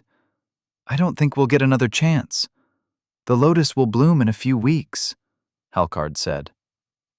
Halcard was also a Blue. On paper, he was Rambert's cousin, but he was a few centuries older. You think I don't know that? I still can't, for the life of me, understand how you and Lendin managed to lose to him together. The meeting went on for another 20 minutes or so. Rambert waited patiently by the entrance, not daring to interrupt.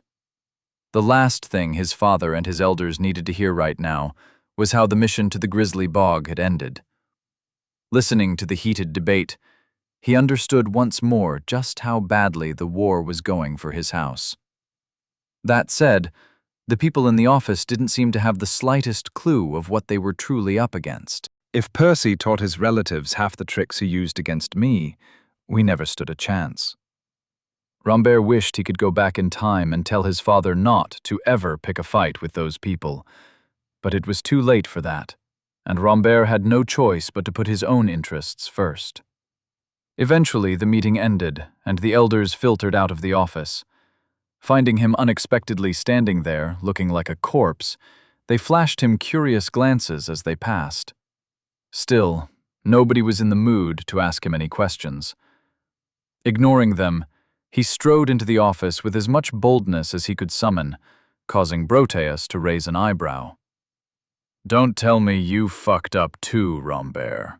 Father spoke somberly, his barely concealed rage boiling beneath the veneer of calm. They had 4 greens stationed in the bog. Rambert lied through his teeth, too embarrassed to look Broteus in the eye. I didn't even get to see their faces properly. Broteus sighed.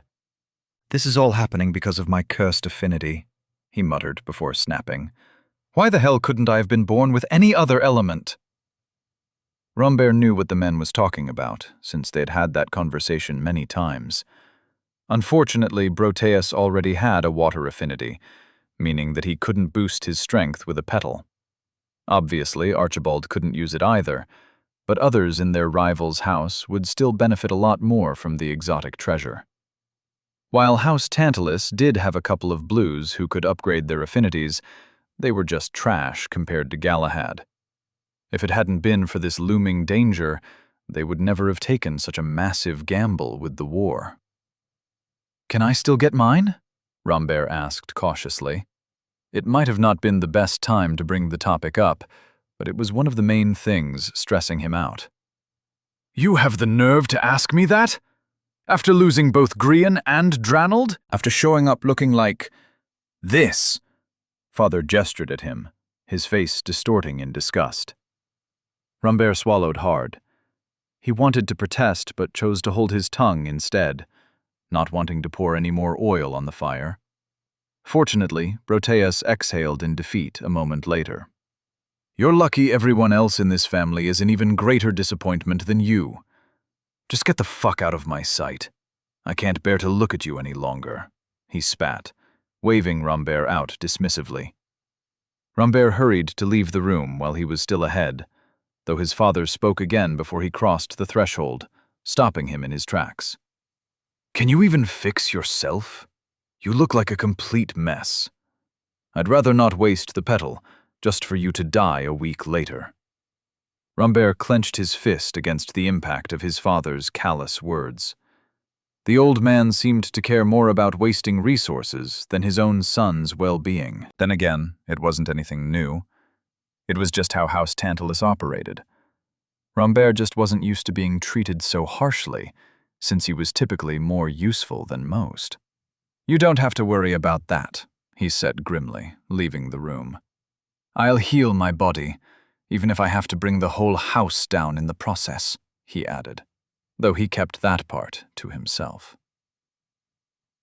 Chapter 98. Growing Mushrooms. Finally, I can get started on this, Percy rubbed his hands in anticipation. Perhaps he was a little too excited to be working on his somewhat disturbing project, but who could blame him? He genuinely enjoyed alchemy, and he'd been looking forward to brewing potions for a while now. Storing the fresh batch of Aurora Dew away, he stood up from his desk and walked to the center of the room. His gaze landed on the two bodies lying face up on the floor atop a large, white sheet. They weren't corpses, evident by their open eyelids and their soft, rhythmic breaths, though they couldn't be considered alive either. Not a hint of emotion was present in their vacant expressions. These were the clones he had borrowed from his grandpa. Amazingly, this wasn't the only thing Baldy had given him. Percy was currently using a previously unoccupied room, which he had repurposed into a temporary lab with Archibald's permission. After all, his old bedroom was already a little cramped with two people living there. Plus, he didn't want to be running this sort of test anywhere close to his belongings. Sorry in advance, fake grandpa, Percy said, flipping the first body around. Grinning with excitement, he manifested a short cyan dagger and thrust it into the clone's back.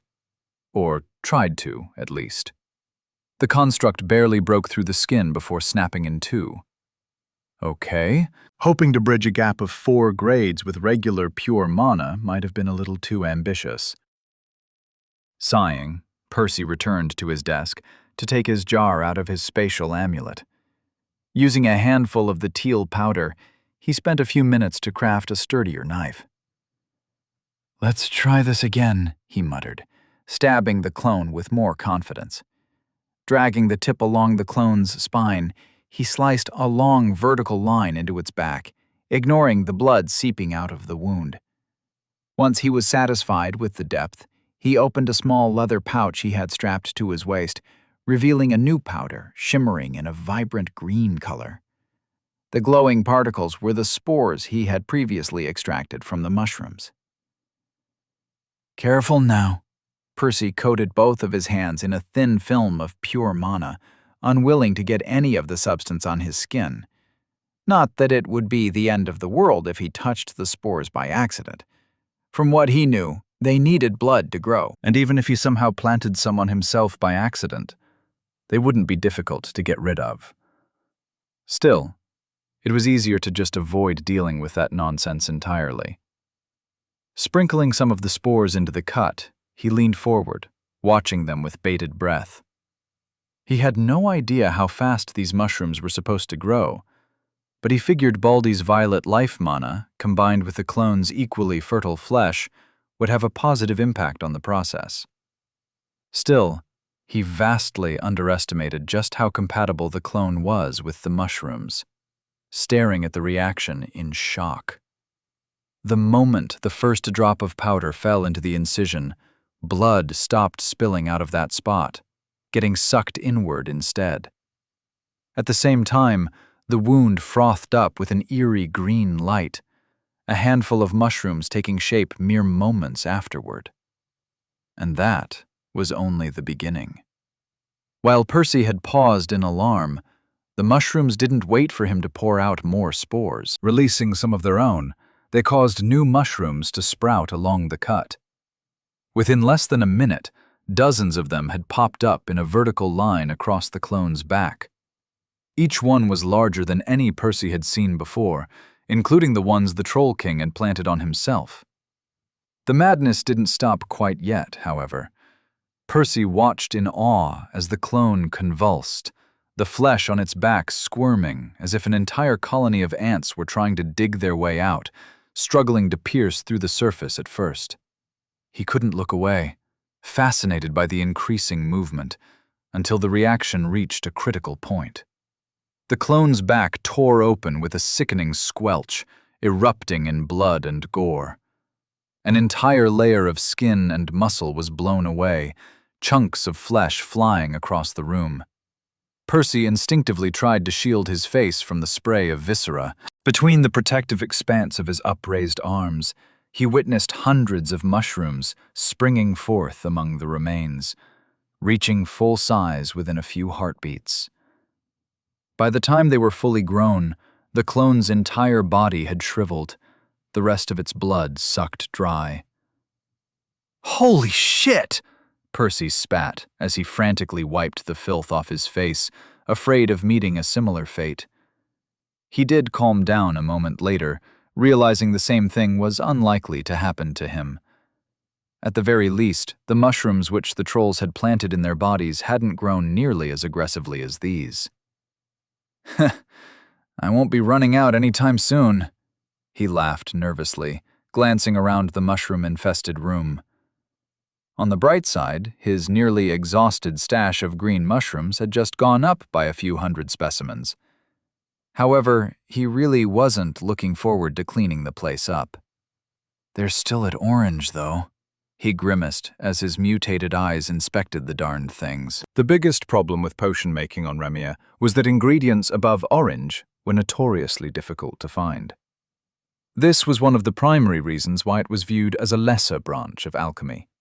After all, potions weren't particularly effective for the people who actually mattered. Not that it was impossible to drink a potion of a lower grade, but the body's natural resistance made them too inefficient to be worth the time. On paper, a hypothetical yellow potion would contain as much mana as 3 orange potions.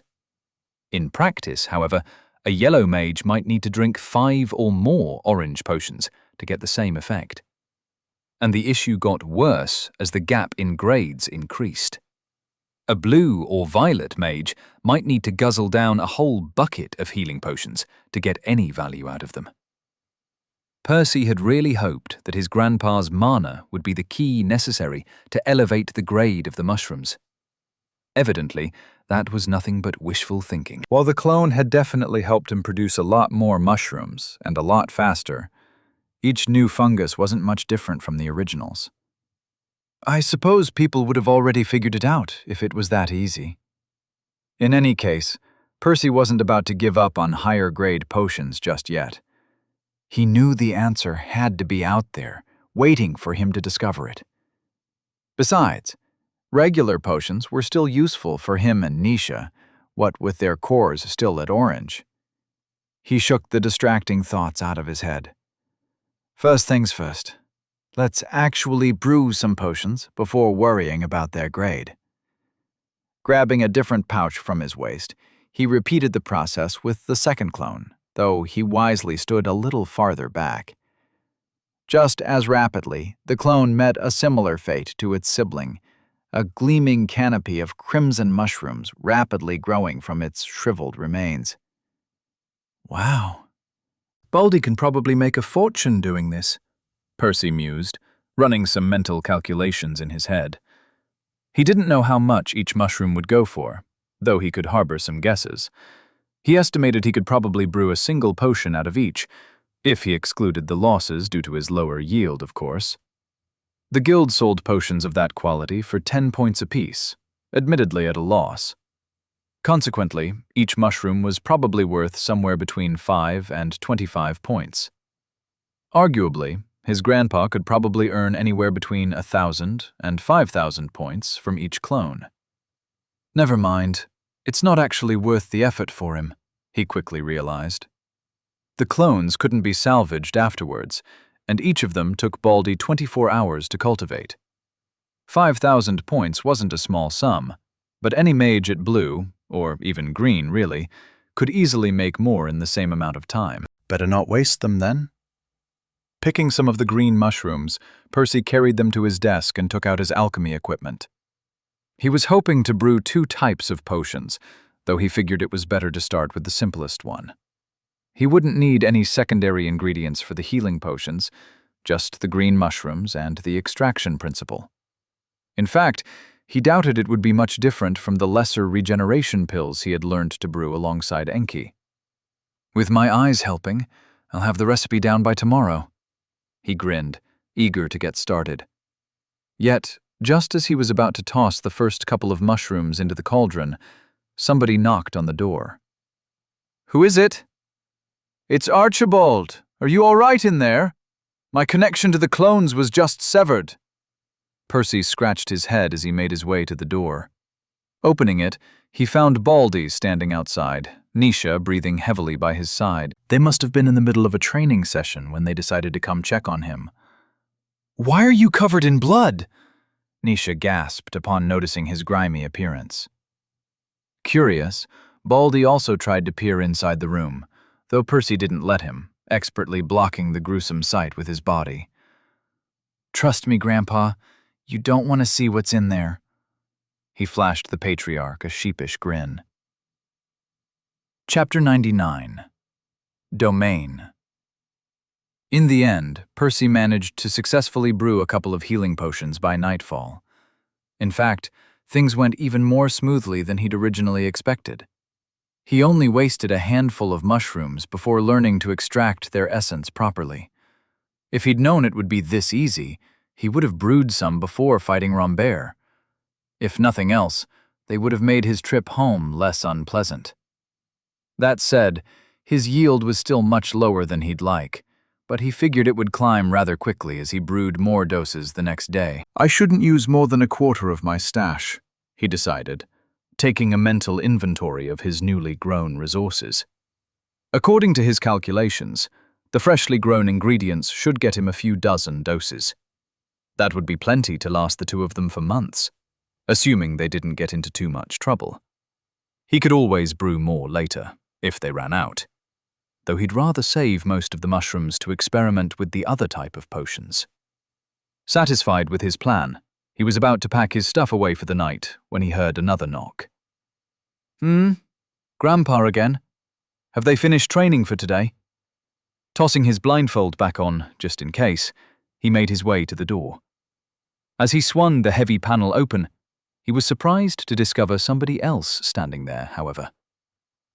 "Uncle Galahad, what brings you here?"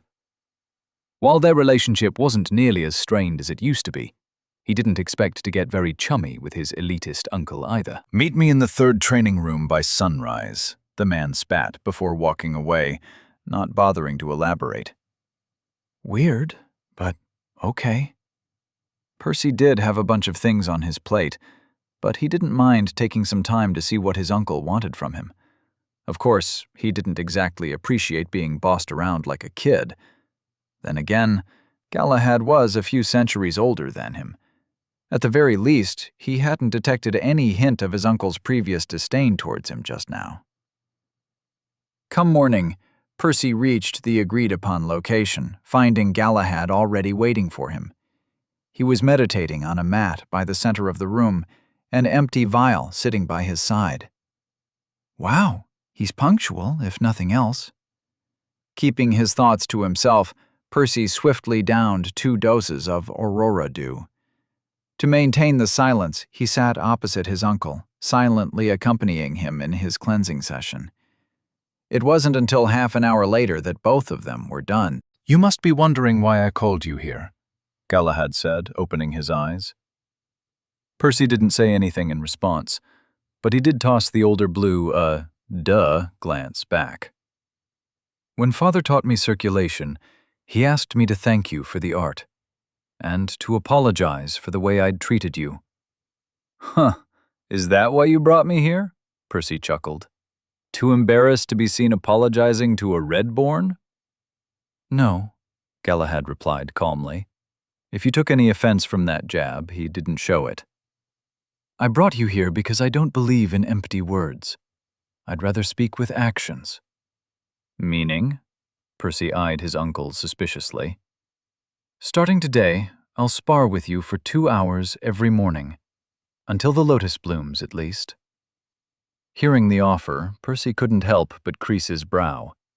He didn't doubt the experienced Blue had a lot to teach him, but he struggled to imagine himself lasting a second against his uncle. Even the weakest Blue on Remir was currently an insurmountable obstacle for him, let alone somebody at the top of the grade. I know what you're thinking, but these won't be regular spars. I have a very specific objective in mind, Galahad explained.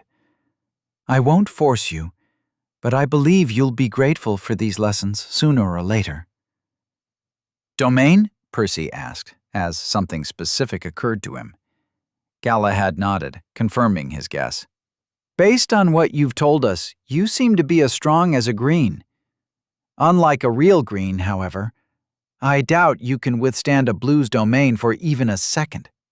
Domains were the special ability that all mages unlocked as soon as they reached Blue. Its greatest advantage was that it didn't require a shred of mana. Fueled entirely by its owner's willpower, it was best known as an efficient and powerful tool for subjugating those significantly weaker. Of course, domains were much more than glorified fly swatters. If one was sufficiently skilled with theirs, they could potentially incorporate it within their magic, allowing them to employ their domain against equal or stronger opponents. If used correctly, it offered the possibility to tilt the scales of a difficult battle in one's favor. You want to prepare me to fight against Blues? He asked. Not exactly. If you end up being targeted by a Blue, you and your girlfriend will die, regardless of what I teach you. Simple as that. Then what's the point? Percy asked, not disagreeing with Galahad's assessment in the slightest. He wasn't under the delusion that he would be able to hold his own against a Blue anytime soon. Even if he ignored the existence of domains entirely, the colossal gap between greens and Blues wasn't something even he could bridge in the foreseeable future. Well, to start with, I want to drill into your head how important it is to avoid provoking a Blue in the first place. If you keep going down this reckless path, you're going to get yourself in serious trouble. Beyond that, maybe this training will bear fruit a few years down the line. Percy nodded. He'd do everything in his power to avoid being targeted by a Blue, but it wouldn't hurt to be able to at least move inside a domain. Either way, getting trained by the most talented Blue in the province was definitely a unique opportunity. So, how are we going to do it? It's simple, really. I'll unleash my domain on you, and you'll do everything you can to not suffocate. Bonus points if you can stay on your feet. Percy was about to ask more questions, but his uncle never gave him the chance. The very next moment, a powerful pressure descended upon him, squeezing the air out of his lungs. Landing on his knees with a muted thud, Percy struggled to even lift his eyes enough to look at his uncle. He knew that there was nothing happening to his body physically. The effect was all in his head, but it didn't make the experience any less real. How come he's such a prick even when he's trying to be nice? Percy smiled wryly. Or tried to, at least. Even twitching his lips was a slog, given the circumstances. Of course, this wasn't his first time experiencing a domain. He was quite certain that the Starry Queen had employed one against him, back during his escape from the fungal spire. In theory, his uncle's domain shouldn't even qualify as a breeze compared to a violet's. Then again, he'd never felt the Queen's domain directly, just whatever cheap knockoff she could manifest while controlling the Starry Knight's body from afar. Better focus on this, or he's going to laugh at me. Gritting his teeth, he dragged the tip of his thumb across his palm, a millimeter at a time, and pulled the faintest sliver of soul mana from his core. Repeating the exact set of actions that had allowed him to break free of the Queen's domain the previous time, he stabbed himself with the hastily crafted construct, using the pain to clear his mind. Standing up was still too difficult, but the jolt of agony did allow him to take a breath at least. Greedily inhaling one mouthful of air after another, he slowly pushed more and more mana into his channels, activating his boosting art. It took him 3 times as long as it usually did, but synchronization eventually took effect. A wave of power washed over him as his body transformed in its usual manner. Percy lifted his eyes just in time to catch a hint of surprise in his uncle's expression. With another heave of effort, he managed to climb back to his feet, failing to suppress a smug grin. "Interesting," Galahad muttered. Percy could have sworn he saw the faintest shadow of a smile tugging at his uncle's lips for a moment there, but it was gone the very next instant. "I guess I don't have to hold back. Not as much, at least," Galahad added a second later. Before the words even left his mouth, a renewed wave of pressure slammed onto Percy. It took him by surprise, too, sending him face first into the floor even more forcefully. At the same time, his uncle's domain felt entirely different from before. It was several times stronger, of course, but that was merely the beginning. Beyond the sharp increase in the sheer quantity of the pressure, its quality seemed to have taken a drastic shift too. Percy's muscles grew numb as a jolt of electricity ran up and down his skin, prickling his flesh. All the hair on his body stood on end, and he could even smell a blend of ozone and charred wood mixing in the air, wisps of smoke rising out of the floor. Percy was about to call his uncle out for cheating. He wasn't supposed to add mana to his domain. But he held himself back upon failing to spot a single mote leaving Galahad's core. "Seriously? Is this still just his domain?" Unlike before, the pressure had evolved into something tangible, directly affecting the environment. Percy had some difficulty believing that one could accomplish this solely with their presence. Still, there was no denying the facts. What you experienced earlier was nothing more than the most basic domain. All blues obtain that benefit immediately after advancing. A veteran can take it much further, however. We can infuse our very understanding of magic into our domain, giving it new features. What you're feeling is my lightning affinity giving a different flavor to the domain, stunning and burning your body. A splitting headache thrummed within Percy's skull as he struggled to register his uncle's words. Just like that, the domain had grown over 5 times as troublesome, to the point that his previous tricks weren't enough to snap him out of it any longer. Of course, Percy had heard about domains before, but it wasn't until now that he truly understood how terrifying they could be. He chastised himself, as Galahad's demonstration had made one thing abundantly clear. Ugh, it's going to be one hell of a month, isn't it? Chapter 100. Crimson Mushrooms. Percy's training session only lasted a couple of hours, though to him, they felt closer to years. And that was despite Galahad cutting him some slack every few minutes or so, just to keep him from passing out. By the time they were done, Percy wasn't even sure he had improved in the slightest. If this training was useful, it wouldn't show for a while.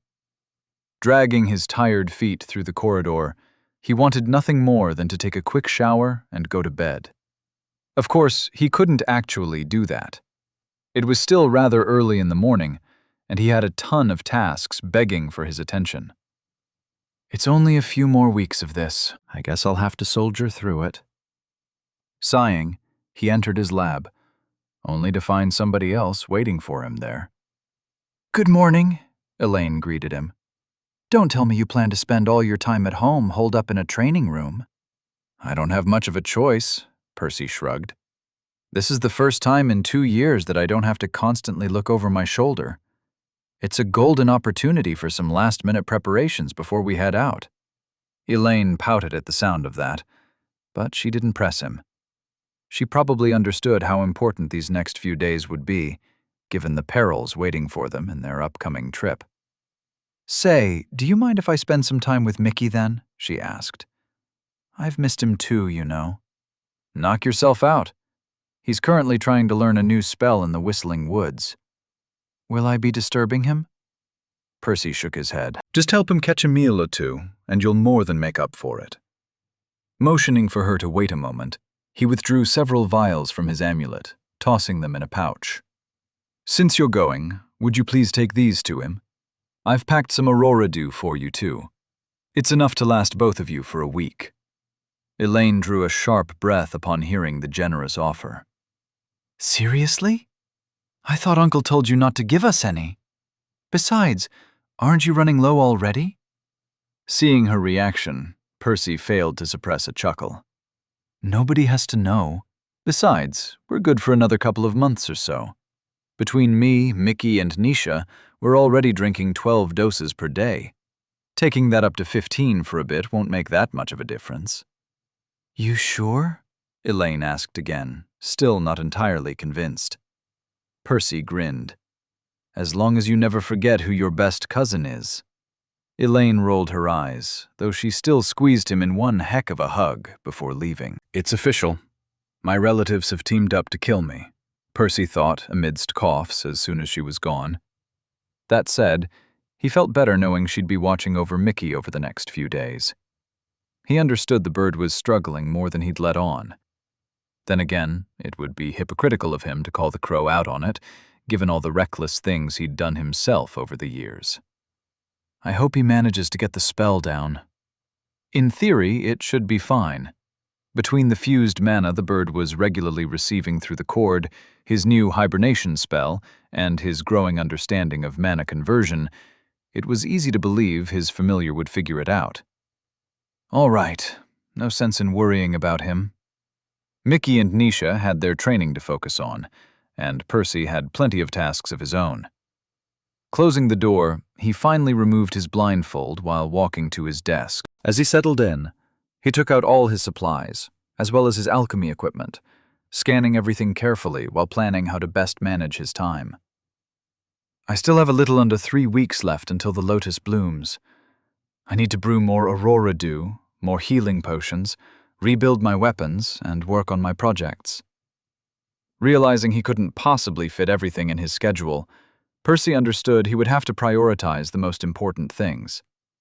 Sadly, that meant shelving his phantom scale raiment, for a while at least.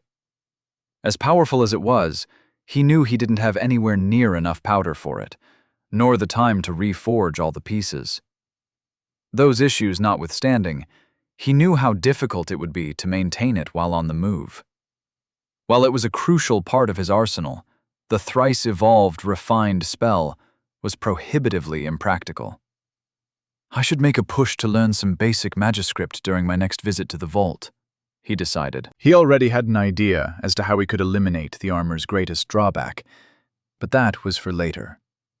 Right now, he could only afford to spend the dust and time on a couple of his weapons, as they were far simpler to craft and replace. That said, he couldn't exactly make too many of those either. 2 scythes. It's not ideal, but it's probably the most efficient use of my current supplies. Estimating how much powder that would leave him with, he nodded in satisfaction upon realizing it would be just enough to convert the last few doses of elixirs into aurora dew without having to condense more crystals. That settled, his eyes fell on the mushrooms again as he re-evaluated his decision not to use too many up. The healing potions were laughably easy to brew, and they were far more compact to store than an equivalent quantity of mushrooms. Perhaps he was better off brewing more of them, now that his amulet had some additional space, as it wouldn't be as easy in the future. After all, the greatest challenge was growing the mushrooms themselves.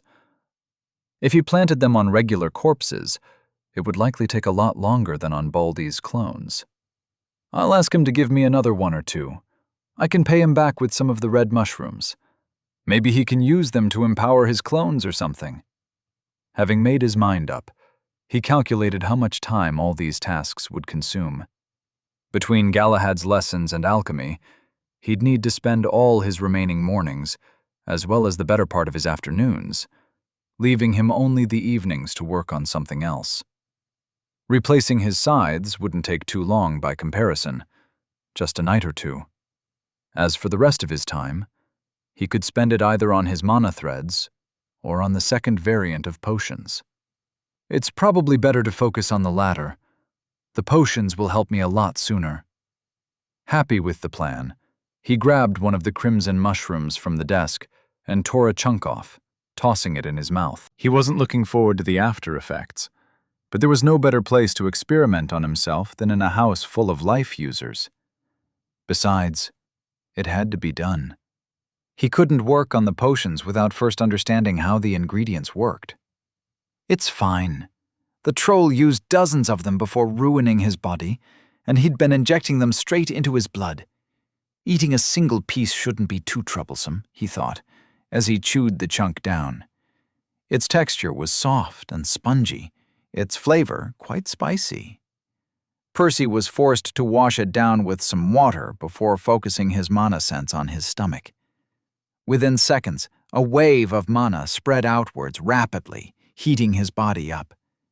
Everywhere it passed, his blood boiled and his organs burned. It didn't take long for it to reach his heart either, at which point the changes accelerated greatly.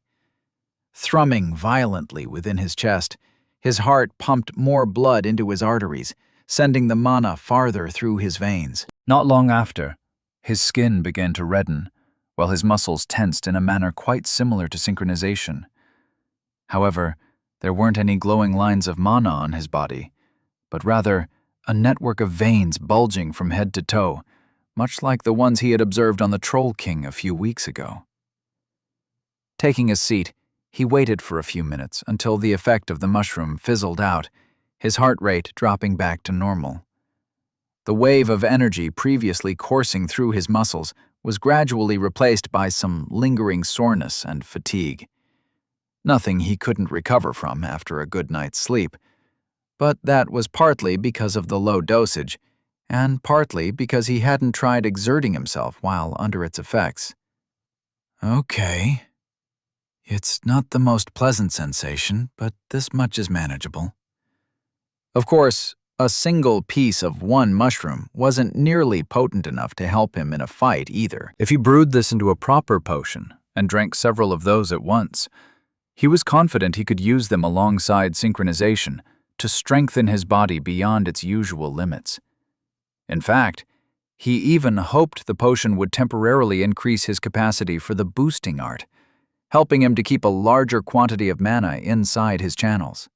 The only challenge was figuring out how to mitigate the side effects to a safe level so that he wouldn't kill himself in the process. Admittedly, a rather important detail to worry about.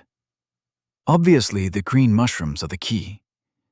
This pairing was what the Troll King had relied on, though his attempts had been rather clumsy.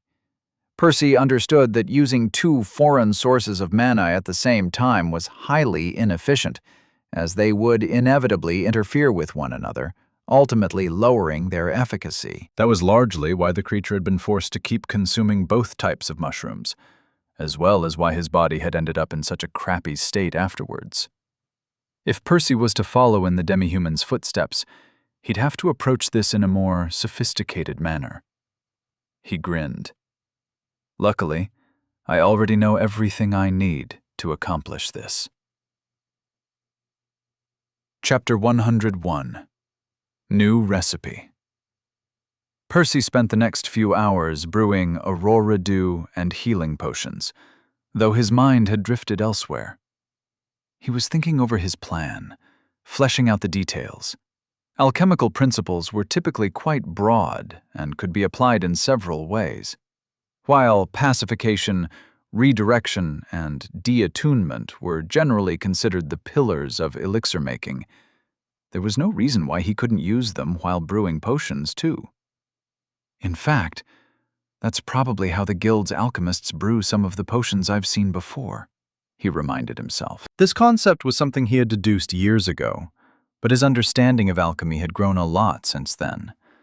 By now, he was confident he could even pinpoint the exact steps his colleagues had taken when designing their recipes.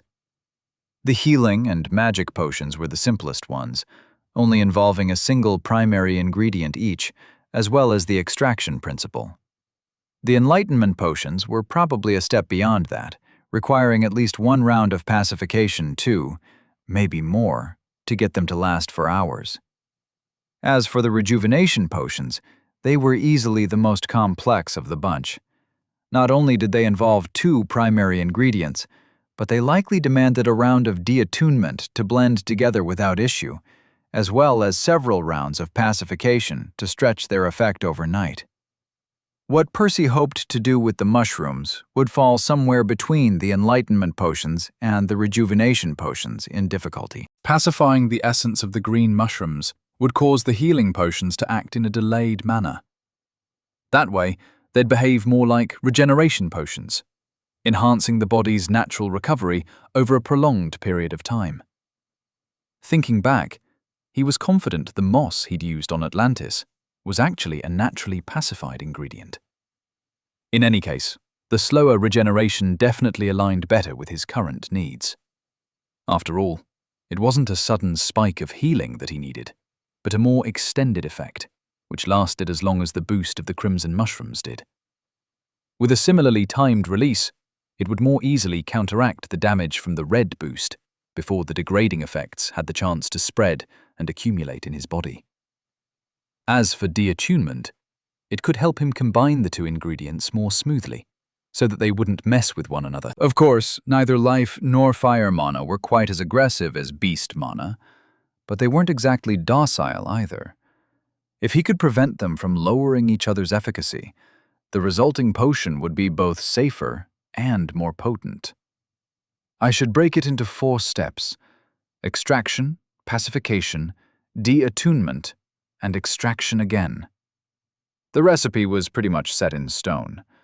The life mushrooms had to be extracted first, as he only wanted pacification to affect them. The crimson mushrooms already acted slowly enough. Once they were stable, he had to deattune the resulting regeneration potion before extracting the crimson mushrooms directly within it. Suffice to say, going through so many steps would negatively affect his yield. Then again, that wasn't a huge problem. First of all, while growing more mushrooms wasn't always convenient, it wasn't remotely as difficult as procuring more nectar. Besides, he didn't need much of the potion. He only wanted to have a couple of doses available, to keep as a trump card in case of an emergency. Even if he wanted to, he couldn't really use it more often than that, as he doubted he could completely eliminate the side effects. Okay, assuming this works, I'll need 2 types of secondary ingredients. Luckily, Percy still had some crushed rainbow grass left, as he'd packed more than he needed before leaving the guild. Unless the mushrooms proved incompatible with it for whatever reason, which was unlikely, he probably had deattunement covered. Sadly, he didn't have anything suitable for pacification on him. Hopefully Baldy can help with that, As far as Percy knew, his family didn't have any active alchemists currently in their ranks. House Avalon made enough money to cover their needs via other ventures, whether that was through the towns they owned or through the healers they lent to their allies. It had been centuries since they last needed to send one of their members to the guild. However, they'd probably accumulated a ton of junk in their warehouse over the years, and some ingredients could survive for a long time before going bad. If he got lucky, he might find a batch or two that he could use. All right, I'll go ask him in a couple hours. He's probably still training with Nisha right now. Activating synchronization, Percy began fusing and sending his mana over to Mickey for the next hour or so, hoping it would be enough to top him up. From what the crow communicated, he'd already met up with Elaine, and she was currently out looking for some food to bring him. Apparently, Mickey had even made some progress in consuming his air mana through his mutated feathers, confirming that it was indeed a more efficient way to go about it. Currently, he was working on fully integrating this variant of mana conversion into hibernation. Wow. This will definitely be a refined spell once it's done, Percy whistled in appreciation. Keep it up, buddy. Once he was sure his familiar was doing well, Percy stored his alchemy equipment away, leaving only his jar outside. With his boosting art active, he grabbed a handful of teal powder before starting to work on replacing his first scythe. All his reinforced constructs were made of 5 variants of teal mana nowadays: regular mana, crystallized mana, and 3 intermediate steps. While his mana threads weren't up to par quite yet, he did constantly discover stronger and stronger alloys to use for his armor and weapons while experimenting. Of course, he had already run into diminishing returns, with the improvements being both scarce and modest. Reminding himself that it wasn't necessarily a bad thing, he instead took it as an indication that he was getting closer and closer to his goal. "I'll craft the second one tomorrow," he exhaled, wiping the sweat off his forehead. Packing everything else up, he left only the newly forged scythe in the lab. Sadly, it was too large to fit in his amulet, and he didn't want to carry it around the house either. Turning it invisible, he propped it up against a wall, hoping none of his relatives would come snooping overnight. Worst case scenario, I'll have to answer a bunch of awkward questions. He shrugged, too tired to worry much about spies within his own family. Having sorted everything, he headed to Baldy's office, hoping to catch his grandpa there. The patriarch ought to have finished training Nisha by now. A couple minutes later, Percy knocked on the door, getting invited in almost immediately, to his relief. "How's Galahad treating you?" Archibald asked, cutting straight to the chase. "Huh, I didn't know he told you about it. The training is definitely tough, but I appreciate it." Baldy nodded. "He's not a bad person," he sighed. "A little stern, perhaps, and quite prejudiced against lowborns. But he does want what's best for our family." Percy remained silent for a moment. He pulled a chair across from Baldy, plopping down comfortably as he gazed at his grandfather. "I get that, but that's exactly why I was surprised by his offer. After all, your hopes of starting a new branch of the clone bloodline are going to get dashed when I leave. Isn't training me a waste of his time? From the family's perspective, I mean." But Archibald shook his head. "I think he's starting to see you as more than just your bloodline, as he should. He'd be a fool to not realize your potential by now. I can't speak about your grade or lifespan, but I can tell you one thing. I'd be surprised if your fighting strength doesn't surpass mine at some point." Hearing his grandpa's high praise, Percy failed to suppress a smile. Reaching a violet's strength as a redborn wasn't a small feat, and he did feel confident he'd get there, given how far he'd come in less than a decade. That said, fighting strength wouldn't be enough to reach his goals. Sure, it would help him, both in protecting himself and earning whatever resources he needed, but it wouldn't extend his lifespan. Only advancements could. This was why he had to keep drinking Aurora Dew, and to keep searching the cosmos for another solution. It was also why he had to leave his family's mansion and head to the Thirsty Valley. Currently, it was the fastest way for him to reach Yellow. "How's Nisha doing with her training?" he asked, changing the topic. "She's working hard, very hard. Harder than the three of us did back in the day, actually. After all, I only have less than a month with her, whereas we spent several back then. So she's asked me to push her more." "Do you think her body will be ready for circulation by the time we leave?"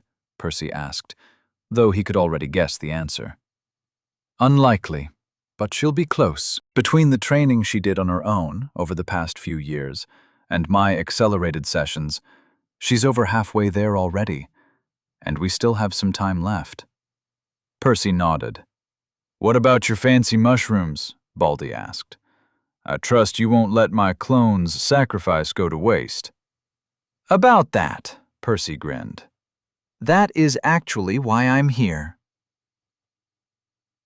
Chapter 102. A Favorable Deal.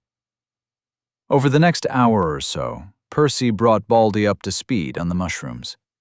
Of course, he'd already briefed the elder on his plans previously, but it wasn't until now that he'd come to understand his ingredients better. At first, he didn't expect his grandpa to be too interested. They already had a lot of healers at home, so the green mushrooms would only be useful for people heading out on missions, and only if they didn't have a life user accompanying them, which didn't happen very often. It was generally a dumb idea for a group to not include a healer, doubly so given their abundance in House Avalon. Even then, all their yellowborns reached green by the time they were old enough to be allowed out, making potions essentially useless for them, let alone their raw ingredients, which were even less potent. In theory, redborns might benefit more from the mushrooms. Sadly, they were rarely strong enough to risk sending on missions, not to mention how few of those the family even had left, ever since the massacre. This all meant that the green mushrooms would only be used in a few niche circumstances. Specifically, if and when a group of young orangeborns decided to head out unaccompanied by a life user, for whatever reason. "They wouldn't be worth it if they were more troublesome to cultivate," Archibald explained. "But things are different, given how easily I can replenish them." Percy nodded. The best thing about the mushrooms was that they didn't need any dedicated infrastructure or personnel to grow. Archibald could easily maintain a stock in their warehouse by himself. He'd only need to give up a clone whenever they were close to running out. Sure, they wouldn't be too effective without an alchemist to brew them into proper potions, nor would they be needed often. Still, it would be handy to have a few around for an emergency. At the very least, it was easier than purchasing normal healing potions from the guild. Additionally, Percy could brew his family their first batch before leaving. "What about the red ones? Their effect is a little more exotic. I was hoping they might be useful when consumed by your clones." Baldy shook his head, however. "Each of my clones would need several hundred mushrooms to get a boost, more than I can produce by sacrificing one. Even then, the effect would be minimal. Besides, I already have a spell that does something similar." Hearing that, Percy deflated. He had certainly hoped his latest acquisitions would prove useful for his house, to curb his guilt over all the time and attention he was siphoning from his grandpa again. "But that's not to say they're useless," Archibald added a moment later, causing him to perk up. "I may not personally need them, but many of our younger people have yet to master our family's secret arts. They'll be more effective on their clones, too, thanks to their lower grades." His words rekindled Percy's enthusiasm somewhat.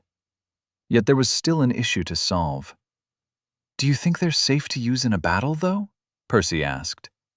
"You saw what happened when I planted them into your clones." Baldy grimaced upon remembering the resulting carnage. "Looking at my own mutilated body is something I'll never get used to, no matter how many times I see it. Still, it's not that big of a problem. It only happened because I wasn't there to supervise the process. Withholding my mana from the mushrooms to slow their growth down would be trivial otherwise."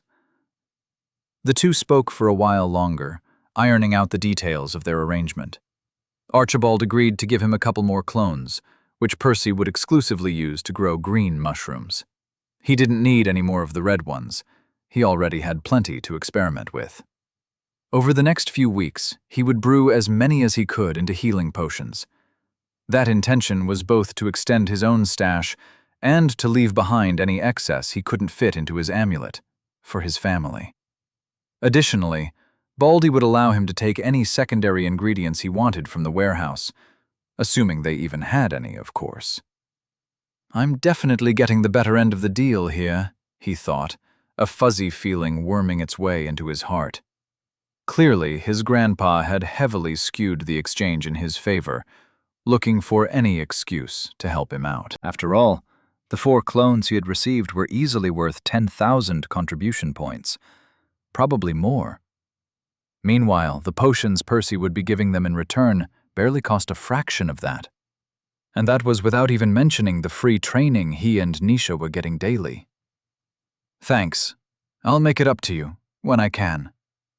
Just focus on your own progress, Archibald said, casually waving away his concerns. You've done plenty for us, too. Not arguing the point further, Percy bid the man a grateful farewell before heading to the warehouse. There, he found his Uncle Gareth on guard duty, along with another guy whose name he didn't quite remember. A quick scan via Mana Sense revealed that the guard was at Yellow, probably a relatively young Orange-born, though he wasn't sure how distantly they were related.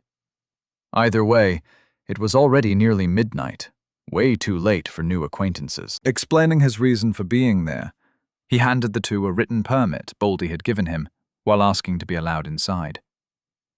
They complied, of course, even offering to help him search due to his apparent blindness. It'd be so much faster by myself. He couldn't help but roll his eyes from behind the blindfold as he sifted through the place. Even partially obstructed by the cloth, his enhanced vision had already picked up on a couple mana-rich spots that his regular mana sense had missed. Unfortunately, he still had to maintain the facade around others. In the end, it took the 3 of them a couple hours to search the whole place through, with some mixed results. Percy was positively surprised to have found a couple crates of alchemical reagents, even recognizing a few pacification ingredients among them. Unfortunately, the boxes were positively ancient, covered in an inch-deep layer of dust, and their contents weren't much better. The overwhelming majority of the reagents had long since gone inert, not a shred of mana left within them. And that was despite magical plants generally having a much longer shelf life than mundane ones. In fact, several even crumbled to powder in his hands as he tried picking them up. Percy creased his brow as he tallied the surviving reagents. A few pale carrots, some moonflower petals. There wasn't much. Barely enough for him to brew a handful of doses, if everything went well. Granted, this was all he really needed, though it also meant he didn't have much leeway for experimentation. He'd have to get the recipe down in the first couple of attempts, if he wanted to avoid wasting his limited supplies. What made it even more complicated was the fact that he'd have to use a different ingredient each time. All right. I guess I should probably test the other steps separately, to get more familiar with those first, since I'll only get a couple shots at pacification. It would inevitably cost him a few more mushrooms, but those were more disposable, given the circumstances. Helping his relatives put everything else back, he thanked them before returning to his room. It wasn't until he was alone that he finally took his blindfold off again. Well, Nisha was technically there too, but she was sleeping so heavily that she hadn't even noticed him enter. Tossing her a glance, he didn't miss the traces of exhaustion still creasing her pretty face as she lay sprawled over the bed like a starfish. Baldy wasn't kidding about her. She's really giving it her all. Sighing, he pulled the curtain open to look at the starlit sky blanketing the heavens. To his relief, it didn't seem the sun was quite ready to rise just yet, though he knew he barely had a couple hours left. Taking off his clothes, he carefully pushed Nisha to one side, trying his best not to disturb her as he joined her. Imagine the look on Galahad's face if I sleep in, he thought, barely suppressing a chuckle. It was tempting, really. Not just as payback for all the shit the Blue had given him in the past, but also because he really wasn't in the mood for another one of those brutal training sessions. In the end, he shook his head, however. No sense in antagonizing the man, now that their relationship had finally started turning around. Besides, as tough as it was, Percy knew he had struck quite a bargain there. Forcing all the stressful thoughts out of his mind, he allowed his head to sink into his soft, nostalgic pillow, a more positive note taking hold of him right before he fell asleep. 16 more days until the lotus blooms. Chapter 103. Brown Potion. 2 weeks went by in a flash as everyone pushed themselves to their very limits. Percy didn't actually get to spend much time with Nisha. Even when the two got a few minutes together, they were typically too tired to talk. From what little they did speak, however, he understood she was already well on her way to mastering circulation. He knew she had cleared her remaining channels a long time ago, as merely opening them didn't require her body to be trained. That said, she wouldn't be able to temper them, nor could she experiment with her mana flow until her physique was fully honed. Admittedly, this milestone was still a few months away, despite all the time she'd saved with Baldy's help. As for Percy, he'd also made a ton of progress on multiple fronts. Not all of them, though. I don't think this will work, he grunted between pants, droplets of sweat dripping off his chin one after the other. Percy, don't be too greedy now. You've done remarkably well given your grade. I doubt there are many yellows who can resist even the most basic domain, let alone an orange hoping to withstand mine, Galahad consoled his nephew, in a manner somewhat atypical of him. Percy sighed, knowing his uncle was right. Despite all his hard work, the best he'd managed to accomplish was to remain conscious for a prolonged period of time. Still, he couldn't even twitch a muscle after all these grueling sessions. I guess this is all I'll be able to do before my next advancement. He only hoped his efforts wouldn't be for nothing, even if their results weren't immediately obvious. In any case, thanks for all the help, he said as soon as he managed to steady his breath. If nothing else, this was certainly illuminating. Galahad nodded. Percy turned around to leave when his uncle's next words froze him in his steps. I am sorry for the way I treated you, you know. Looking back at Galahad, Percy caught a fleeting hint of sadness. Regret, even. One he'd never expected to see in the man's expression. Percy chuckled. Don't get all sentimental on me now. Cold indifference suits you better. I'm sure it does, Galahad replied, letting his lips curl upwards. I just want you to know that House Avalon was lucky to have you. It's not an easy thing to admit, especially not for an aspiring leader. But I honestly believe we'd be better off if I hadn't contributed in pushing you out. Percy remained silent for a couple of seconds, letting the words sink in. It was true. Galahad was quite influential in the family. While Percy's decision to leave had ultimately been his, things might have been different had Baldy agreed to give him the elixirs he'd needed back in the day. Had that been the case, he might have sought out a different solution for Mickey, too, and he would never have gone to the Alchemist's Guild. But it was too late for regrets. 2 doses of elixirs weren't remotely enough anymore. Percy currently needed 22 of them. Per day! There was no way they could possibly justify such an outlandish expenditure to the rest of their family, not without spilling all his secrets. Maybe not even after doing that. Not to mention the mess he had raised back in the guild. The divine root was bound to come for him sooner or later. Right now, every second he spent with his family was a risk for everyone involved.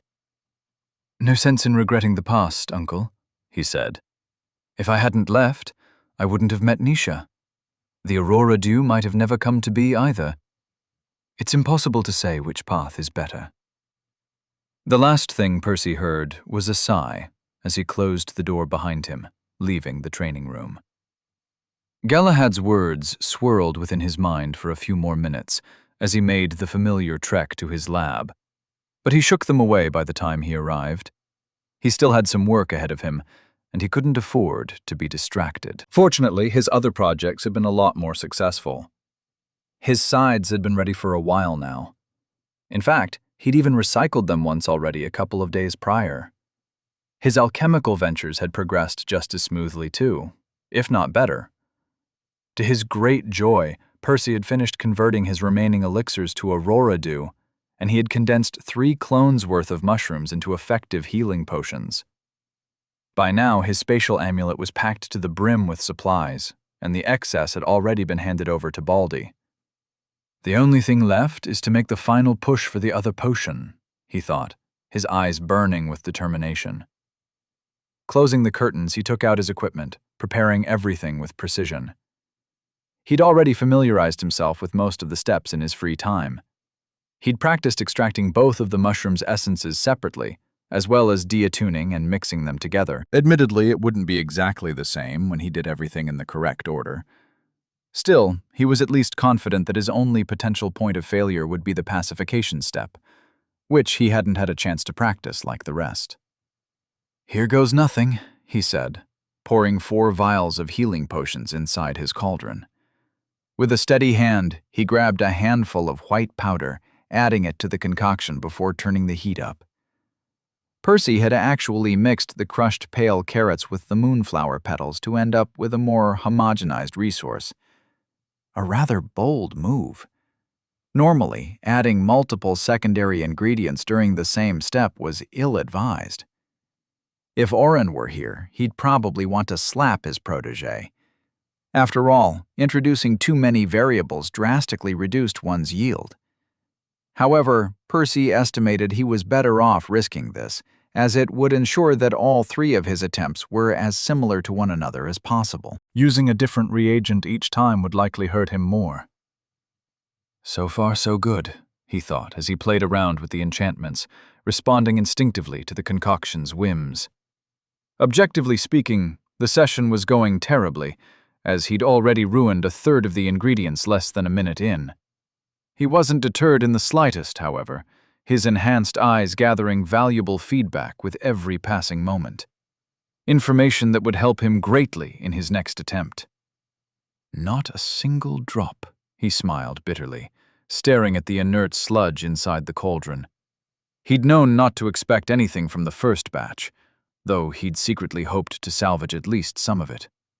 This was just a single step of pacification, after all. Nothing too revolutionary. It is what it is. I just need to make the last 2 batches count. Washing his equipment over a wooden basin, he left everything to dry by the window for a few minutes, as he allowed the gentle breeze to soothe some of his fatigue away. It wasn't until an hour later that he was in the right headspace to give it another shot. This time, Percy was better prepared right off the bat. Avoiding some crucial early mistakes he'd made in the previous attempt, he preserved a lot of the ingredients as he progressed through the session. That said, he didn't allow himself to relax for a second, knowing he was still doing far worse than he would be with proper practice. 180 drops, he estimated, distilling the foam inside a couple of vials. Shaking them a little, he spent a few moments appreciating the pale green liquid swirling within the crystalline confines. These were essentially regeneration potions now. They could be more useful in a fight than regular healing potions under some circumstances. But he figured the potions he actually wanted to brew would help him more.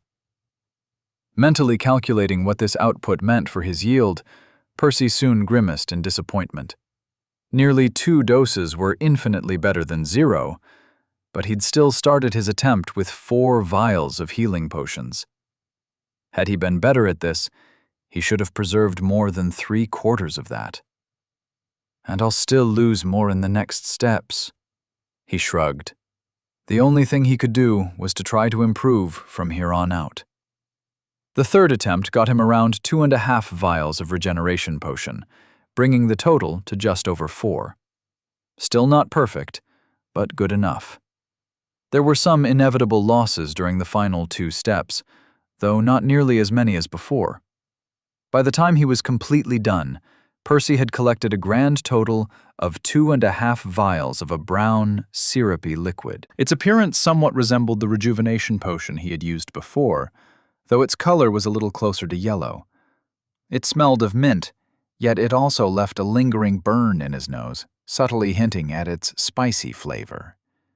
Some bubbles faintly fizzed through its volume as the fluid struggled to contain the magical fury sealed within. This should barely be enough to affect my body for a few minutes. He could probably withstand a little more than that, thanks to his second core and his boosting art. Well, assuming the recipe worked as successfully in reality as it did in his mind. Still, it was better not to drink too much on his first try, since he wouldn't have an opportunity to actually test the potion's effects beforehand.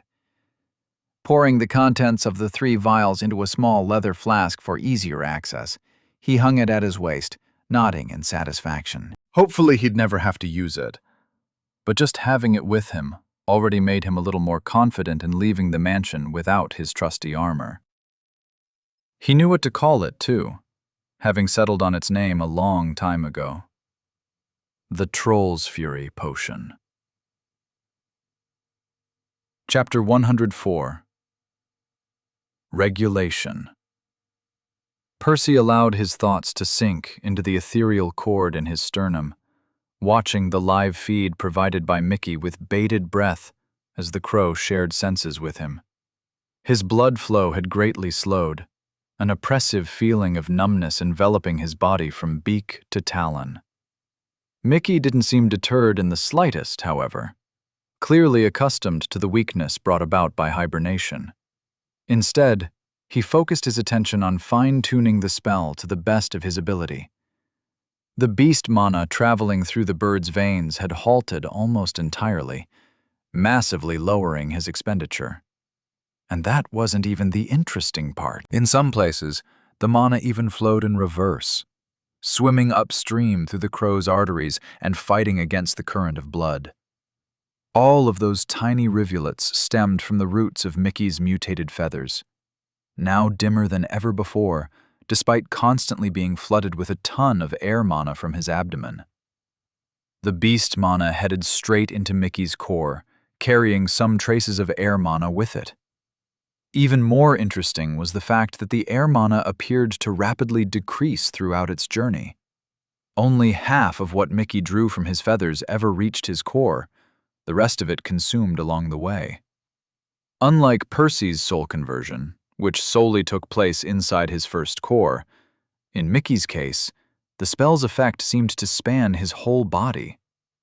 Contrary to other affinities, the beast mana greedily chipped away at the air mana with every chance it got. In the end, only about 20% of it got converted, barely enough to qualify as a crude spell on its own, though the additional component of hibernation made it a great deal more impressive.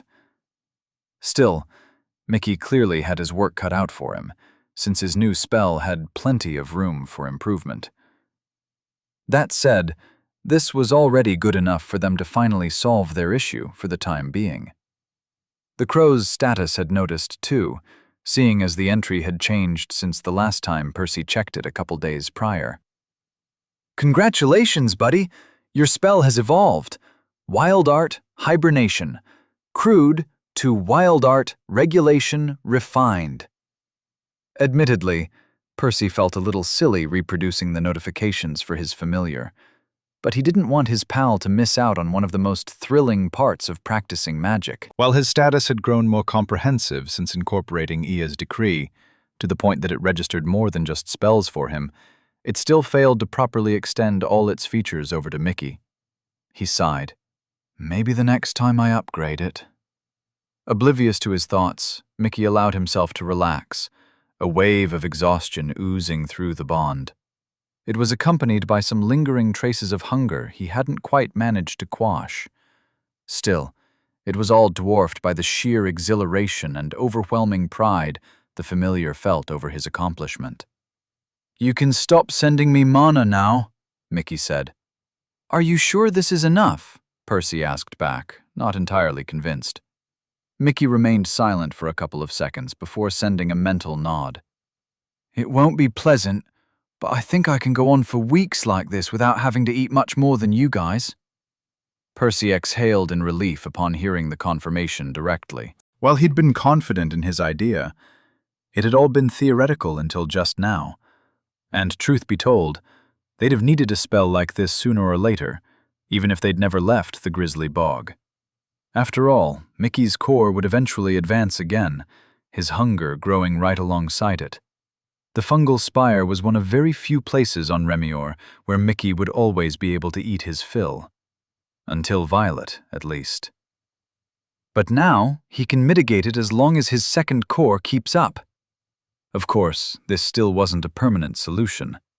Unfortunately, Mickey's second core was growing more slowly. It was bound to fall behind the other one eventually. Percy estimated it would reach yellow before the first one hit green, but he wasn't sure it would comparably progress to green before the first one reached blue. Well, at any rate, they should be good for the next few decades. As Mickey's conversion rate continued to climb, he'd grow more comfortable too. Right now, he'd have to keep the spell active for several hours per day, not to mention dealing with the fatigue it left behind afterwards. However, he should eventually cut that time down massively with continued use, and they had many years to come up with something better before the gap between his cores widened again. "Is Elaine still with you?" Percy asked, changing the topic. "No, she left once I assured her I'd be okay. She should be back in the mansion soon, if not already. She said she wants to spend some more time with you and Nisha before we all leave." Percy nodded. His short vacation was finally nearing its end. According to Baldy's explanation, their family should be receiving their petals within the next couple of hours. "I can't believe it's already been 5 years since Hermes' message." He smiled. So much had happened since the first time he had ever heard a god speak. His growth aside, he'd somehow managed to inadvertently piss that very same god off. Who'd have thought? Not to mention his even more bizarre dealings with a different god. A foreign titan, no less. Bidding Mickey farewell, he closed the connection and promptly headed to Baldy's office. As he entered the open doorway, he found the room quite crowded. In addition to his grandpa, Elaine and Nisha were also waiting for him. Galahad and Mordred were present too, likely waiting for their own petals. Upon taking a seat next to Nisha, Percy caught Mordred tossing him a fleeting glance. He couldn't make out his cousin's expression through his blindfold, but he did notice traces of curiosity flickering within the young man's soul. The two were essentially complete strangers, having never interacted much in the past. Mordred's presence was undeniable, however, making Percy inadvertently feel even more on edge than he had while facing Rambert, despite knowing his cousin wasn't his enemy. If he hadn't explicitly been told otherwise, he might have even guessed his family's resident prodigy had awakened his domain ahead of time. At any rate, Galahad didn't seem to have spilled any of Percy's secrets to his son. Annoyingly, it did mean Percy had to keep the blindfold on during the meeting, though. "Ahem. Now that we're all here, I should explain what's about to happen," Archibald said, drawing everyone's attention. Nobody else uttered a word, waiting eagerly for him to continue. Every noble house was contacted by the Divine Root a few weeks after Hermes' first message. We were privately given some more detailed information about how the petals are going to be disseminated. While today marks the official 5-year anniversary since the message, the lotus has already bloomed. Nearly a week ago, in fact. The petals are already being delivered, with some provinces getting theirs a little sooner than others. Ours will be handed to us by an emissary of the Divine Order, a demigod, later today. Everyone in the room drew a sharp breath in response. Elaine was the first to speak, however, voicing the question at the forefront of all their minds. They're sending their demigods? As errand boys? Even Galahad seemed surprised at this. Percy wasn't sure anyone present, Baldy included, had ever personally seen a wight, let alone a demigod, standing at a level above even the leaders of the great houses. Technically, the Order's demigods were still considered mortals, though they were just a step beneath divinity. Supposedly, any of them had the potential to take that very step at any given moment. In other words, the person delivering their petals today could just as easily be a god tomorrow. Well, on paper. Obviously, it was a little more complicated than that. Only the tiniest fraction of demigods had ever managed to shed their mortal coil in Remir's long history, despite each of them having a lifespan of tens of millennia. Either way, assigning the elevated humans to such a menial chore was unprecedented. Insulting, even. Archibald shrugged. They didn't really have a choice. The last thing anybody wants is to see such a valuable treasure wasted. As Hermes has already mentioned, the petals only last a little over 3 weeks before withering. Even for violets and whites, that's not necessarily enough time to reach the most remote houses. Not to mention how inconvenient it is for a leader to leave his headquarters for months on end. A few others spoke up, firing more questions, though Percy tuned them out, his thoughts lingering on something else. I hope the demigod doesn't suspect anything about me. It would probably be fine, otherwise Archibald would have warned him already. These people weren't personally involved in the search for him and Nisha, nor would they be likely to bother with something so far beneath them. Still, Percy had plenty of secrets he didn't want to leak, and he had no idea how perceptive such a lofty individual could be. Perhaps it would be safer for him to hide in his room until the emissary was gone. Just to be safe. I'm more surprised the gods haven't decided to withhold the petals from everyone, to force us all to help them search for the culprits behind the Aurora Dew, Mordred said, completely oblivious to the fact that those very culprits were sitting right next to him. What would be the point in that? Galahad asked back. The overwhelming majority of mortals would already gladly hand them over to the Order if they could. Besides, Hermes has already given us his word about the lotus. Going back on it would only tarnish his reputation. Mordred was about to reply when somebody knocked on the door. Father, there is a high-profile visitor waiting in the main hall. He wishes to speak to you, Uncle Gareth said. Everyone in the room exchanged glances with one another. The demigod had arrived a little sooner than they were expecting. Is His Grace here for the petals? Baldy asked, as he hurriedly stood up and joined his son at the door. Gareth's next words caught everyone by surprise, however. His Grace? Sure, he's from the divine root, all right. But why are you being so respectful towards him? He's just a kid at Green. I think he said his name was Jason? Nisha grabbed Percy's hand, clenching it tightly. It trembled, betraying her inner turmoil.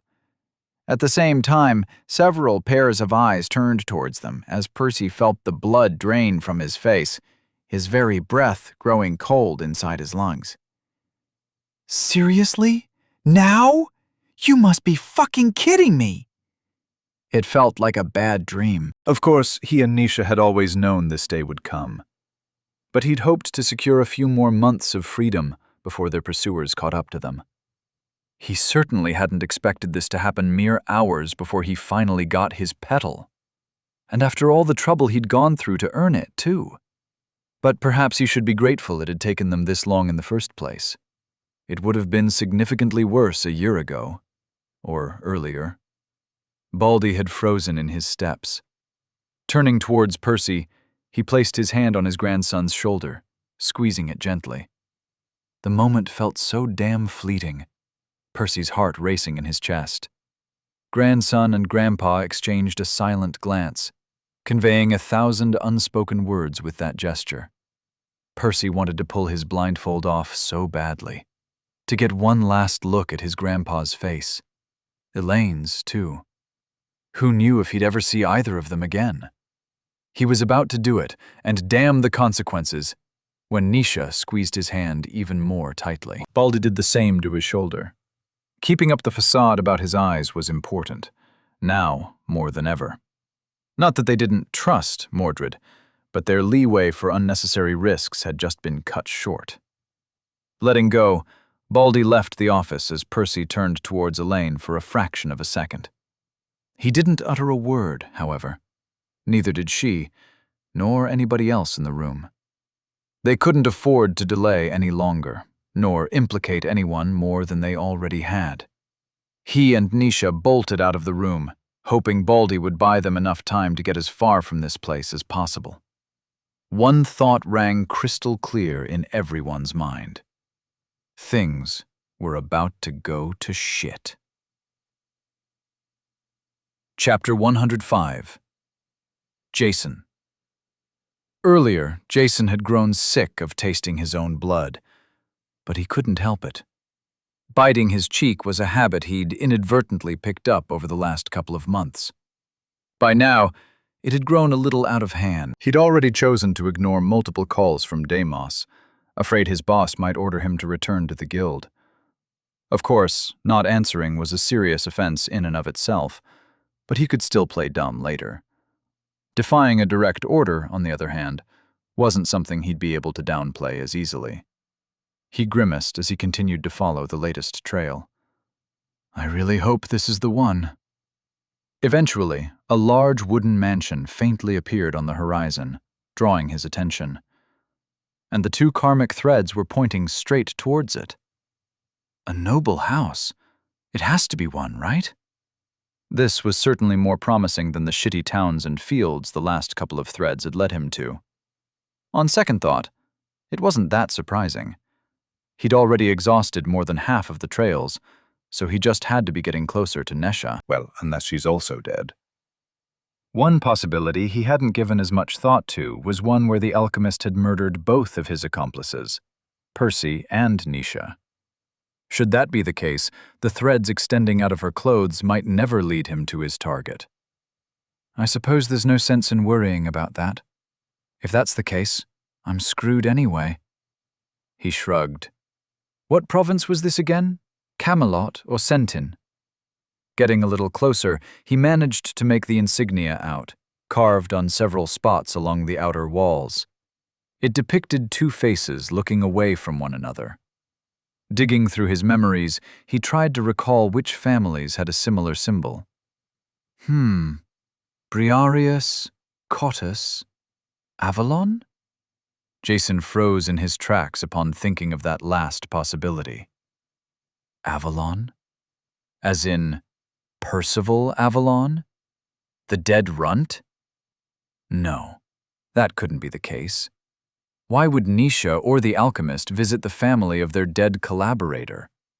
Merely avoiding their own families wouldn't have been that strange. After all, Nisha's house was already destroyed.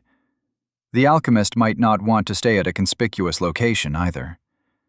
But there were so many alternatives to choose from if they just wanted to divert attention. So why pick Percy's house? The only possibility that made sense was that the boy was still alive.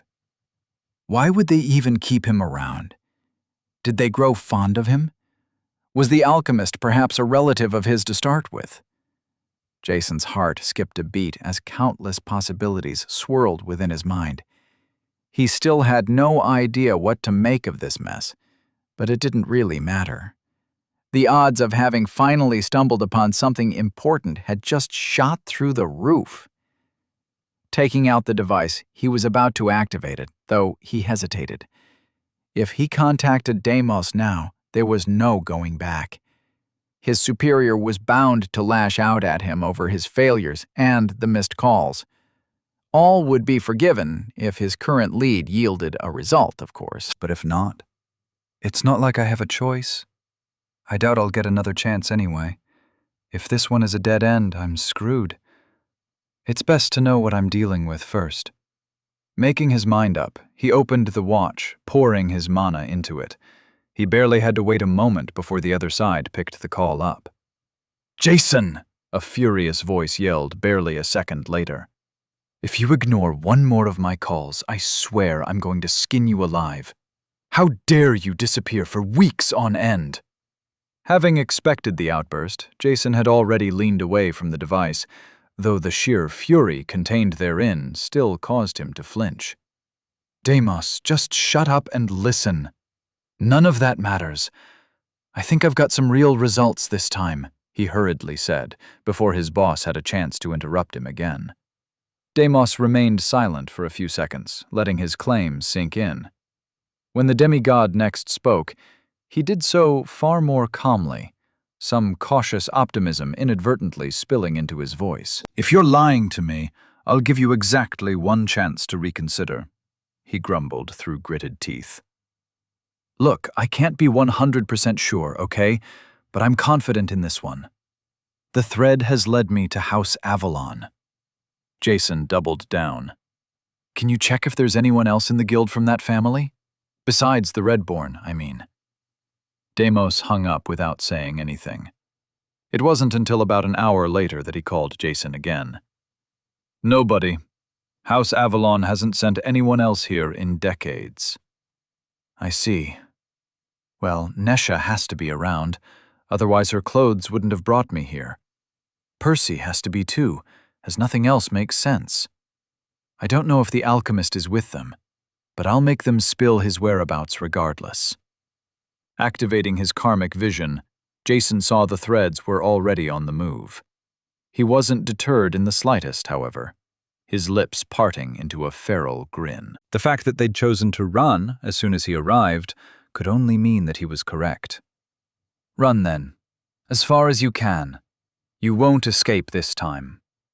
He could chase after them right away, though he'd rather speak to the family's leader first, to gauge the house's stance on the culprits. It was the Divine Root's protocol to do so in cases like this, to not give their adversaries a chance to come up with believable excuses. "I've missed doing my job properly so damn much."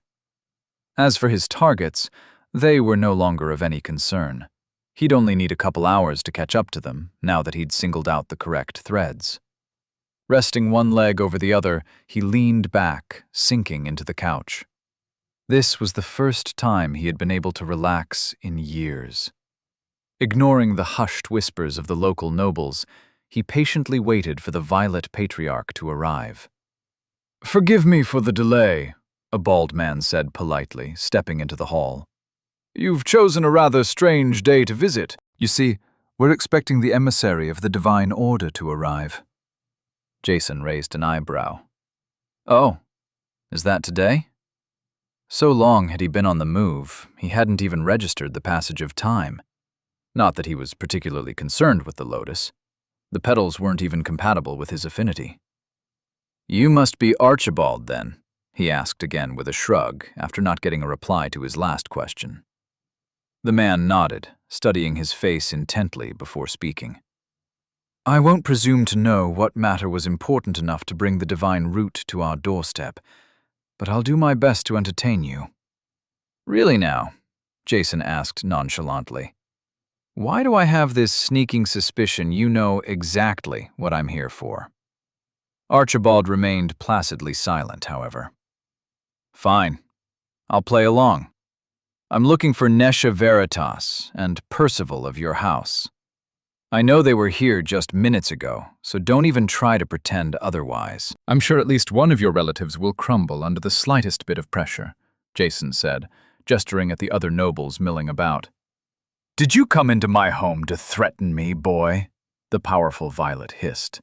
At the same time, a suffocating domain descended upon Jason, pressing him into the pillows. The latter's smile only widened, however. He could sense the old man was holding back a great deal. No way his domain was weaker than Deimos's. He just didn't dare harm a single hair on Jason's head, and they both knew it. "Threatening you isn't quite as serious a crime as obstructing the Divine Root's official investigation. Or would you like to personally explain to the gods of the Divine Order why everyone on Remior is still drinking the regular elixirs after all this time?" The man's features softened as he withdrew his domain. The fury in his face all but evaporated, replaced by unconcealed concern. What does that have to do with anything? Do you deny that the two people I seek were here, or that they came here from the Alchemists' Guild? Archibald appeared to ponder the questions for a few seconds. I do not. It's true that my grandson used to be in the guild. He left our house years ago, of his own accord, after we denied him the elixirs he needed for his growth. A rather common story on Remier, is it not? You do know the guild has been on lockdown since Hermes' message, right? Naturally. Percy claimed he'd left months before the incident.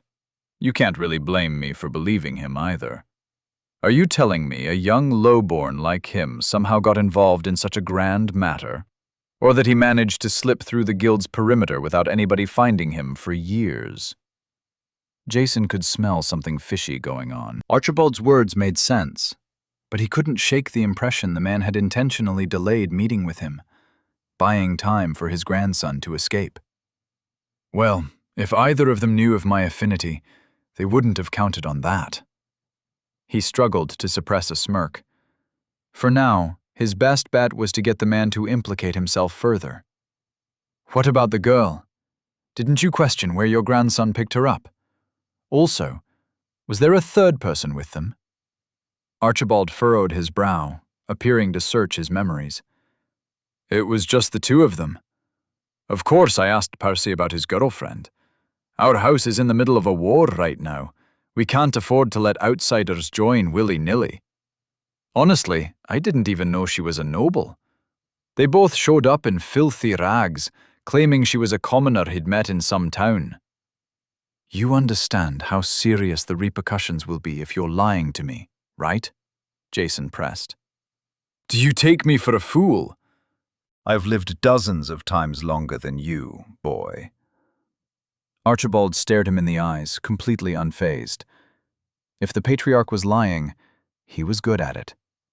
This is the first I'm hearing of my grandson's involvement in this matter. House Avalon had nothing to do with this. Of course, we'll fully cooperate with your investigation. Glancing around at his relatives, Archibald purposefully raised his voice for all to hear. From now on, Percy is excommunicated from the family, until such time as the divine root determines his innocence. If he tries to contact any of you, you are to arrest him on sight and deliver him straight to me. His girlfriend, too. Jason shrugged. This discussion hadn't been particularly helpful. Guilty or not, the old fox clearly knew to say all the right words. Either way, it didn't matter. The fate of House Avalon was something for his superiors to decide. His only remaining responsibility was to capture the culprits. Then he could finally wash his hands of this nonsense. Leaving the mansion, he activated his ocular technique once more, pinpointing the conspicuous threads he'd identified earlier. They'd already traveled a few degrees to the north, probably varying their paths to ditch him. A bunch of fools. Such tactics might have worked on anybody else, but not him. Against a karma user, their best bet had been to escape in a straight line, prioritizing distance above all else. Not that it would have made much of a difference, though. At most, it would have bought them another hour or two. Cracking his neck, he sped after them, eager to finally get his hands on the bastards that had screwed with him for so fucking long. Chapter 106. Diplomacy. Percy dragged Naisha through the whistling woods, sprinting blindly in the darkness. The moonless sky wasn't doing them any favors as they struggled to avoid crashing into a tree. Worse, they were out of breath already. Still, he ignored his exhaustion, striving to buy as much time as possible as he contemplated their situation. Several scenarios flashed through his tired mind, each worse than the previous one. He was under no delusions that they would escape without a confrontation this time. If their enemies had managed to track them all the way here, they clearly possessed some magical means of locating them. Perhaps a specialized bloodline or an artifact. Percy had no idea what it was exactly, but it didn't really matter. The only thing they could control was how to react once they were found. Then again, he couldn't exactly decide on the best course of action either, not without knowing what they were up against. If the root had sent any blues after them, they were already out of luck. His training sessions with Galahad had made that abundantly clear. His only hope was that it would be overkill. Surely even the divine root couldn't afford to leave their blues roaming Remir for years on end, hunting for them. It's not like we'll have a much easier time against their greens, though, he groaned wearily. Unlike their carefully prepared ambush in Bogside Town, he wasn't in any condition to fight at that level. They hadn't set any traps in preparation, not to mention the fact that he currently lacked the majority of his constructs. In fact, he was glad he'd even had the presence of mind to grab his 2 scythes before rushing out of the mansion so that he wouldn't be entirely unarmed. His companions weren't faring much better either. Nisha had dark bags under her eyes. A healing potion would help with that, but there was only so much she could do with a single spell in her arsenal. As for Mickey, he was doing worse than either of them. The crow had already met up with them and was currently flying in their vicinity. Still, Percy wouldn't even let his familiar fight a yellow right now, let alone a green. Also, these people are likely to be elites among elites, even stronger than the likes of Rambert or Mordred. Worse still was the fact that he couldn't just run away. Even if he could come up with a way to ditch his pursuers, he didn't only have himself to worry about.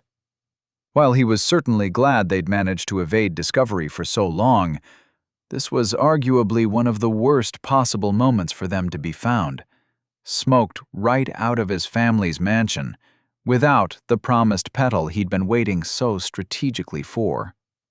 If he failed to handle this properly, his loved ones could easily pay the price. "Stop," he muttered, pulling Nisha to a halt. She acquiesced, though she did flash him a questioning look. "We'll have to confront them at some point, whether in a fight or through diplomacy." Either way, I'd rather not be out of breath when it happens. Nodding, she accompanied him to a nearby tree, the 2 of them huddling by its roots. Mickey landed some distance away too, remaining within earshot. The trio proceeded to go over the various possibilities, discussing how to deal with each of them, all while keeping their senses out for any intruders. "Well, well, who do we have here?" A snarky voice pierced through the cacophony of the whistling cones. "I was wondering why the 2 of you had stopped moving. Did you get tired? Or did you actually think you'd traveled far enough to ditch me?" Percy failed to see the newcomer's face, having put his blindfold back on while waiting for the man to arrive. He'd take it off if he had to, obviously, but the situation hadn't devolved that far. "Just 1 green," he noted, not finding anybody else. It wasn't going to be an easy fight, given their current state, but it was about the best they could have hoped for. Then again, he'd rather try other options before falling back to violence. "Who are you?" Nisha was the first to speak. "Yeah, no, I've already done the playing dumb routine once today. Don't even bother wasting more of my time. Not after fucking my life up for the last 2 years, the Green replied, his voice devoid of humor. "Right now, your best bet is to tell me who brewed the Aurora Dew and where I can find him. Trust me, you don't want to play games with me." "That can be arranged," Percy said calmly. "Before that, I also want a couple of reassurances from you, or better yet, from your boss." Revealing anything to the divine root was something he would have rather avoided. But he couldn't just kill this guy inside his family's province, not without taking a few necessary steps to draw some of the resulting heat to himself. The Green chuckled. "Do you honestly think you're in a position to be making demands?" he snarled. If you wanted to negotiate, you should have done so 2 years ago. Ignoring the quip, Percy tossed him a gemstone vial, a turquoise liquid swirling inside. "It's me. I'm the one you're looking for. I know it's a little late, But 2 years isn't that long in the grand scheme of things. I'll share the recipe with everyone, and we'll all get our happy ending. Do you have any way to contact your boss? We'll gladly accompany you to the nearest town if you need to send a letter. A wave of amusement rippled through the Green's soul. You? Do you seriously expect me to believe that crap? Do you see anybody else with us? Or do you think we pulled the Aurora Dew out of thin air? Nisha asked. How could he have possibly succeeded where every other alchemist on Remior has failed? For thousands of years at that. The Green didn't relent. It's simple, really. I looked where nobody else did. It's all thanks to my bloodline. I trust you don't have the patience for my life story, Percy fired back. Wouldn't you rather pass the responsibility of assessing the validity of our claims to your superior? Nisha pitched in with a question of her own. The man appeared to ponder their request for a few seconds. Fine, I'll play along. We've already been in this ridiculous dance for years. I suppose a few more minutes won't change anything. Taking a curious object out of his pocket, he drew a stream of mana from his core, pouring it into the object. A series of runes that Percy failed to identify soon lit up on the device, though he was more focused on the man's strange mana type than the item. What affinity is that? I've never seen one like this before. Is that how he was able to find us? On the one hand, it was rather troublesome. Escaping would be impossible as long as this person drew breath. Conversely, it also meant the solution to their problem was standing right in front of them. Oblivious to his thoughts, the man continued pouring mana into the device for a few seconds until the rest of the inscriptions lit up. Jason, any updates? The voice was a little difficult to make out. Between the whistling trees and the fact that Jason was standing over 30 meters away, the quality was terrible. Still, both Nisha and Percy had advanced before, their hearing significantly better than Ared's. Boss, I've caught up to the culprits. They haven't made any attempt to resist so far. Is the alchemist with them? What of Archibald? The old man played dumb. I have no idea if he was actually involved with them.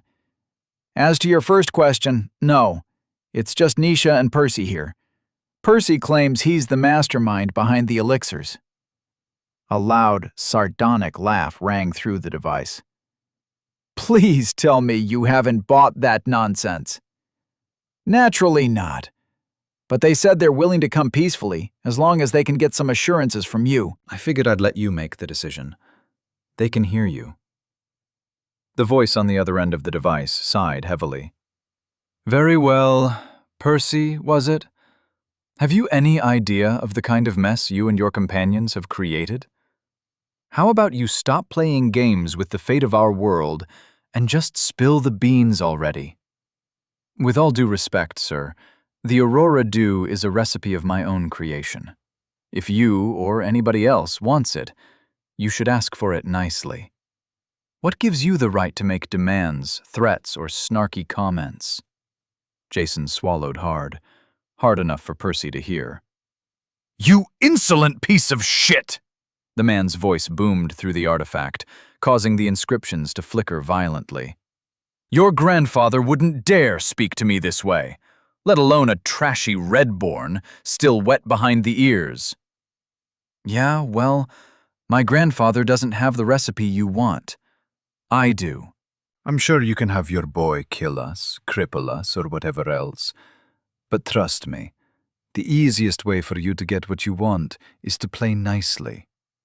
Or would you risk me dying and taking the recipe down with me?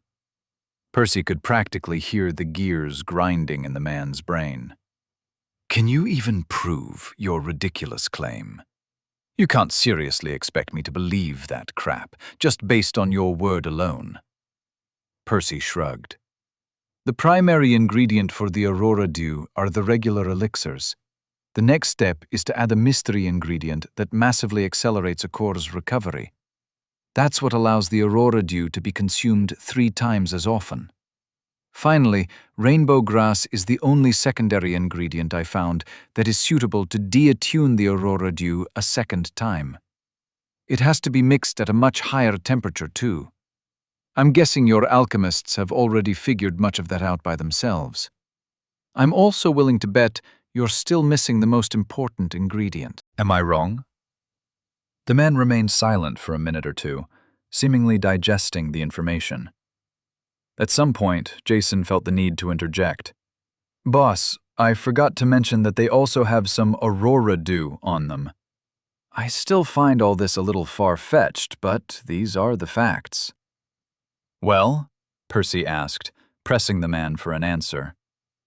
I admit that you've crafted quite the story there. Still, you don't need to be an alchemist to know all that. The real culprit could have told you, and given you a few doses to turn you into a scapegoat. Frankly, I've no idea why you'd sacrifice your own future for somebody else, but I've seen people do dumber things before. Percy failed to suppress a chuckle. So what? Even if that was true, I could still tell you what the last ingredient is. And even if I don't know it, I'm still your best hope of catching this imaginary alchemist. Either way, it's in your best interest that we come willingly. Or are you so petty that you'd sabotage your entire mission just to hurt us? The man ground his teeth loudly enough for the crackling to be audible through the device. Very well. What assurances do you want from me, exactly? Chapter 107. Diplomacy 2. To start with, I need your word that nobody will harm me or Nisha. That's not really up to me, is it? The man asked back.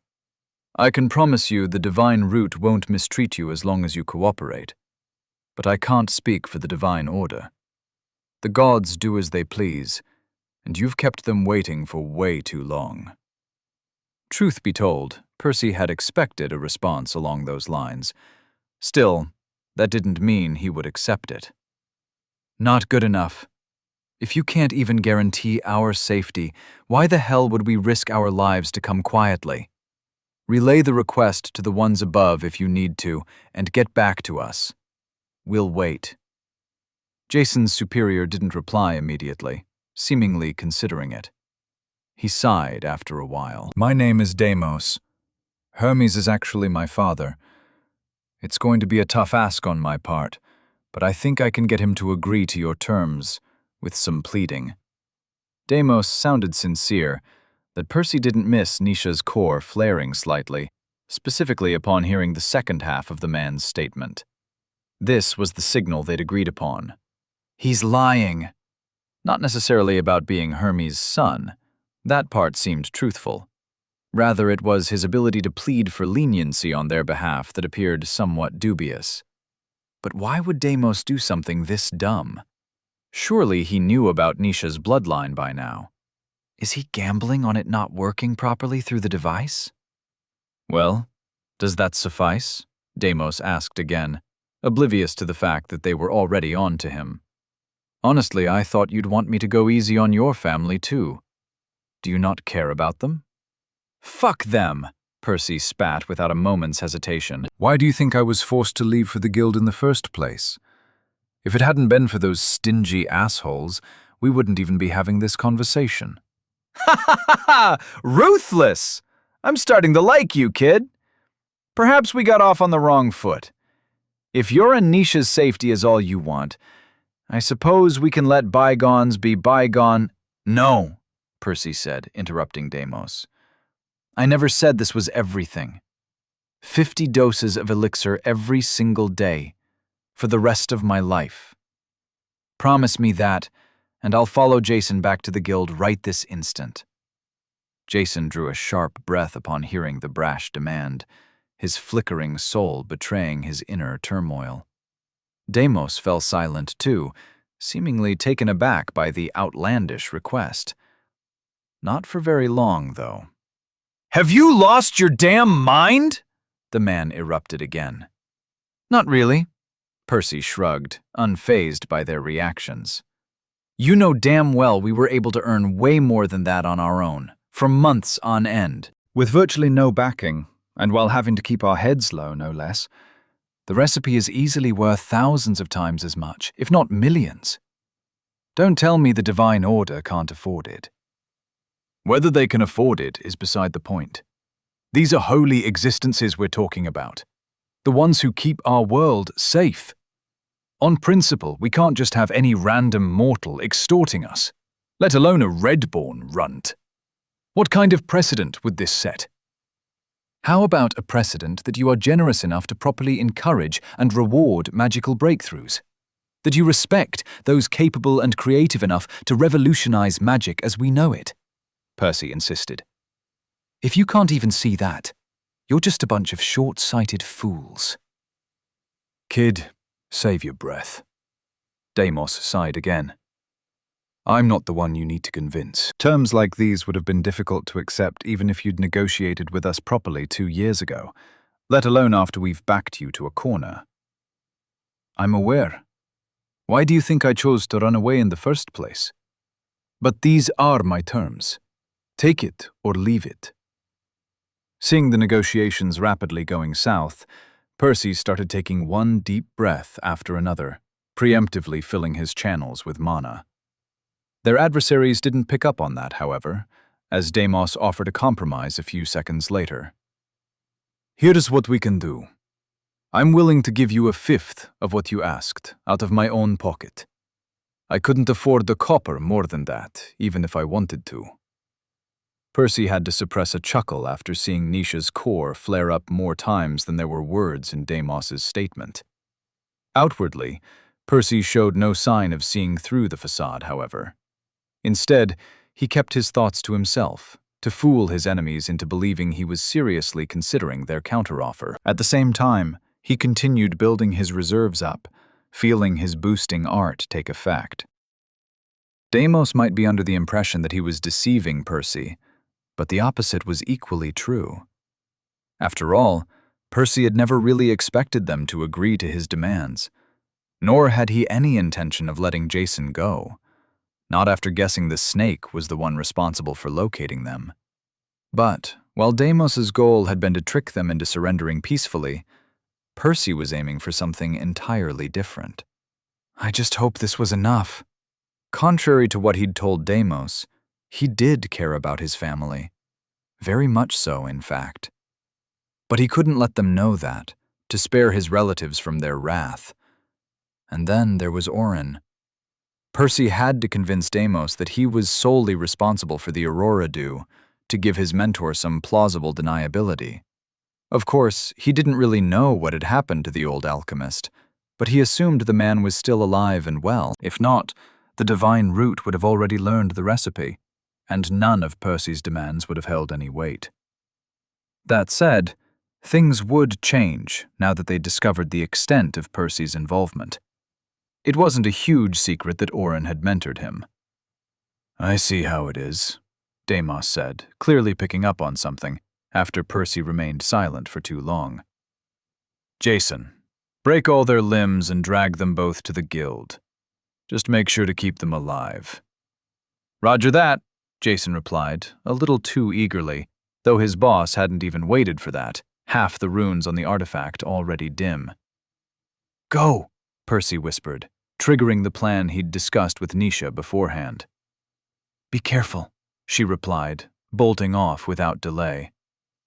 Percy didn't spare her another glance, turning his attention to Jason as the glowing lines lit up on his body, one after another. His muscles tensed, too, his skin reddening as synchronization fully activated. But he didn't stop there, grabbing the flask strung by his waist and cleaving its lid off with a hastily crafted construct. Without a moment's hesitation, he gulped its contents down with one swift motion, not having the luxury to complain about the potion's peculiar flavor stinging his tongue and throat as it went down. Truth be told, Percy hadn't thought he'd have to resort to his latest creation mere days after brewing it. Still, he didn't have much of a choice in the matter. As risky as it was, he knew his companions would only slow him down right now, and there was no other way to hold his own against the likes of Jason without his armor. Please work, he pleaded, as a rush of burning mana spread out of his stomach, swiftly enveloping his flesh. Within seconds, his blood began to boil as his veins bulged and squirmed along his skin, painting a stark contrast against the glowing lines brought about by his boosting art. His muscles swelled even more than before, beads of blood inevitably oozing out of his body as his skin tore in several spots from being stretched beyond its limits. The blood didn't trickle down either.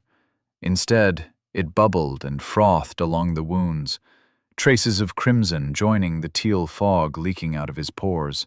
Percy winced, feeling his body tearing itself apart from within, but he couldn't afford to dwell on the pain. He pulled his blindfold off just in time to see Jason sprinting towards him. A lot of that weird mana was gushing out of the man's sternum, as he was already preparing his own magic. Percy's heart skipped a beat at the sight, though that might have had more to do with his racing pulse than fear. At least the bastard is ignoring Nisha for now. He couldn't help but grin. This was another key goal during their previous negotiations, to make himself important enough so that his enemies would focus on him first. Not that it would matter much if he ended up dying. With a subtle wave, he called upon the invisible pair of scythes propped up against a nearby tree, drawing them to his hands. Percy was perfectly aware that he'd be at a severe disadvantage as soon as the potion expired.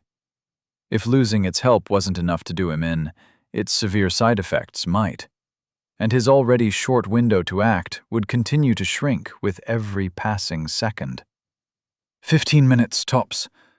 I have to make sure he's dead by then. Chapter 108. Troll's Fury Potion. 3 orbs of mana rapidly flew towards Percy, each a separate color. Do they all do different things, or is that just how this weird mana type looks? He hadn't the slightest idea what would happen if he got hit, but it didn't really matter. Whatever it was, he couldn't afford to let a green's spell touch him. Certainly not without his armor. Somehow he'd have to dodge every single attack. Leaping out of the way, he evaded each of the bolts in succession. The red and blue ones were the easiest, being a little farther away, though he did nearly get glanced by the yellow one. If it hadn't been for the potion drawing even more strength out of his body, the battle would have ended already, though such power wasn't without its cost. Steadying his footing, Percy ignored his aching muscles. He did the same with his heart thrumming against his chest and the violent storm rolling within every vein. Even the tiniest movement placed a huge strain on him, but he couldn't help it. He needed to use every advantage he could leverage to stand a chance. His eyes fell back on Jason, who was already about to launch his next attack, when a series of cracking sounds came from behind him. It sounded as if somebody was digging at a dried patch of dirt with an oversized shovel. Unable to turn around, he observed the situation with his mana sense instead. 3 blobs of green mana were attached to the ground, swiftly pulling it towards him and trying to rip it from the earth. What the hell is this? Percy didn't get the chance to dwell on it for long, however, as Jason sent a few more bolts after him, forcing him to sidestep again. The same scenario repeated itself, to his increasing fascination. Wherever the mana landed, it stuck to the ground, slowly pulling it up. Suddenly, Jason grinned, his cold smile sending a chill down Percy's spine. At the same time, his core flared up, a large amount of mana disappearing from within. Percy raised an eyebrow, unable to guess what his opponent was up to.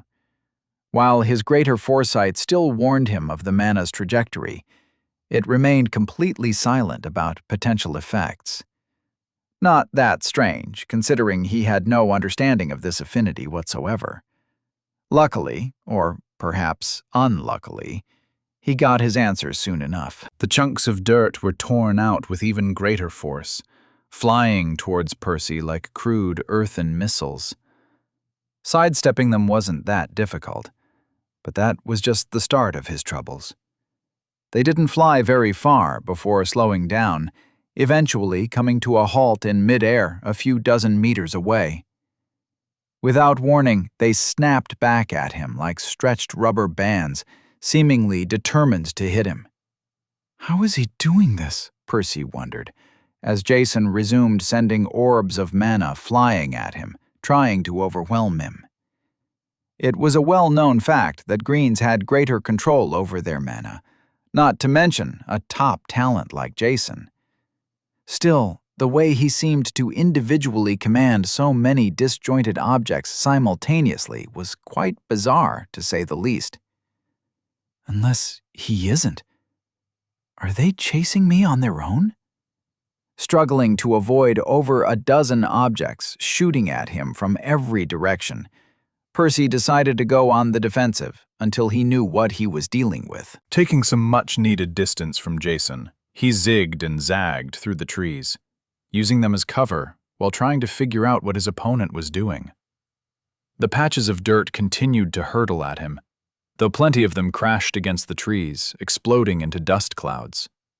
Still, that didn't seem to deter them in the slightest, as the loose pebbles resumed their flight towards him the very next second, stubbornly homing in on him.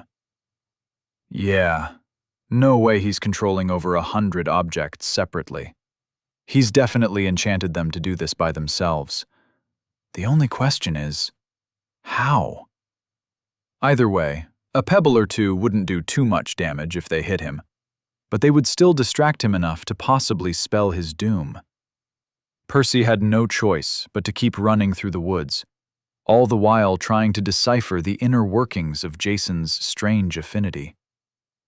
After a few dozen meters, Percy noticed something rather peculiar. Glancing behind him, he found a series of small craters, lining up into a trail. And, thinking back, this was exactly the path he'd taken over the last couple of minutes. He seems to go out of his way to only target the spots I've stepped on. Is that a requirement for them to chase me? An idea flashed through his mind. Pretending he was about to land in a certain location, Percy tried to bait Jason into launching another projectile towards him. It worked like a charm, too. Twisting his body mid-air, Percy avoided the bolt while ensuring he never set foot on that spot. Watching the orange bolt sink into the ground, Percy's lips curled upwards after witnessing it remain still several seconds later. Apparently, Jason's spell worked by tapping into some invisible connection between himself and objects he'd previously touched, sending them after him. This must be related to the way he tracked us down, he thought, though his smile soon turned into a grimace. This doesn't really help me, does it? I can't just stop touching things. The more projectiles Jason shot at him, the more Percy was forced to dodge. That, in turn, meant he'd step on more ground, giving Jason even more ammunition. A vicious cycle. Especially considering the fact that the man appeared to conserve his mana quite well. He was never going to run out at this rate, and Percy couldn't possibly escape either. Not to mention... Shit, I can't afford to waste any more time. The potion won't last much longer. Percy's greatest problem was that he still didn't completely understand Jason's affinity.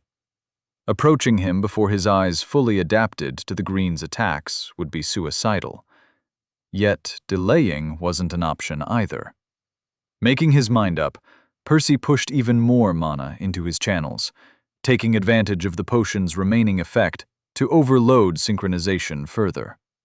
A reckless move, seeing how much trouble he was already having in keeping his body together. Ugh!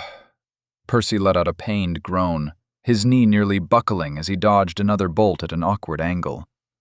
But he didn't pay it any heed, focusing on flooding his body with even more raw power.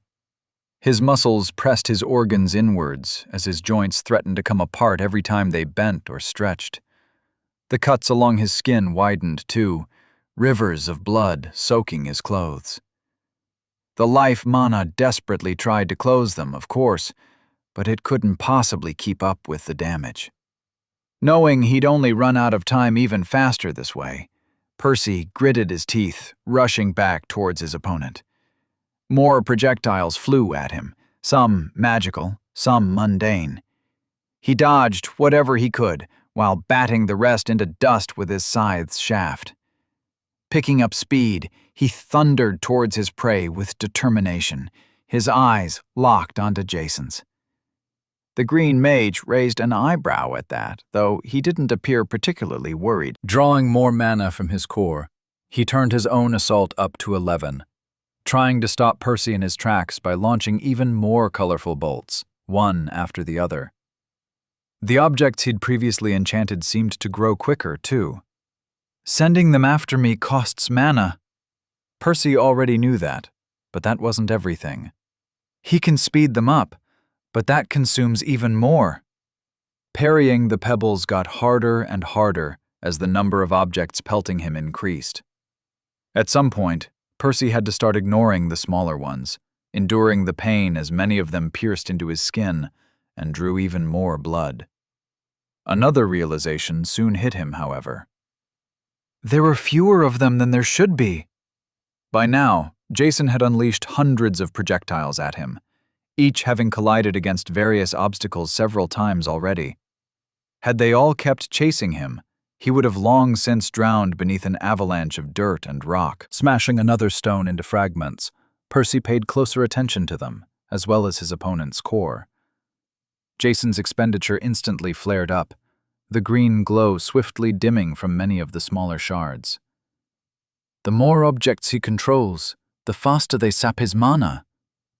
As obscure as Jason's affinity was, it clearly operated within strict rules and under certain limits. The man couldn't keep all the objects enchanted indefinitely, or his core would be dried out in seconds. He had to constantly decide which of the objects would help him the most, letting go of the least useful ones. Suddenly, a narrow shard, sharp as a knife, pierced through Percy's eye. Yet it did no damage.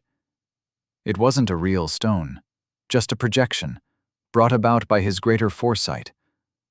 At last, his spell had begun to affect the mundane projectiles too, sending his understanding of the affinity climbing to a new level. Resuming his advance, Percy allowed shadows of the grim dance to mix with the rest, estimating the results of his own movements.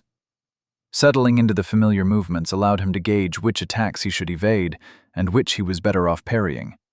His scythes spun soundlessly through the air, materializing only when they were about to land on a piece of stone, shattering it into sand.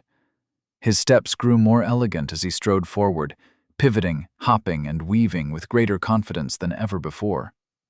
Jason frowned upon seeing him close the distance between them, though he didn't seem particularly worried just yet. "Let's see how much longer you can keep your composure." Percy smiled coldly, hurling the first of his scythes at his opponent with next to no warning. He kept the second to defend himself, but that didn't mean it was all he had to attack with. By now, he'd accumulated a ton of fused mana, a thick shroud of teal with hints of crimson enveloping his body. Grabbing a chunk of it with his free hand, he flicked it at his opponent, sending a rain of throwing stars right behind the soul harvester. Jason's lips curled upwards, however, as he stood in the same spot, showing no intention of moving an inch. Up until the very moment, the projectiles were right upon him. Chapter 109. Shroud. With a wave of his hand, Jason released a colossal amount of mana in front of him, covering all of Percy's projectiles like a blanket. At first, both the scythe and the throwing stars continued to stab at him, though they slowed down rapidly. Mere inches before tearing into his pupil, the soul harvester came to a complete halt, the rest of the constructs following suit. The hell? The weirdest thing was that Percy's mana had been in its incorporeal state the whole time. Whatever Jason's affinity was, it could interact with soul mana directly. Such traits were, admittedly, not something Percy encountered very often. The last time had been nearly 2 years ago, against House Tantalus's time mage. Oblivious to his thoughts, Jason poured more mana into Percy's spells. It wasn't long before he overcame the willpower embedded within them, pushing them back. Slowly, at first, they traveled in reverse, steadily picking up speed as they flew back towards Percy. He tried to dodge, of course, but his opponent showed no intention of making things easy for him. Jason sent the enchanted objects after Percy, surrounding him from every direction and cutting off his escape routes. Shit, I can't block everything!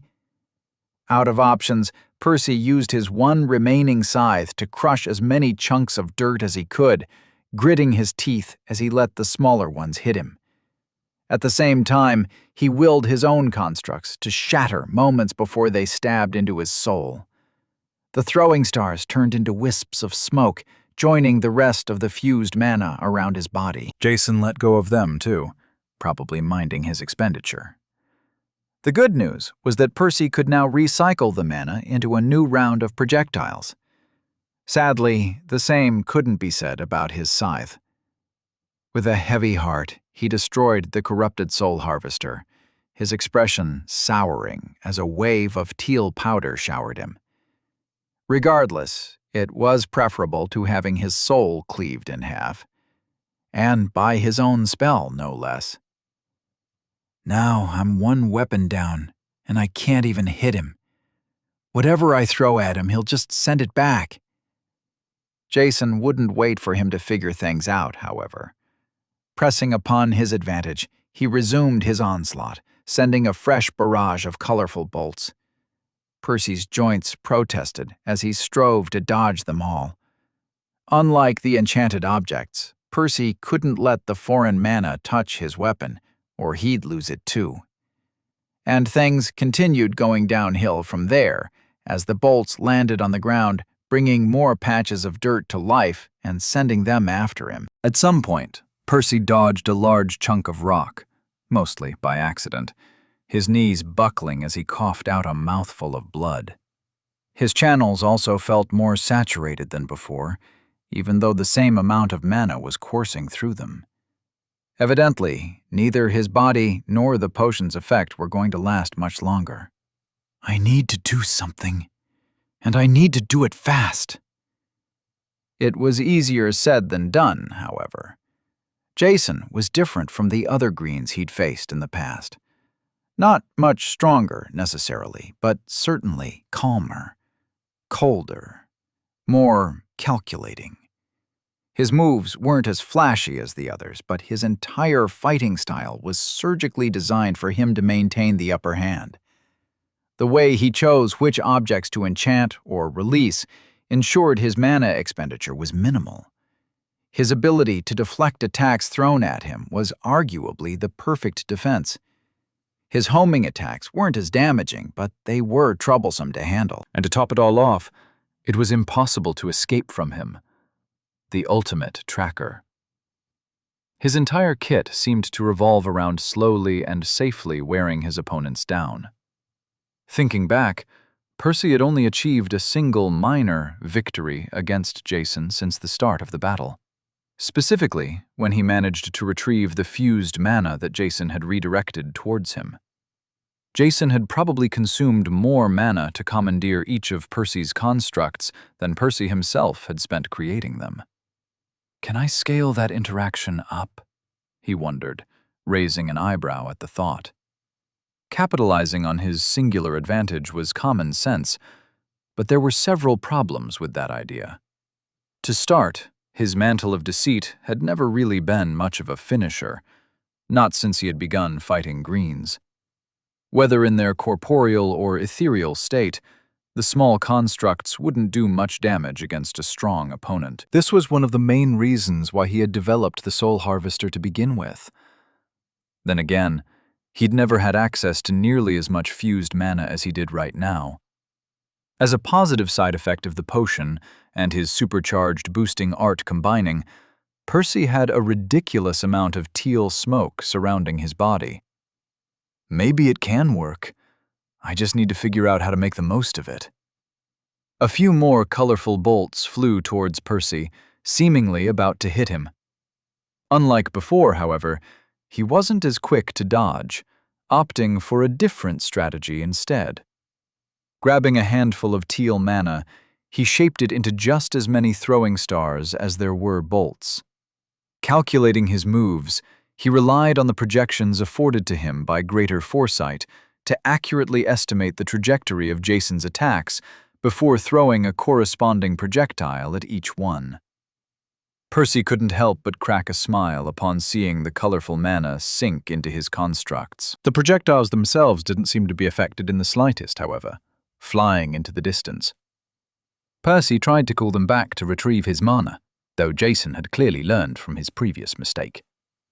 Rather than return towards Percy, the throwing stars flew away even faster, soon falling outside his reach. Okay, so he can tap into a connection both ways, to either repel or attract two objects from one another.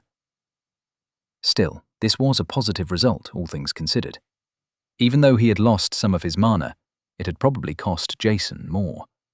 It must have, in order to override Percy's control over his own spell.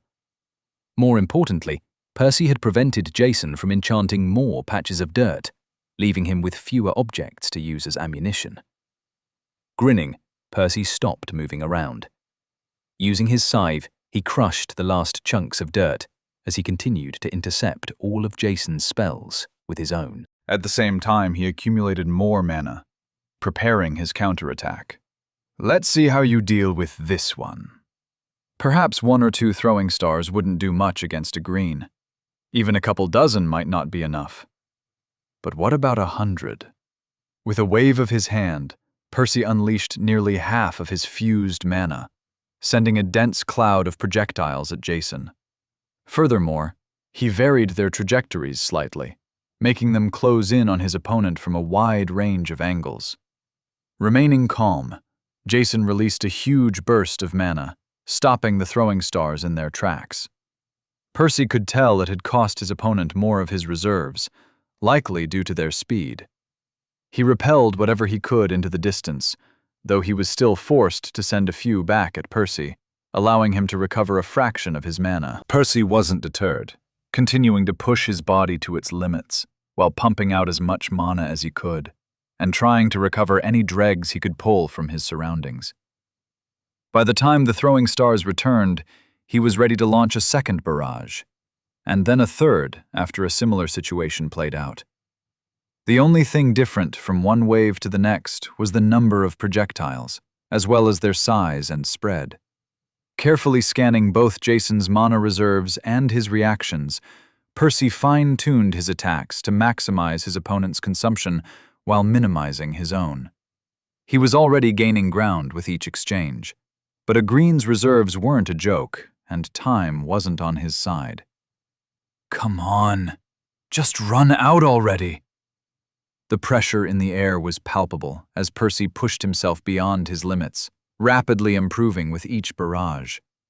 Never before had he held so much mana to play around with. And as his projectiles grew sharper, their formations more elaborate, their trajectories more insidious, his status finally chipped in. Congratulations! Your spell has evolved. Mantle of Deceit, refined to Shroud of Deceit, refined. Oblivious to Percy's notification, Jason watched the latest wave of throwing stars close in. He didn't seem to be in a rush to stop the attack, probably realizing he couldn't sustain the expenditure for much longer. Yet, just when Percy thought he was finally going to land a hit, Jason smirked, yet another chunk of mana vanishing from his core. What is he up to now? With no warning, Jason shot backwards like an arrow at a speed Percy had never seen a human move before. A few meters later, Jason took a steep turn, and then another. His movements were bizarre, to say the least. Unnatural. But they were effective too, as Jason bolted away uninterrupted, comfortably avoiding all the attacks. How? The scariest part wasn't Jason's speed alone, but the sheer finesse of his movements. On closer inspection, Percy realized what was happening. Jason hadn't twitched a muscle, his body seemingly dragged along through the air by an invisible rope attached to his back, like a marionette pulled by a string. He's using his affinity on himself. But why didn't he do this earlier? Jason could have saved a lot of mana by pulling this trick out a minute or two ago. Then again, it wasn't that hard to figure out why he'd chosen not to. Coughing out another mouthful of blood, Percy fell to his palms. A wave of weakness flooded his body as a slap of vertigo rang through his skull. He was just buying time for my potion to run out.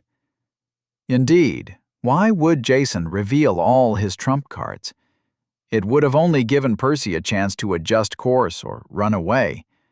All he had to do was spend a bit more mana to give his quarry some false hope, keeping this charade of a fight going for a while longer. Grimacing, Percy glared up at his grinning opponent and evaluated his options. Yet, just when he was considering whether to stay or run, something changed. Both combatants jerked their heads in the direction of an unexpected sound, watching somebody emerge from the woods. Perhaps they would have noticed him sooner had they not been as engrossed in the battle, or had the whistling cones not masked the newcomer's steps. "Who the hell are you?" Jason asked. But Percy didn't have to, recognizing him with ease despite his horrific appearance.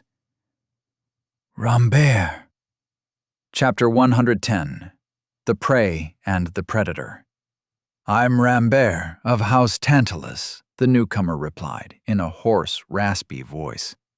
Pushing each word out of his lungs sounded like quite the challenge. "Tantalus?" Jason tilted his head. "Ah, your families have been fighting over this province, right? But what the hell happened to you?" "Did you skip your vegetables as a child as a something?" Rambert's expression soured upon hearing the ill-conceived ridicule, though he didn't refute Jason, fully cognizant of his poor state. He was still missing the arm Percy had chopped off during their fight, his entire body pale and shriveled. Countless infected cuts still covered him from head to toe, each one oozing a disturbing brown sludge, a little too viscous and off-colored to be described as blood. If he wasn't moving and talking, one could easily mistake him for a corpse, and not a particularly fresh one at that. "What do you think? This asshole did this to me," he snarled, hatred spilling into his voice as he pointed towards Percy with a shaky finger.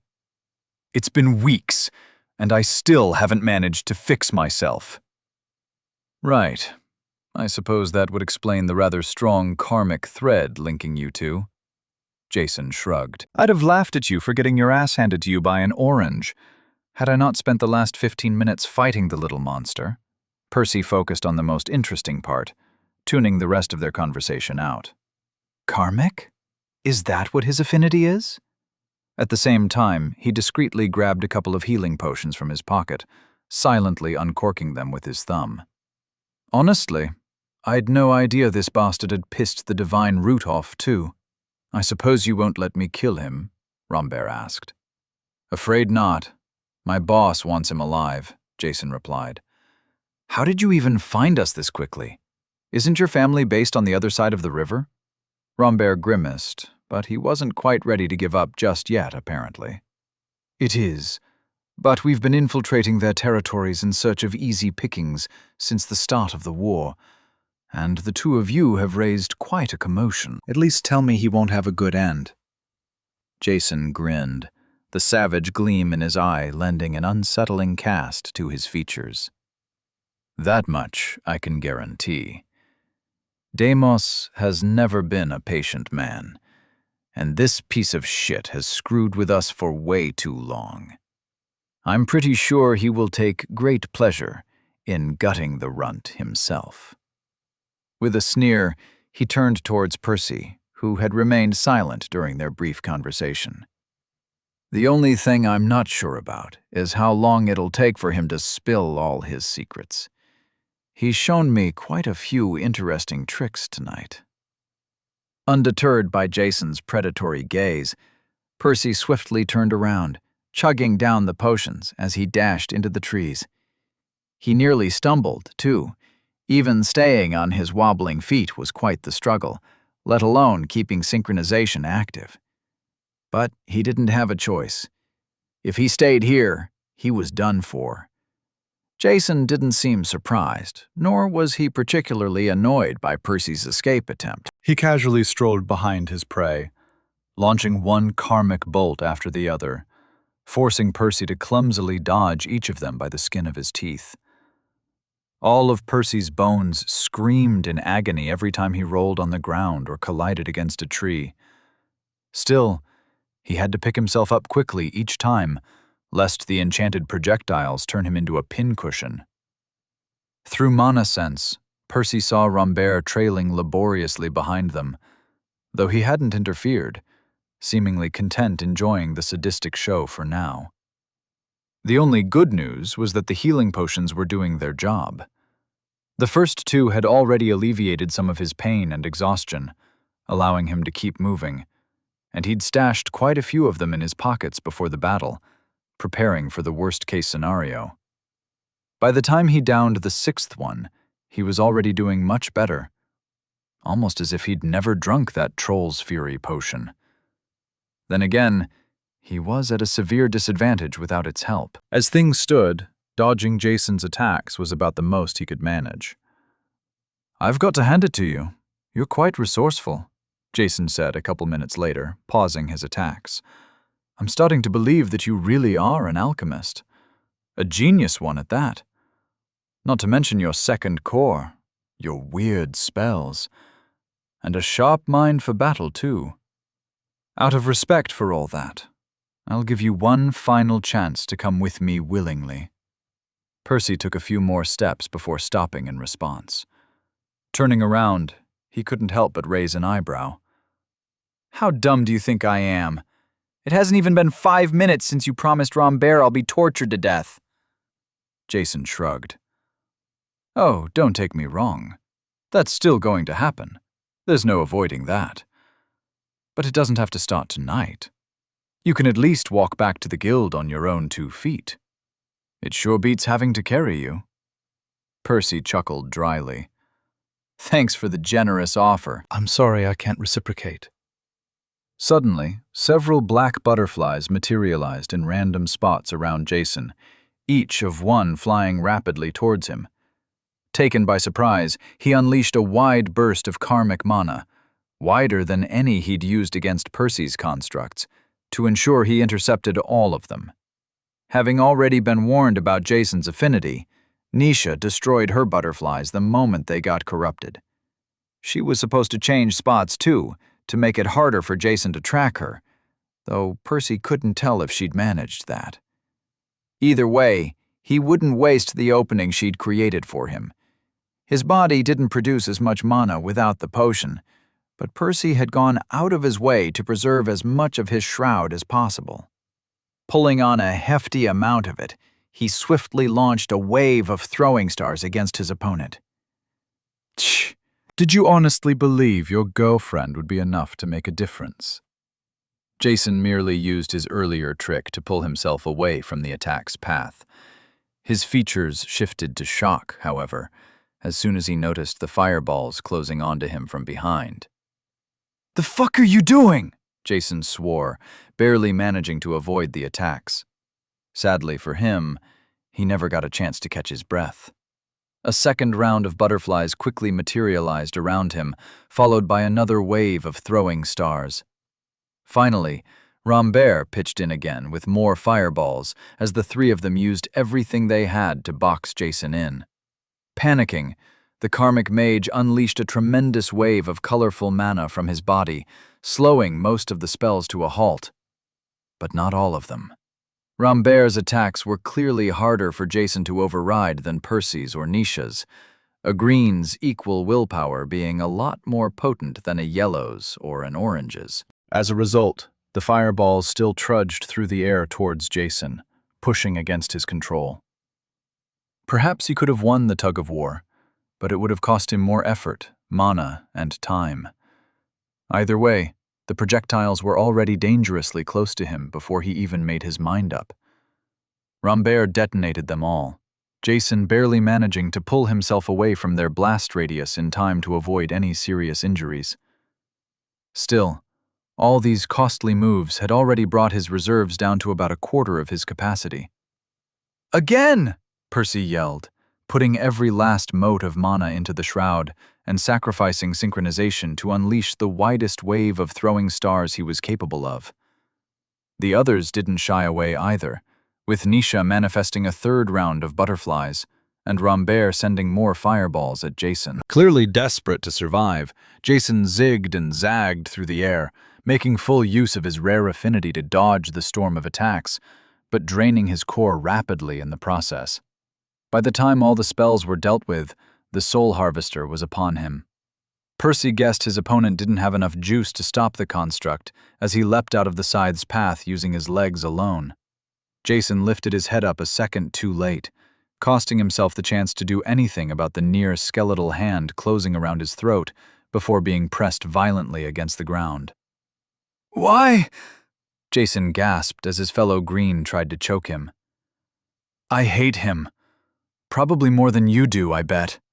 Rambert spat furiously before sighing. "But I don't have a choice. He's my only chance to survive."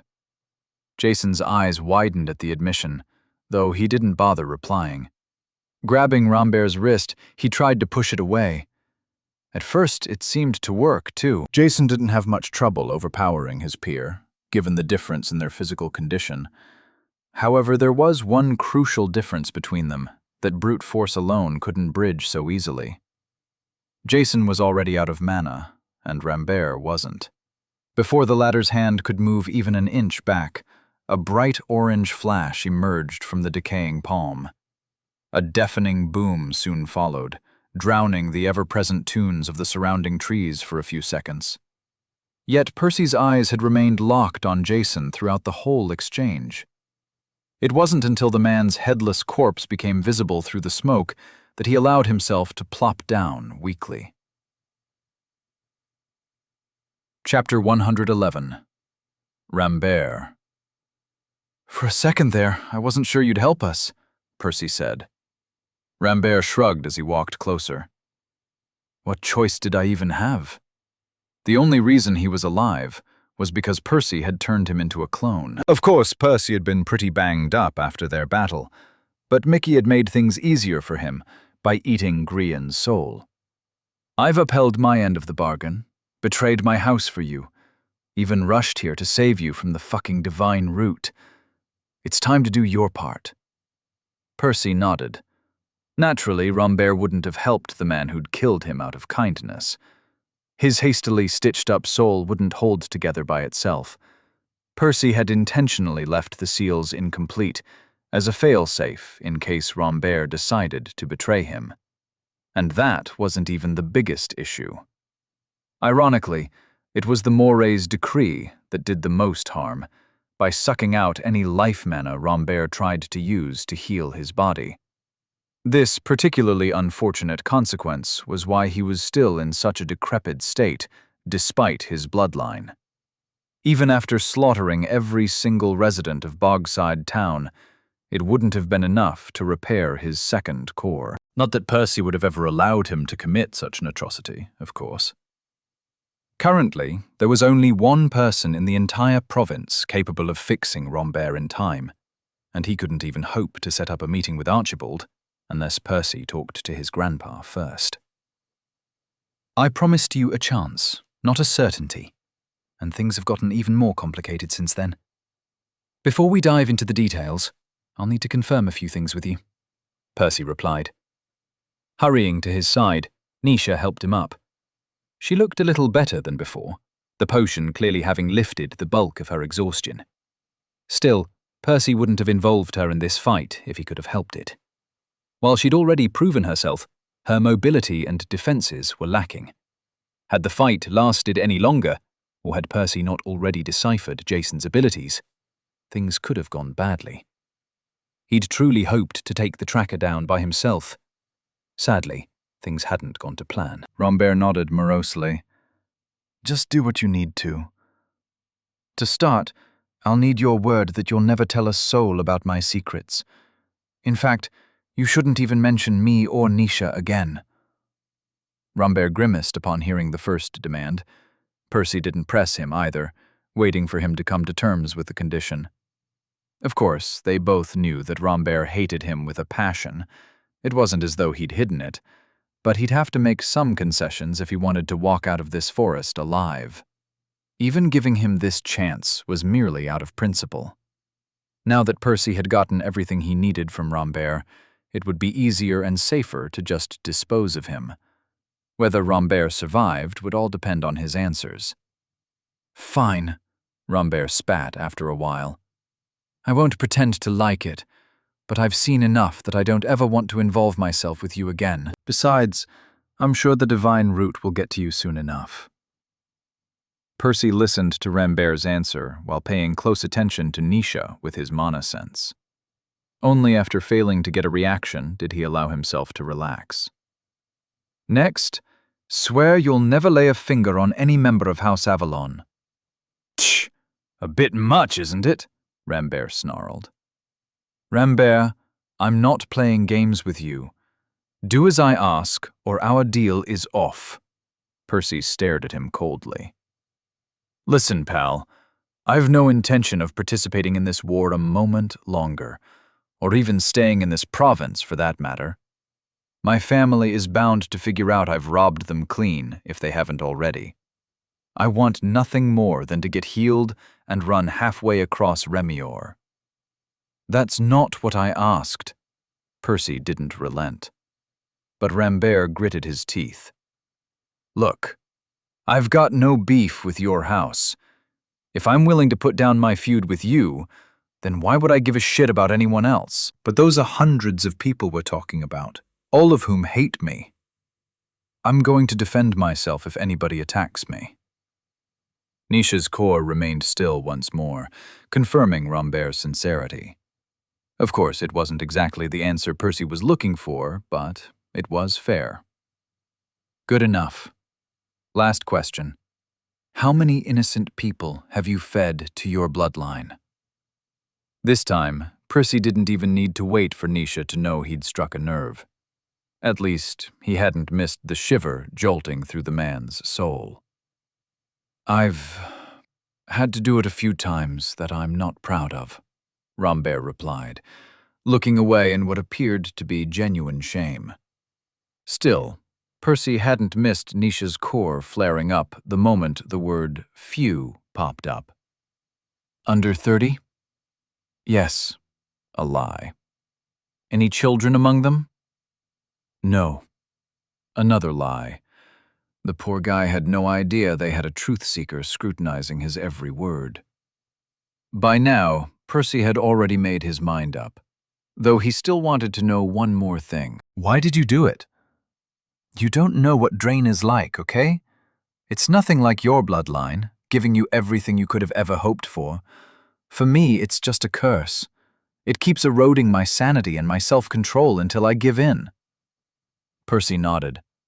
He knew it wasn't entirely their fault, though none of the members of House Tantalus that he'd met had shown much guilt or remorse. And they could have reserved their horrific impulses for animals or demi-humans, or bandits at the very least. "I can't really say I understand, but that's beside the point. I'm sure you'd do it again, sooner or later, and your next victim would be on me. Sorry." "You bastard! We had a deal!" Rambert yelled, his core lighting up in fury as he leapt towards Percy, his hand igniting. Sadly for him, he didn't even reach his target before his eyes glazed over. By the time the corpse landed on the ground, Percy's wisp had returned to him, conveniently flooding his mind with an influx of memories. Of course, his clone had kept him relatively informed during the past month, though some details were easier to comprehend this way. "Mickey, 2 green cores for you," Percy yelled. With a cheery caw, the crow waddled over eagerly, having remained by Nisha's side throughout the fight. He hadn't been in a condition to intervene, though his involvement couldn't be understated. After all, it was through him that Percy had managed to coordinate with Nisha. In any case, the familiar started with Jason's body, apparently finding it a great deal more appetizing. Percy ignored him, searching Rambert's corpse as his friend snacked. It didn't take him long to find the 5 spatial amulets the dead mage had stolen from his family's vault, stuffing them to capacity with priceless elixirs. "Wow! How many are in there?" Nisha asked, eyes wide. "According to our estimates, around 175,000 doses." "Their entire stash for the next 3 years," Percy replied, checking the storage devices one after the other. "That much?" Nisha was taken aback. Percy shrugged, though he couldn't suppress his victorious laugh. "It's a little more than the standard, but they've also lost a lot of people during the war. It must have massively cut their consumption down." Each of the amulets was no larger than his own, containing about 1 cubic meter of space, which was plenty to accommodate tens of thousands of the pinky-sized vials, though Rambert had still been forced to pack them quite tightly to make all of them fit. "Percy, with this much?" Nisha sputtered, apparently having done the math in her head. "Indeed, they should last us for well over a decade, enough for all of us to advance. And we can do that even faster once we make it to the Thirsty Valley." Pausing, he scratched his head as a new problem presented itself. "I'm almost out of rainbow grass." We'll need to get more within the next couple of months. "It won't be easy. Now that the divine root knows it's part of the recipe, they'll have their eyes out for any large movements." Percy sighed. It was true, though he didn't regret telling Gaimos about it. He still hoped they wouldn't give Oren much trouble. Besides, they'd probably figured that part out already. At any rate, it did mean they'd have to be more careful when procuring it. That, or Percy would have to find a different detunement ingredient to replace it, neither of which was going to be easy. "At least Jason is dead. Hopefully they don't have any other karmic users." Neither he nor Nisha said anything else.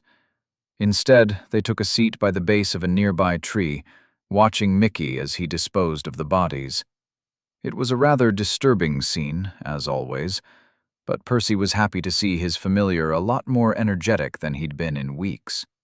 As good as regulation was, it couldn't entirely replace a proper meal. "It'll make our journey easier, at least."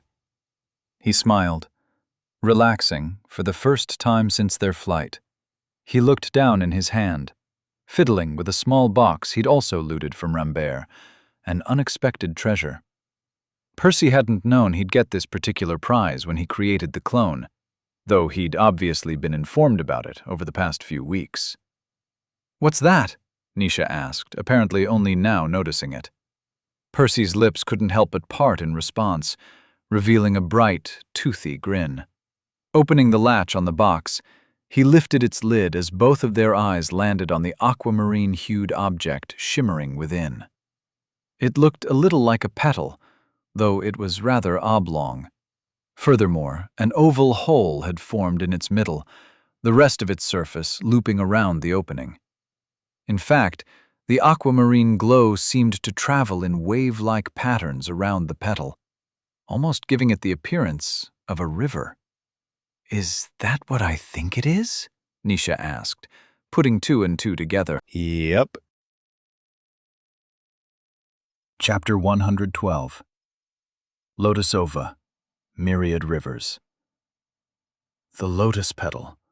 A priceless treasure Percy had wanted since before he'd even learned of its existence. The only object he'd ever heard of that was capable of changing one's affinity. And he'd gone through so much trouble to earn a petal from his family by honest means, only for the opportunity to be ripped out of his hands at the very last moment. It's lucky I had a backup plan. Of course, this so-called backup plan had only really become available over the past month.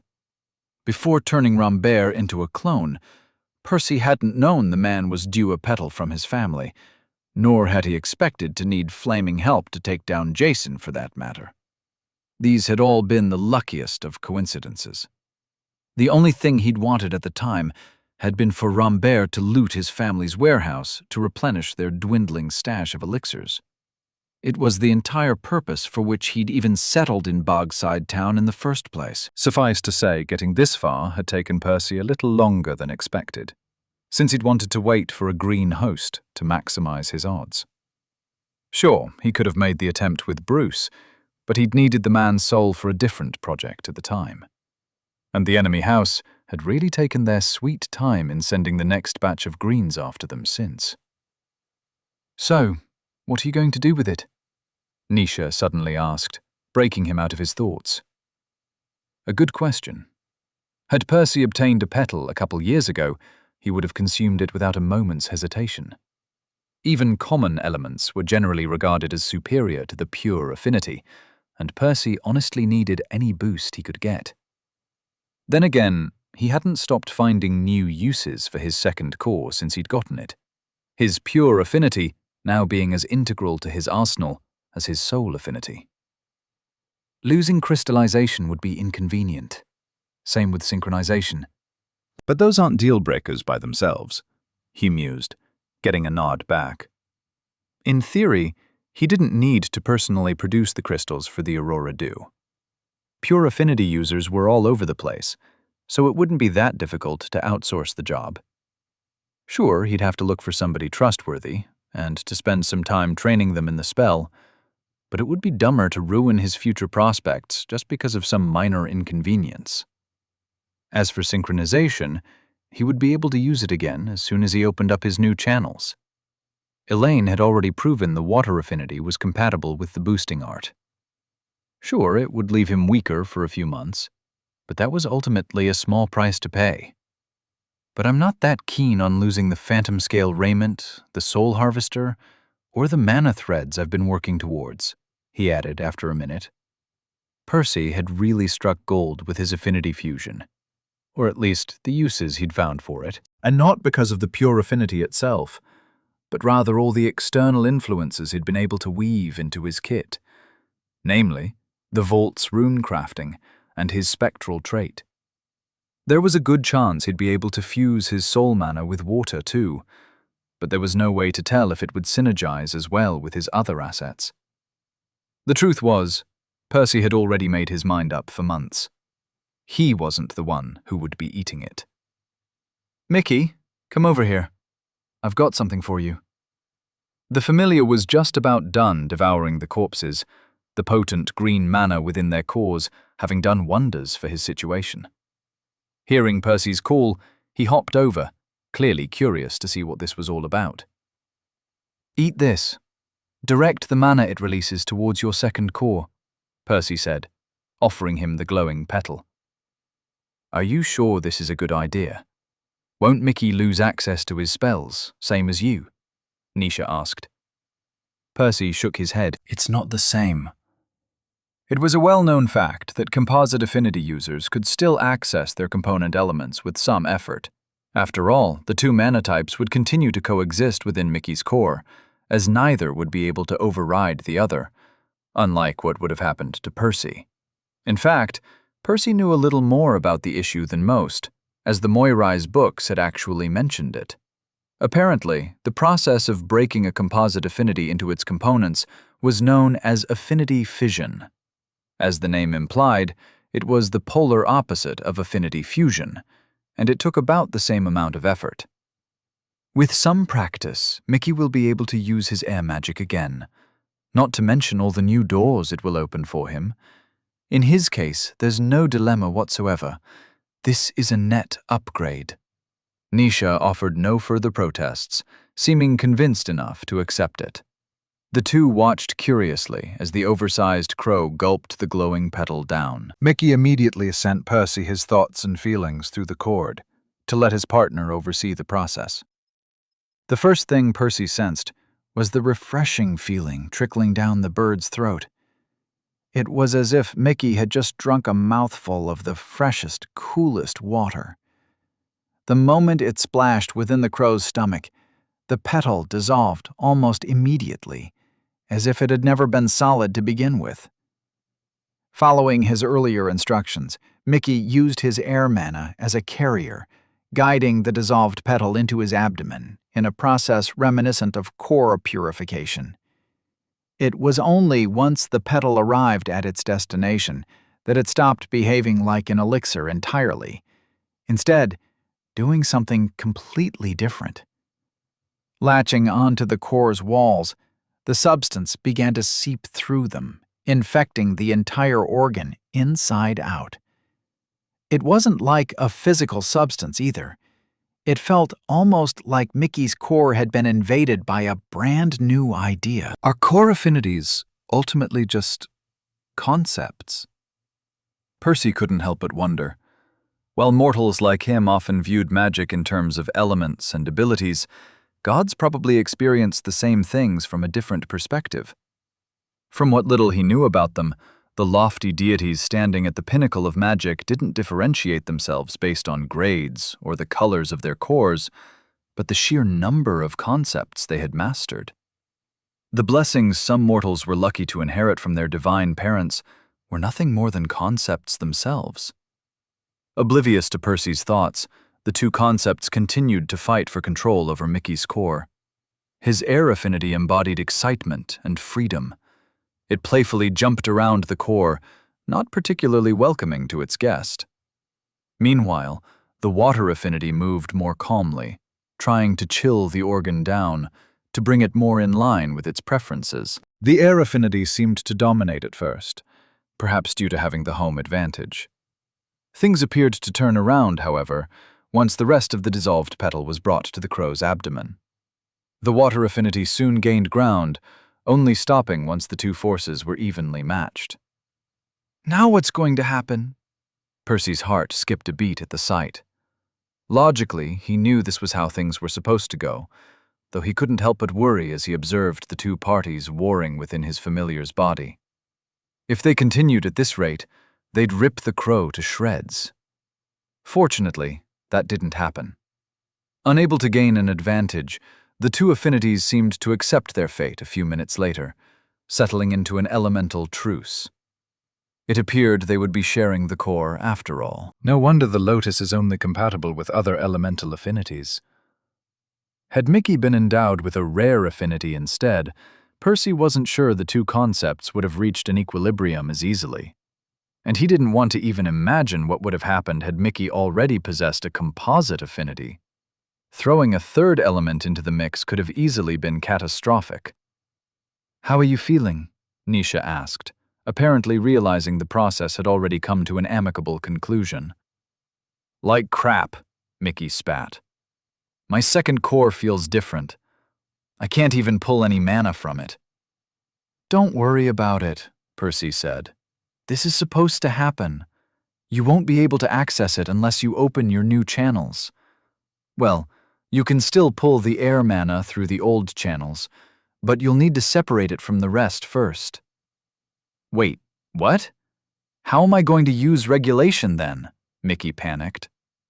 "Just use hibernation for now to reduce your expenditure. I'll feed you some of my fused mana until then." Mickey clearly wasn't very keen to lose access to his latest spell, though it couldn't be helped. This was ultimately a good thing.